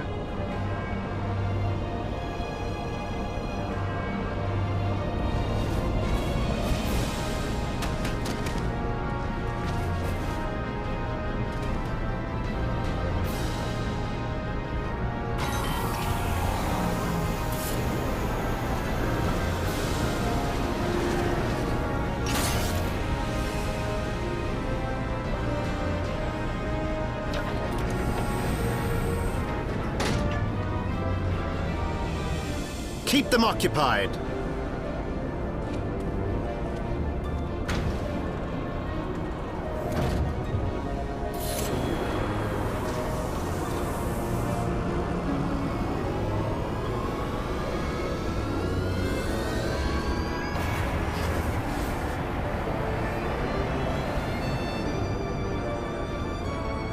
coward. It would seem we have no choice. You must continue on. We will hold them here. Take the eye. It should still hold enough energy to be of use to you.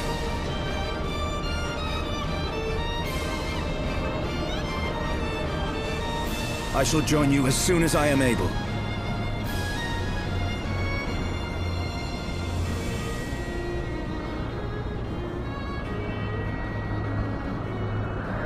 Enough talk! Make haste and stop the Archbishop!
Komul non dis ansota.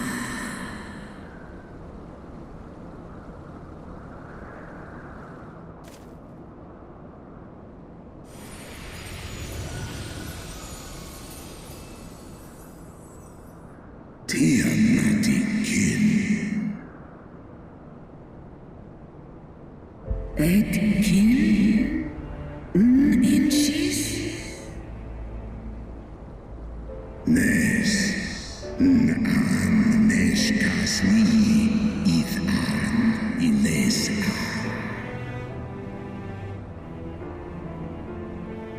One or an ithran an.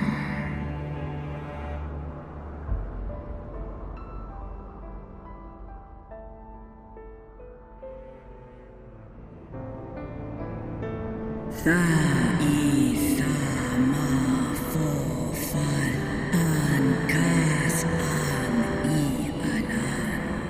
no less war iban istran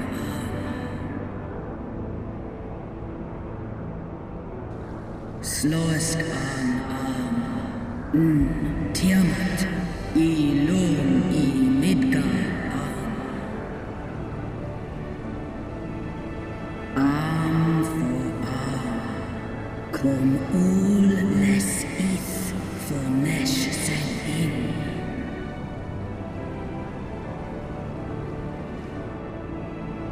From these eggs did my children hatch. And once they were full grown, they took wing and spread across all the lands of Hydaelyn. Ni ul mera is an kin bahamut an. On la ul las an. We som an. I them afo kum an I anan. Ek mon kin in. Ek mon bahamut esk in. En kayan kom en I asan.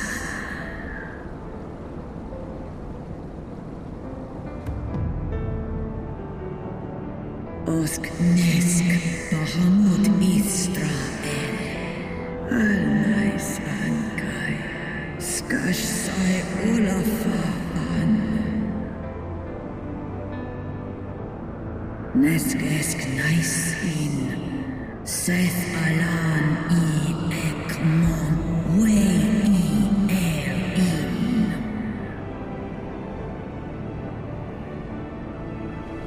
Sale anya esh I in esh o esh ed in. Angles in. Somnis lanen. Analan. Snoma el ules in. Send war in. Ekmon asanin. Santai mikum el.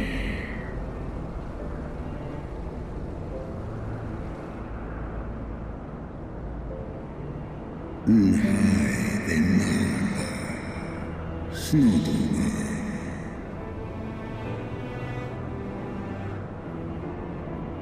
No mon aan, no one il aan, no edgil. Is kashul and iles aan. An ska us el. Tai esk is ach I mon el.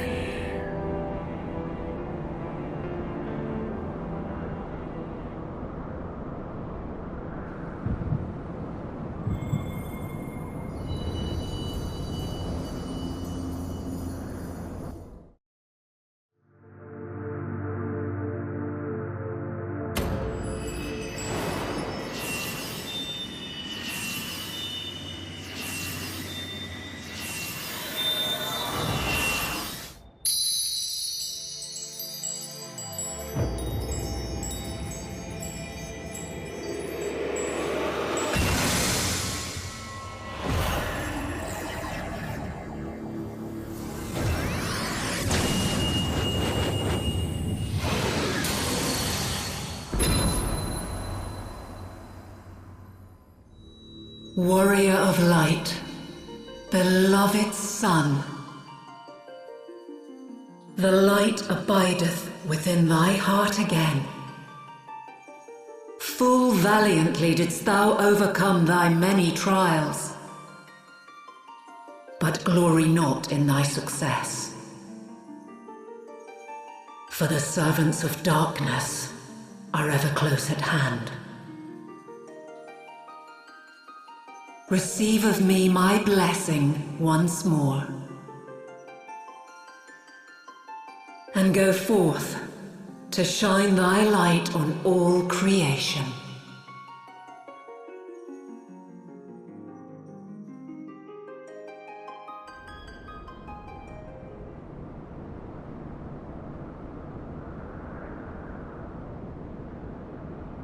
Thou hast broken down the wall I built around thee, and partaken of thy mistress's blessing once more.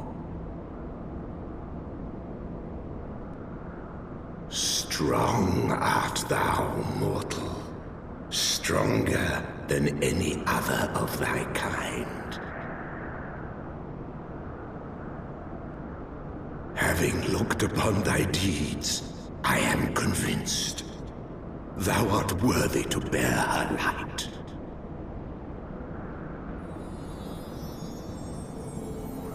The Covenant bound me to thee, but 'twould seem our fates were mingled from the first. Though I will not fight thy battles, I will yet lend thee my wings.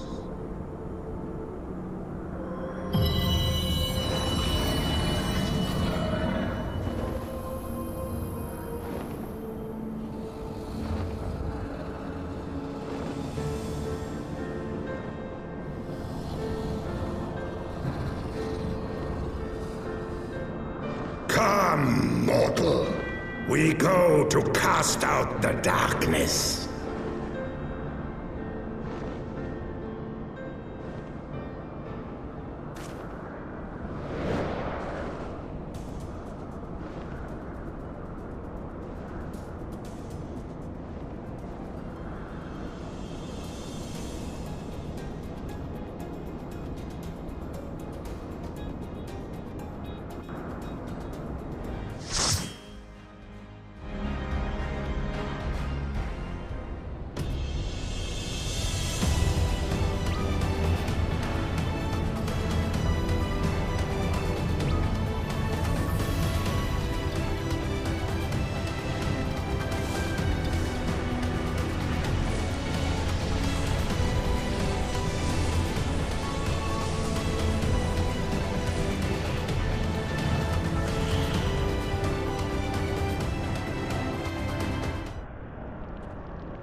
The champion of Hydaelyn.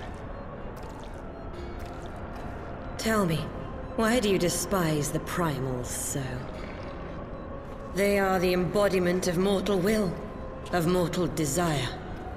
Plainly, you desire a foe to despise, and 'tis well that you do, for it is from the vortex of ceaseless conflict that Lord Zodiark shall be reborn. Through the joining, the world shall become whole again. Then all shall be as once it was, as it should ever have remained.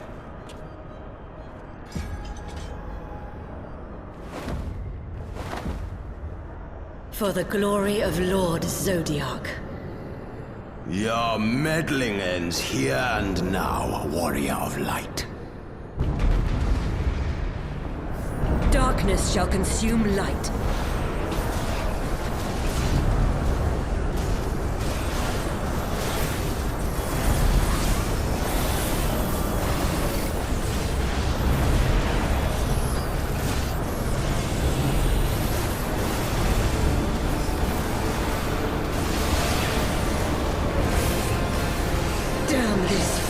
Flesh, your light shall burn no more. Know your place.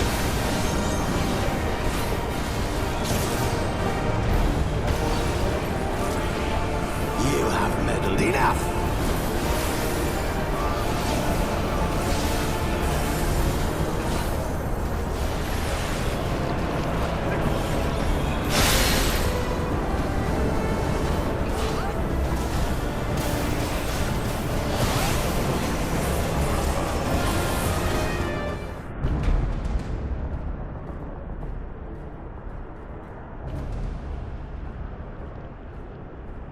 Such strength, it defies all reason.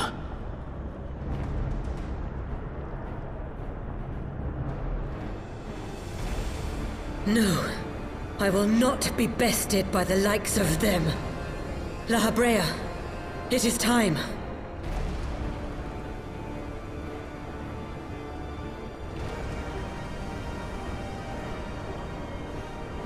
Very well. Let us show these mortals the true power of the Echo. The power to break down the barriers of existence.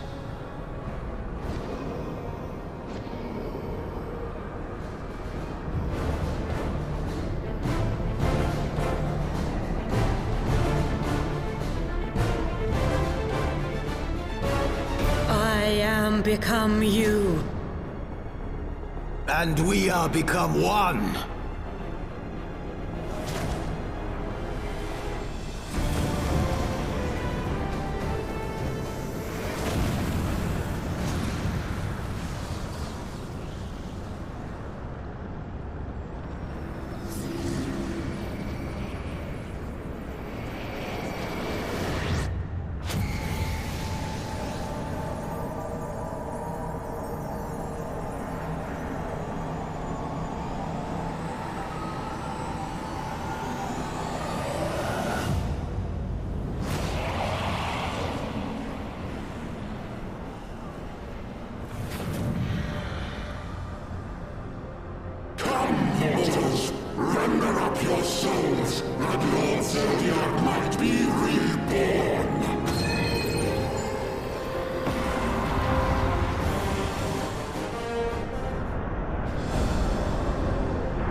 That he might regain the blessing of light I had foreseen.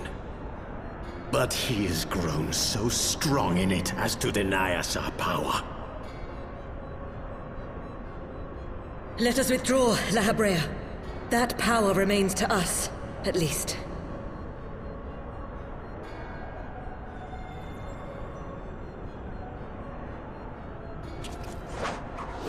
Impossible!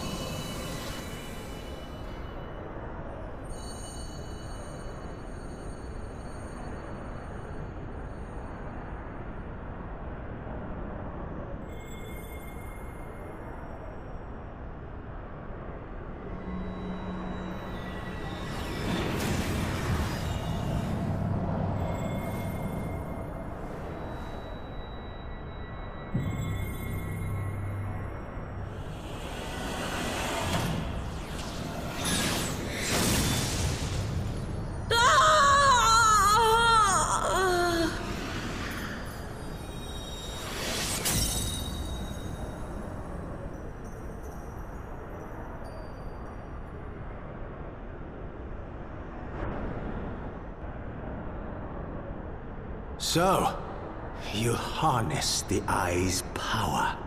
A pity you spent it all. What will you do now, hero?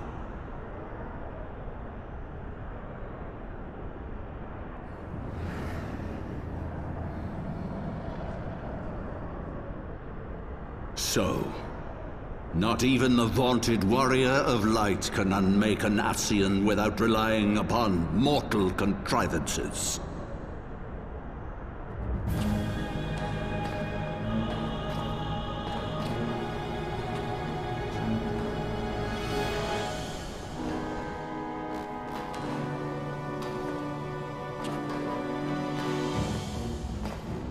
You!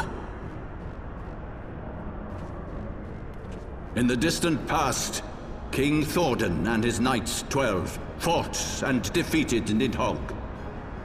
Though the victory cost them dear, they were rewarded with a great prize, the Dread Worm's Eyes, both of which have since been held in the Holy See's safekeeping.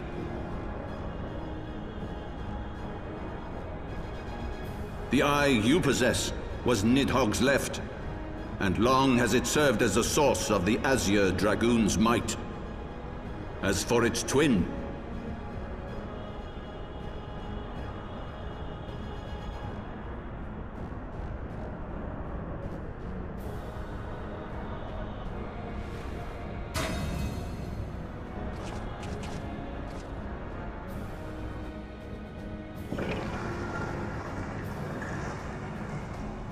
it has lain here, joined to the person of Haldreth, the first Azure Dragoon. For though he learned to harness its power, he was ultimately consumed by it. Even in death, his body decays not. A pitiful end for a fabled hero. My Ascian friend, long have you and your kind sown the seeds of chaos by teaching mortals the secrets of summoning. But if you assumed that we would meekly serve as your pawns, then you are gravely mistaken. You would raise a hand against us?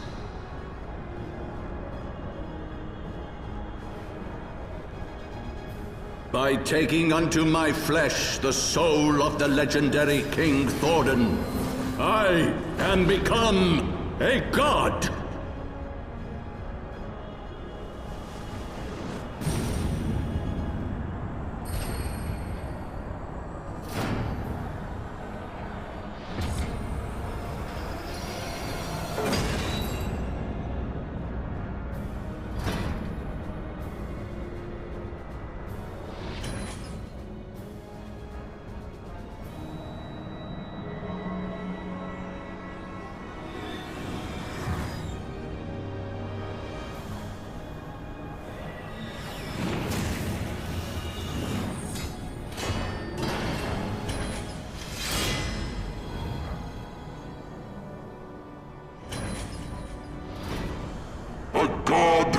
Not cessation, whose being is sustained by a millennium of fervent prayer, and the eye's nigh bottomless reservoir of ether.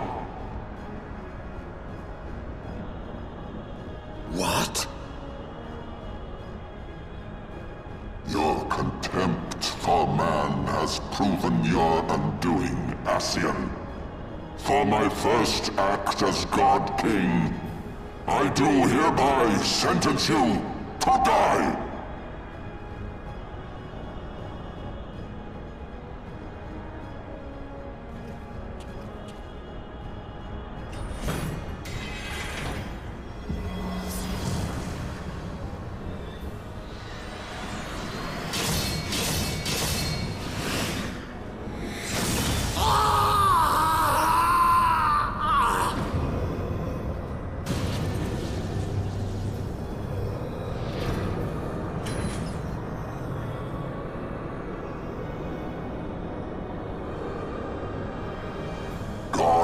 Feed upon ether. It matters not what form that ether takes. Ascian souls are no exception.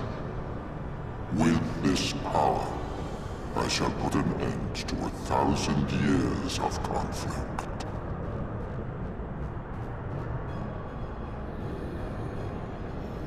Be they sown by Ascian, dragon, or primal, wheresoever the seeds of chaos threaten to quicken, I shall excise them with my divine blade and bring order to the world.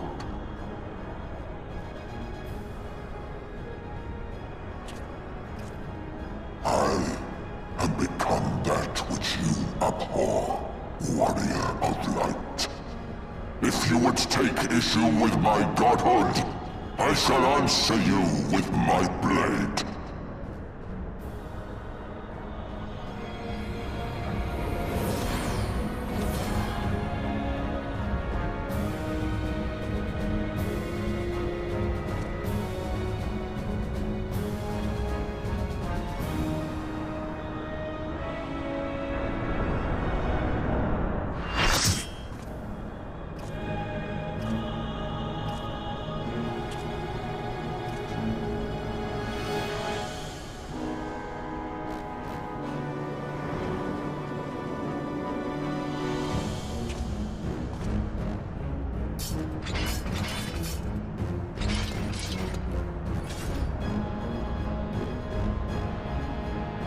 Brothers, the time has come to call upon the true power of the Heavensward.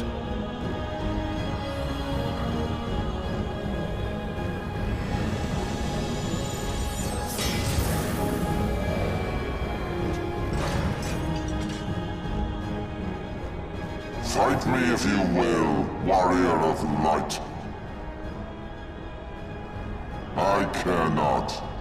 All who stand against me will be destroyed, be they servants of the darkness or the light. By my blessing shall all men be sanctified, and an endless era of peace begin.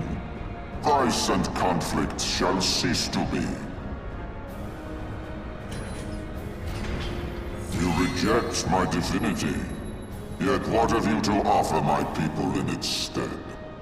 Bitter truth? Virtuous suffering?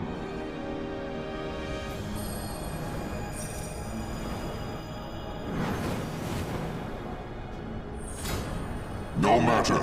If you believe your cause just, I call upon you to defend it with your life.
How can this be?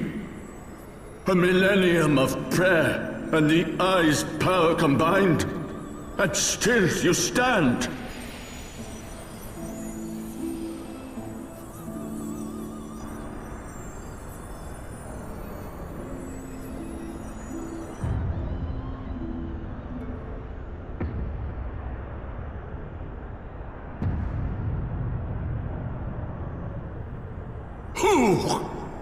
What are you?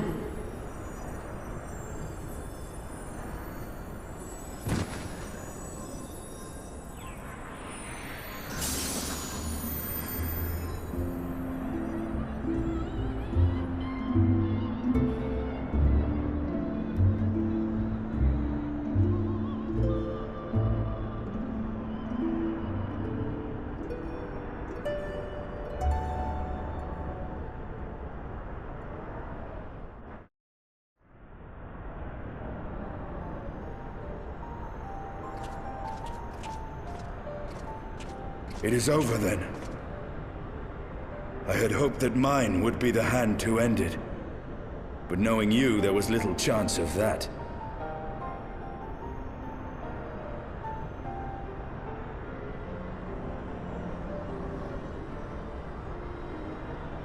It would seem the Eye has served you well.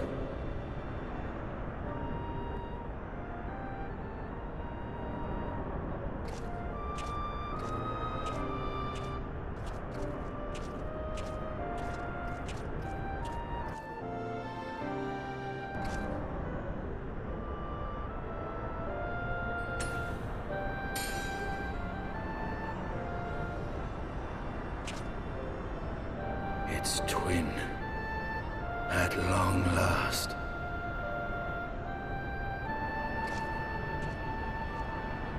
All that remains is to take them beyond the reach of man and dragon both. With this task accomplished, my toil shall finally be at an end.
What hath thy fury made of thee?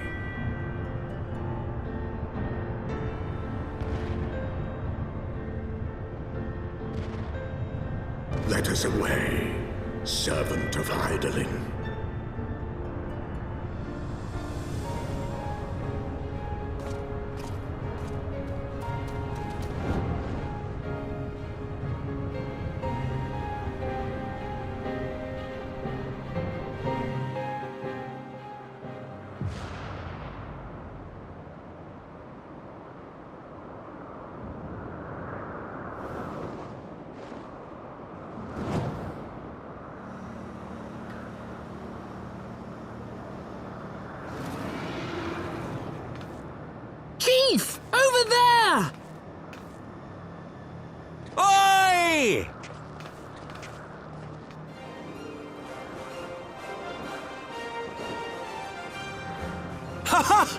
Gods damn it, do you always have to cut it so bloody close?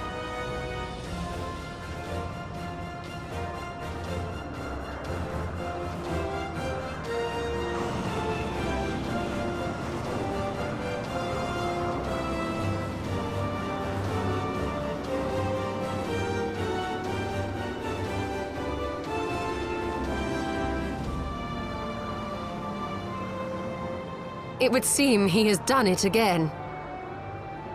Was there ever any doubt? Let us return to Ishgard. Our friends will be eager to learn the battle's outcome and welcome back their champion.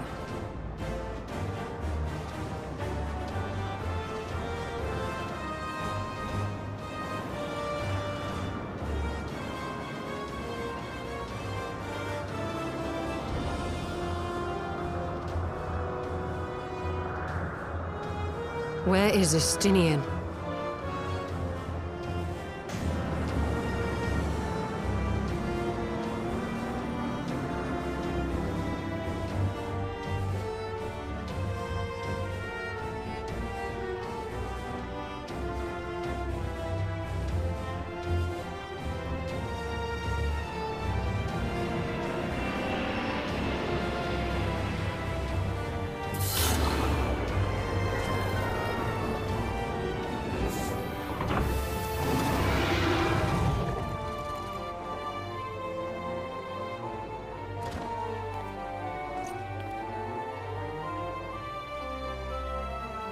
I dare say you are the first soul in Ishgardian history to arrive in our city upon Dragonback. This scene shall be remembered for 1,000 years to come.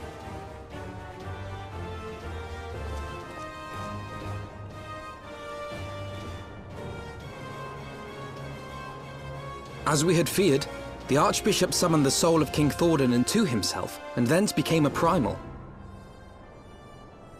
But he and his knights are no more, thanks to the Warrior of Light. Your struggles are not yet over, mortals. Whom do I have the pleasure? I am Midgardsormr. I have journeyed with Hydaelyn's champion and observed his deeds in the conflict between man and dragon.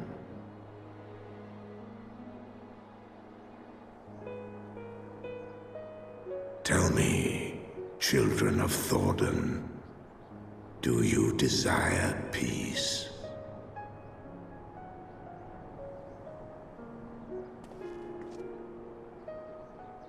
My people have committed unspeakable atrocities against dragonkind, even against our own. Would that we could undo these wrongs, but we cannot. Be that as it may, the future yet presents a chance to begin anew. Our nation has broken free of the shackles of a false faith, and Nidhogg shall lead his kindred against us no more. I doubt not that it will require much effort and perseverance, but 'tis my belief that in time, Ishgard will again become a place where man and dragon may abide together in harmony. I shall remember thy words. Yet be warned, Nidhogg's soul liveth on. His unbridled rage hath claimed for its vessel the one thou callest the Azure Dragoon. Estinian. Doubt not but that Nidhogg will call out to his brood ere long, nor that they shall answer him. Steel yourselves, for the true test is yet to come. Come what may, we will never cease to believe. Upon the souls of they who have sacrificed themselves to pave the way for peace, we will never abandon our cause. 1,000-year war cannot be ended in a day. It may take generations. What thou dost begin, thy children must continue.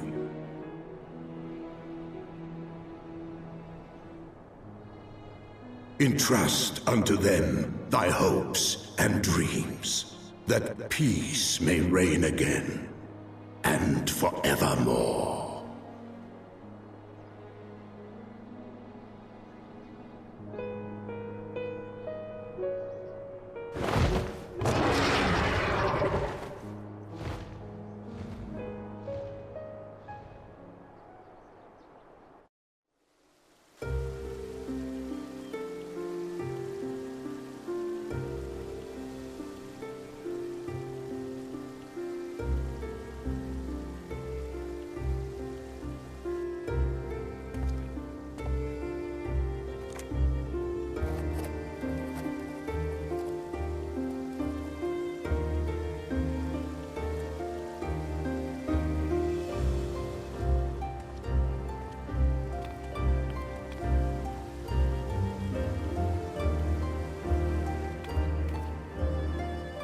Let all here present attest that Sir Emmerich, acting on behalf of the Archbishop, has appended his signature.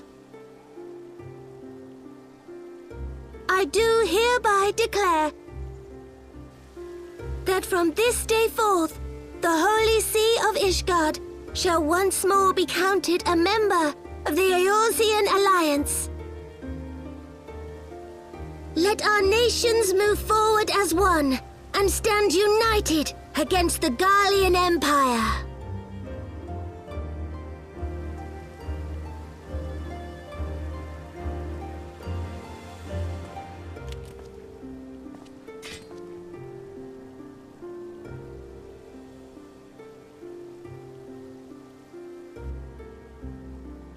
For the future of Eorzea. For the future of Eorzea!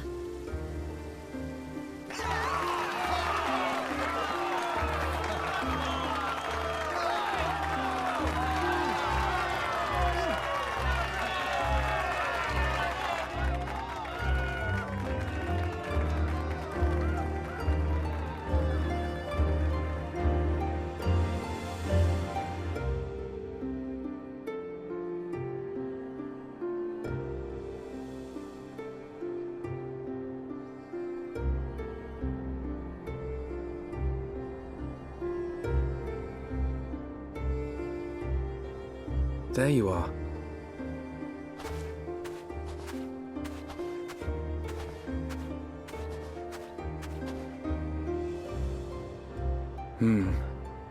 A noble monument to a noble soul.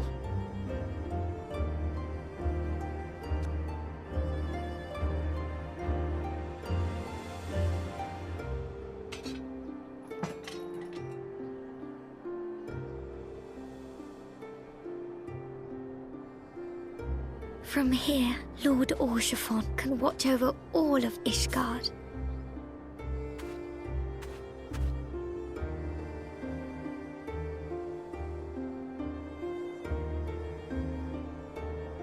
It has been a long and arduous journey, and we have lost much and more along the way. Yet come what may, we must stay true to our purpose and press on.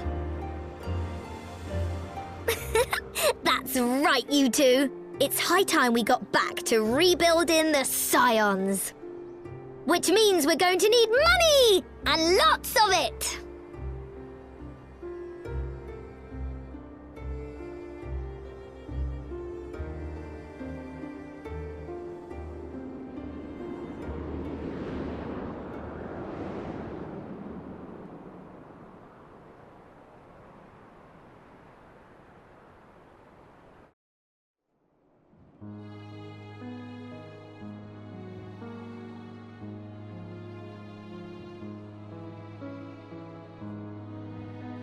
So ends a glorious chapter in their tale.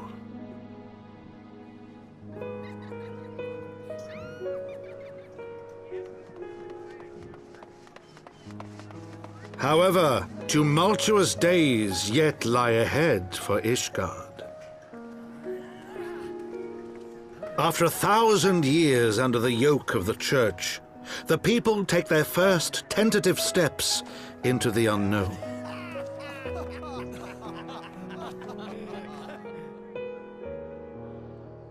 And though they spy a glimmer of peace upon the horizon, Nidhogg's vengeful shadow yet remains to darken the way. Be that as it may, so long as the young commander of the Temple Knights and his heroic companions are there to guide them, the people may hold fast to hope. The hope that one day true peace will return to Ishgard, and that man and dragon may live in harmony once more. Let the deeds writ herein never be forgot, that they may inspire generations yet unborn to strive ever heavensward.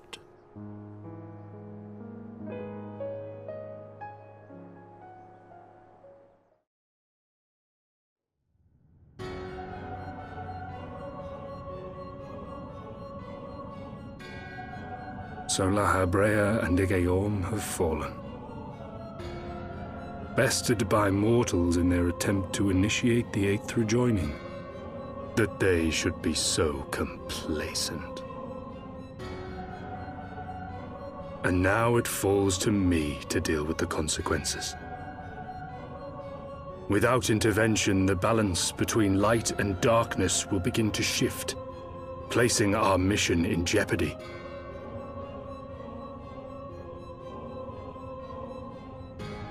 Hydaelyn's champion has grown too strong.